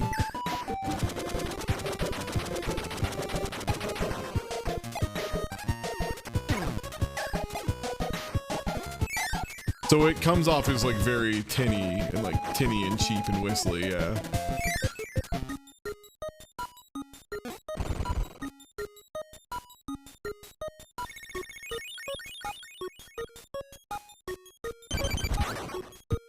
Oh, was that because of the Yamaha sound chip? Huh. I knew they changed chips. I didn't know it was because of Yamaha. You know what? That does make sense though. Companies do be hating paying money for things.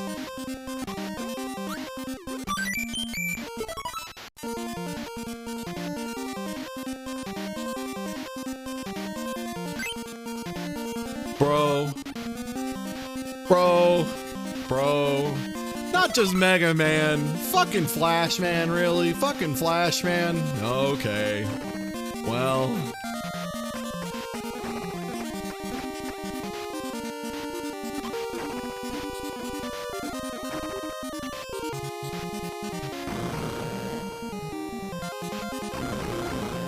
It's okay, I'm kind of nasty with it.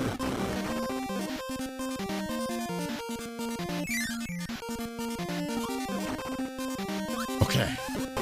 It's fine. I'm Quickman. Sorry, Quickman, not Flashman. Yeah, Quickman. Quickman, the level where the lights turn on and off.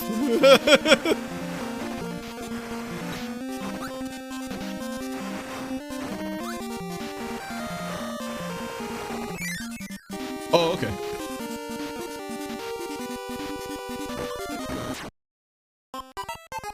Cool. Oh yeah, I heard there was a Genesis the Third that like nobody I knew ever had or had access to. Oh, okay.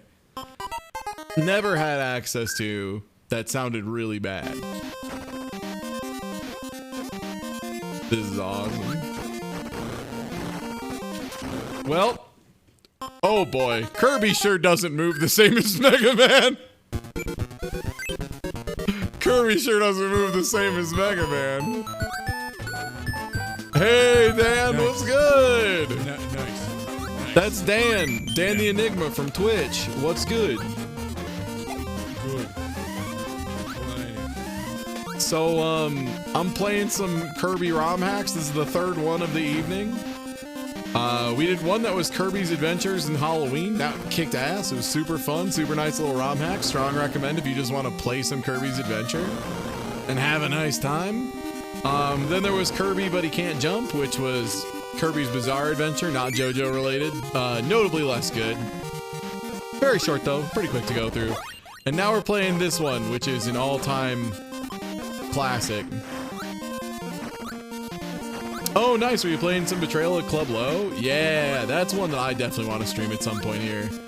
I loved that game during Next Fest. It was definitely one of them that caught me the most off guard of like, oh, this is actually, like, it looks super janky, but this is a really well-made, like, version of this kind of game with some interesting takes on how to use dice cubes and stuff. Like, I really like that. Oh, I fucked up. Yeah, Betrayal at Club Low is cool. I know Teddy Ross was playing it yesterday as well. And it sounded like Teddy was really enjoying it. Wow, that's really fun. How if you fall straight down, Kirby bounces off the ground, which means you don't have enough time to go through that hole. You just actually can't make it. Oh boy. There he is again.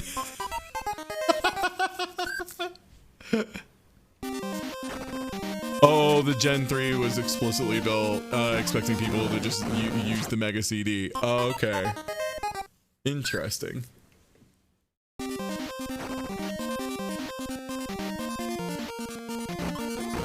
Oh, I did the thing where I bounced bad. Cool.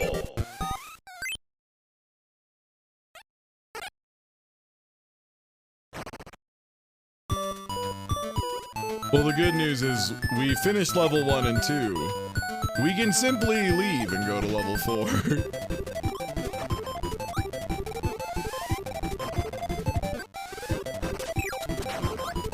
You know what, though? You know what? I had a lot of expectations for where this mod was gonna go and how it... What? How it was gonna be bad. I mostly thought it was gonna be the lag, and I knew there was gonna be like some too much difficulty because, like I said, this is Perosabe, who's the same ROM hacker who made Rockman 4 Minus Infinity for any ROM hack knowers in chat. So I was expecting some severe violence. I wasn't expecting it to literally just be Quickman stage though, which is very funny, especially knowing this is the person who created Minus Infinity. Extra funny that they just put fucking Quickman in it. That actually does give me a real kick.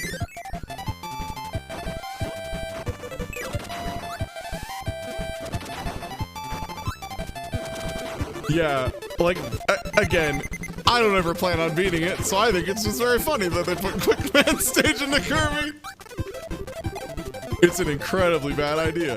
Minus Infinity is a really good hack. It's a little too hard for its own good, which, you know, hey, what fucking ROM hacks, right?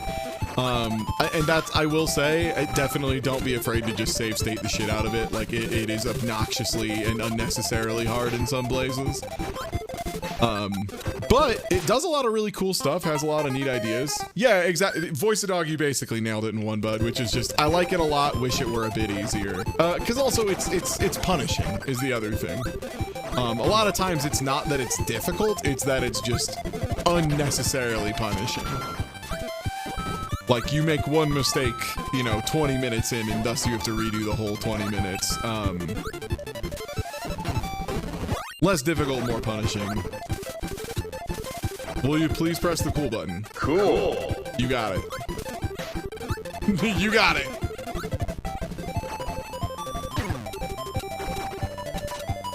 Yeah, like just turning off lives and like maybe having a couple more checkpoints here and there. Oh god, the lag is making this so much harder than it should be.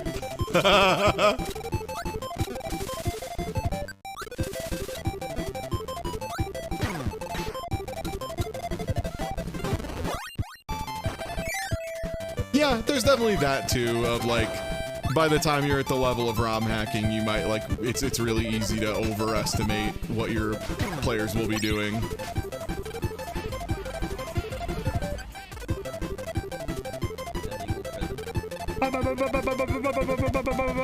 Yeah, this ROM hack was a little tricky to find too.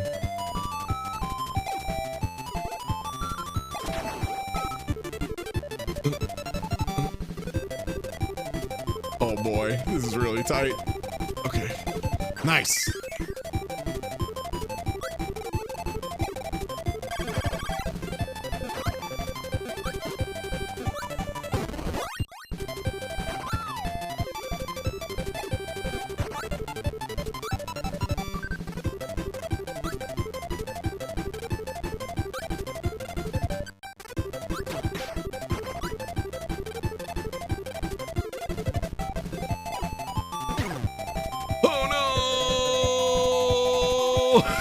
Oh, it took so long.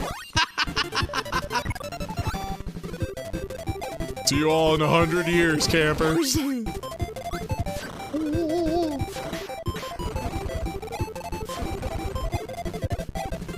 What?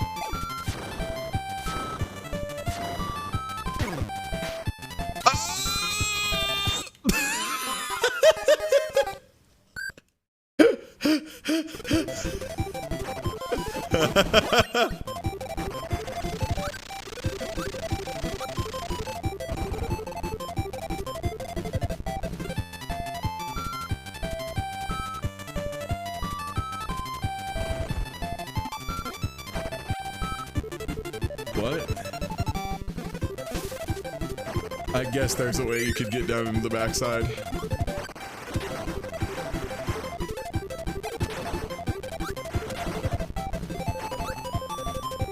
X86 on the other hand.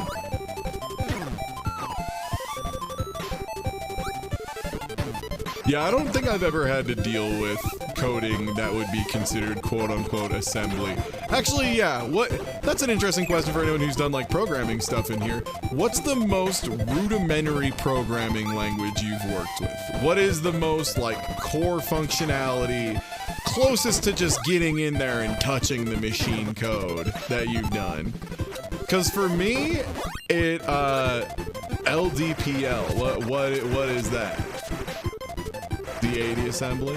Because for me, I would say it was, programming lathes. Z80, okay, yeah, I have to see, I'll have to look into Z80 assembly.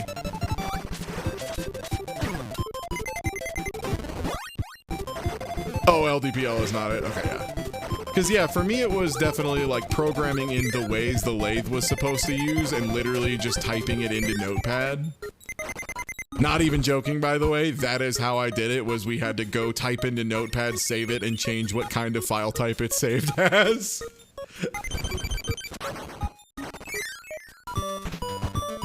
I don't know what the term for it would have been.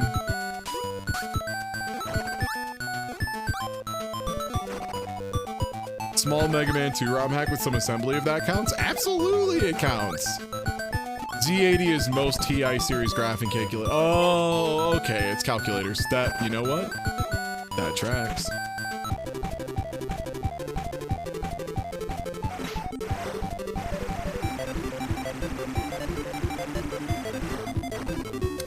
that is nice if the Return to Dreamland Switch port. I hope the net play is okay. It's a co-op game, so it doesn't have to be flawless, but it does need to at least not hitch the game up and randomly disconnect and all that stuff.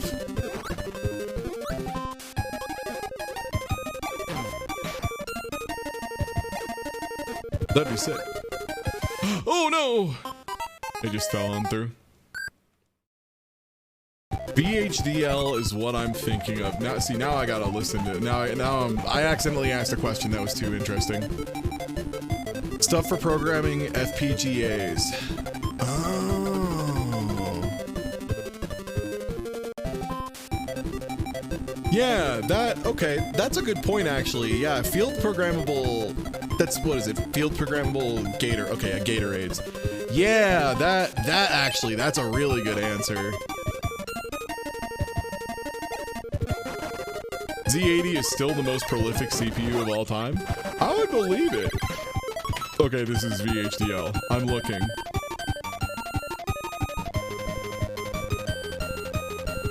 Oh, wow. Straight up, like, programming the logic gate itself, huh? Huh.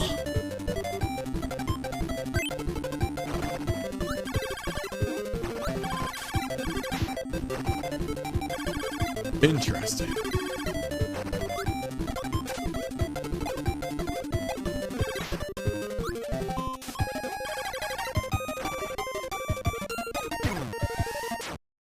Whoa, that was super delayed. Makes sense. 2 semesters of digital electronics. Yeah, we had some basic coding stuff in mechanical engineering. Both, like, I had to learn how to program assembly line stuff, and also just so we were able to communicate with, you know, other fields. I know it's baby stuff, but I liked coding in basic. It was it worked, you know? It just, I told it to do a thing and it would do it really quickly. It wouldn't do it efficiently. It wouldn't do it in a pretty way. It'd be ugly as sin. But holy shit, that language practically wrote itself. It was awesome.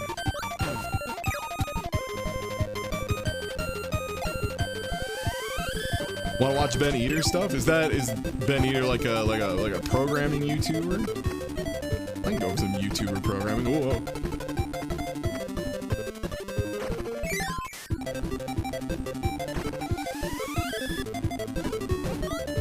Oh, hell yeah. Hello, Loops?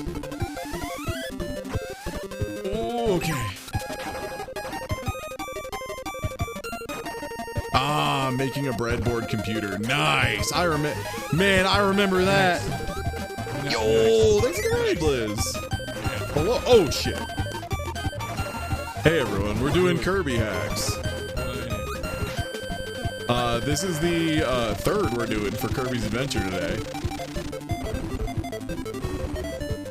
Yeah, we were talking about our favorite programming languages. And the ones we've used that come closest to being tell the machine directly what to do.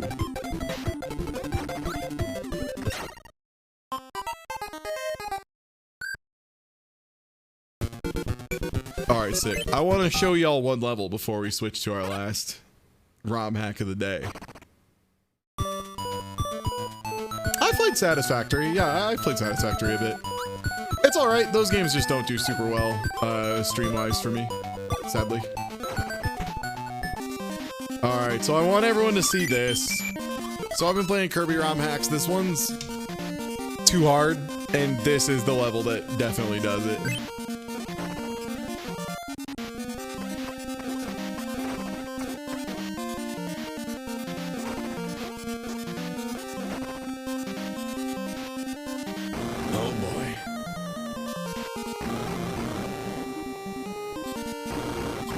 So for those of you who are too young, this is Quick Man stage for Mega Man. Those lasers do absolutely instantly kill you if they touch you.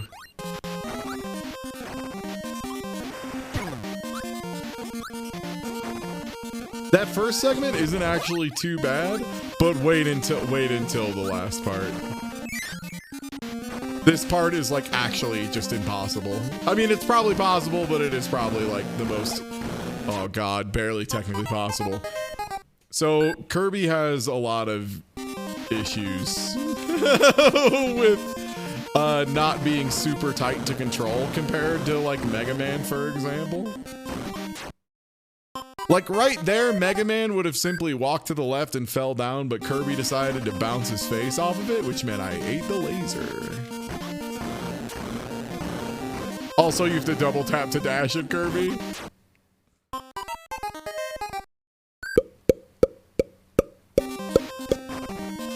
A repository of all the languages I ever touched. Jeez. Well, Kirby bounced bad. Rest in peace.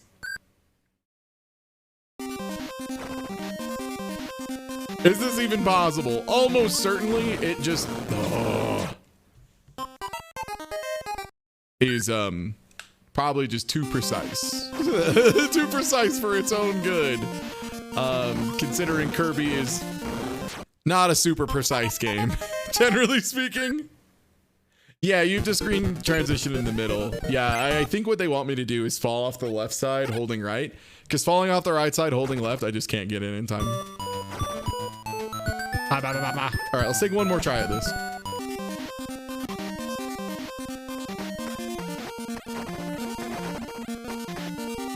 I want to see if I can get past this screen.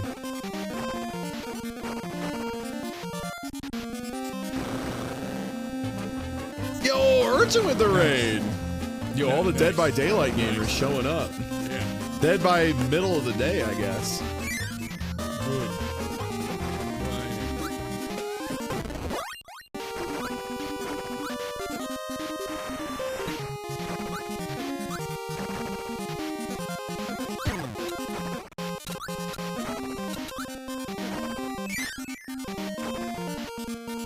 All right, let's go. Oh, I didn't do the micro hop far enough, making me lose. But yeah, we're playing some Kirby ROM hacks. This one's doing Quickman and Kirby, which makes you appreciate how simple the movement is of Mega Man.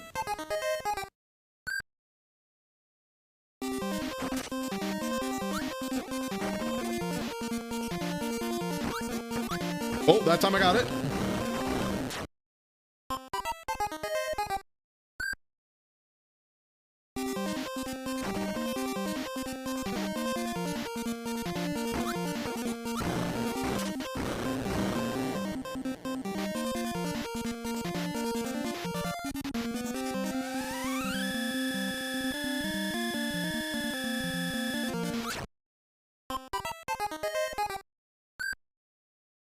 Cool.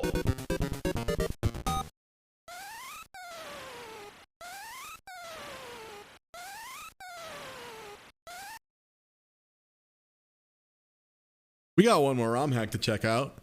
I've got a little bit of time before I'm gonna go head out to make dinner before I gotta record a podcast. Speaking of which, exclamation point podcast in chat if you aren't already listening to it. The Great and Terrible Oz, American Horror Story. It's a good time. Also, hey, if you like Dead by Daylight, you should check out the Clips channel. We had a video that went up 4 hours ago now. That is the Great Dead by Daylight Head-On Challenge, where myself, Miss Shadow Lovely, Emily Astor, and Co-Buddy tried to figure out who can run into killers with dead on the most. The answer will not surprise you, but it was a really fun time. All right, time to check out Kirby's Dank Course. This is apparently just new levels for Kirby's Dream Course, which you got it.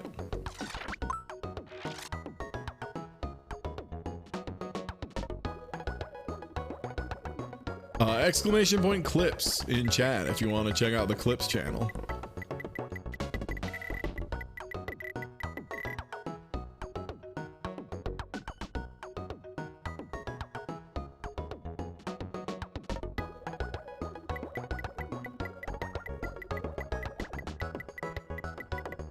Now the question here is, can I turn my mistake into a funky fella? Okay, kind of a funky fella. Maybe he needs a little... It's just a bad horse. Yeah, it's just a bad horse.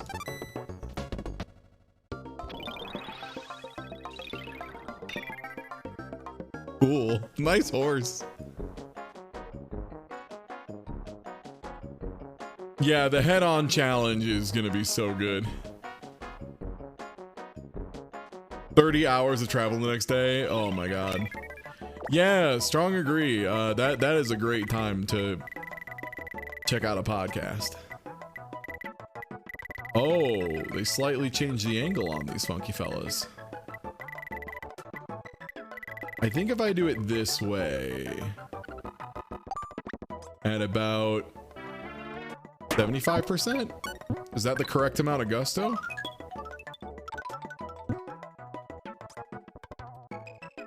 Ah!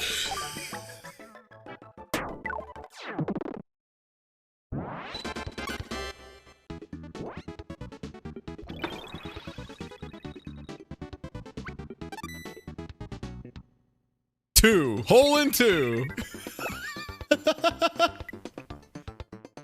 Alright, let's look at this bad boy. Alright. This is a pretty classic loadout. Okay, we try and hit this fella, hit this bumper pad, get onto the fella warp. Warp into that guy, fall in the kaboo hole. Easy. Medium juice. Boost off the pad, boost on the bump. Boost out of the warp. Keep pumping, Kirby, keep pumping. Okay, not quite enough.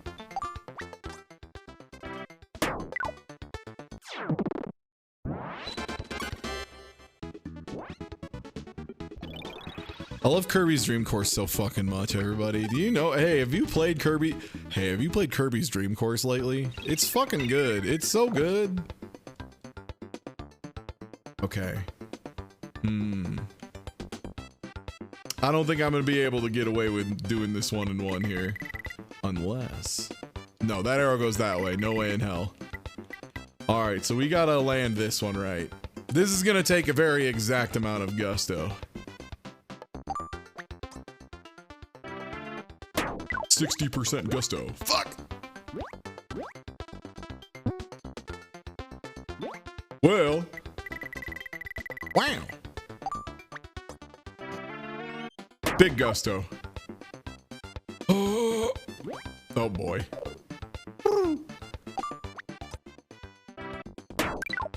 I hate when I do bad and Kirby turns into an owl. I'm sorry. Sorry, little buddy. Oh! Whoa, big!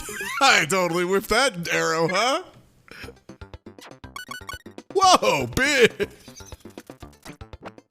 Well, hey, you know they can't all be winners.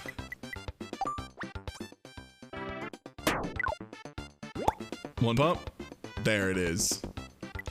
All right, now I could do some weak shit, like, you know, use the arrow to get the two fellas, or... No, I should definitely just do that. As much as I love the party, that party is nothing but trouble. Nice. Okay, did I get the bounce right? Almost.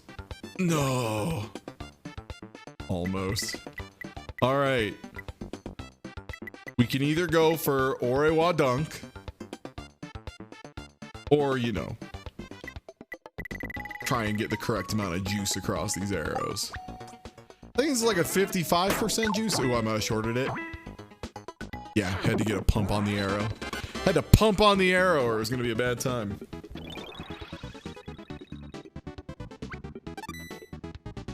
Yeah, this is Kirby's Dank Course. What the fuck is this level?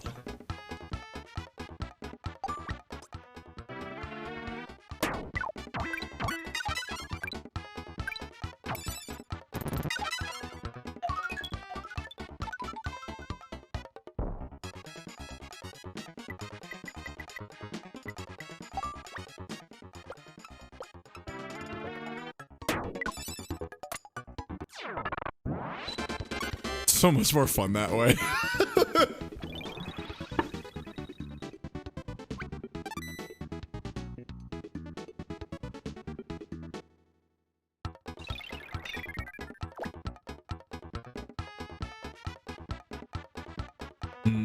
Where does that warp go? Oh.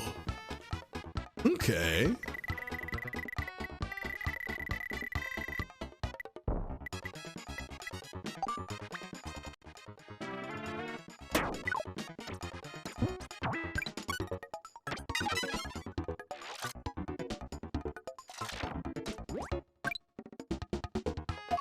Oh, don't tell me I didn't give it enough goose to go over the edge. Son of bitch. Okay. They wanted me to just gently float down into this bad boy.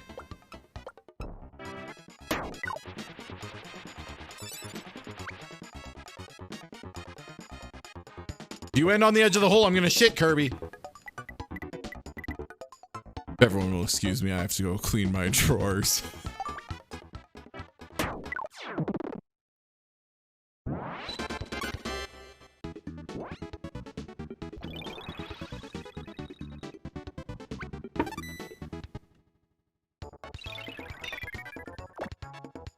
Ooh, okay, this is a fun hole.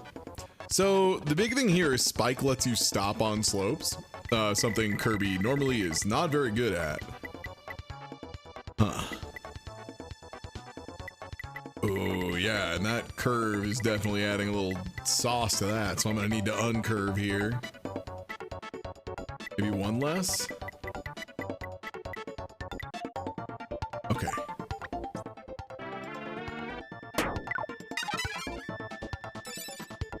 Well.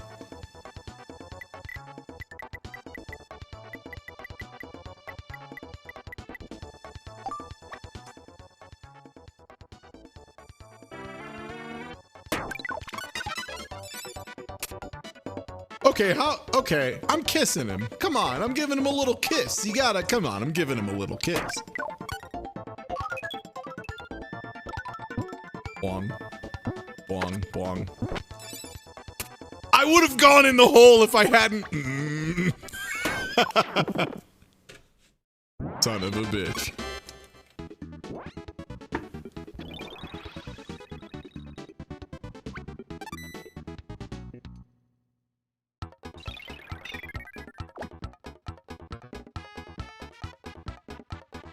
By the way, if anyone's keeping track, I like this ROM hack so far. I think these are neat little levels. I think this is a fun level.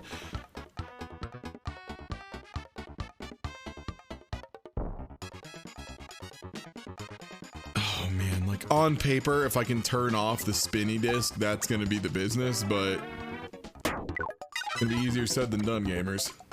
Oh boy!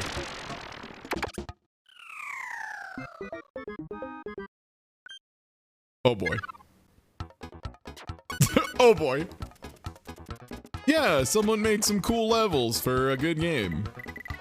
I don't need a lot. Well, now I'm in quite a pickle. Now I don't have the tornado. Yeah, Dream Course is always good.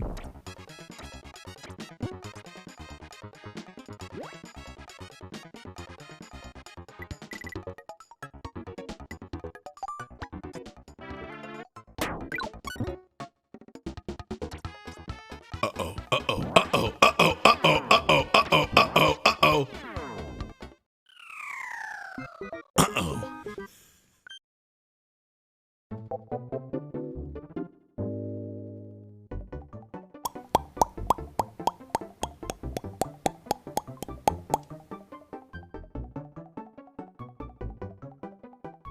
Seven.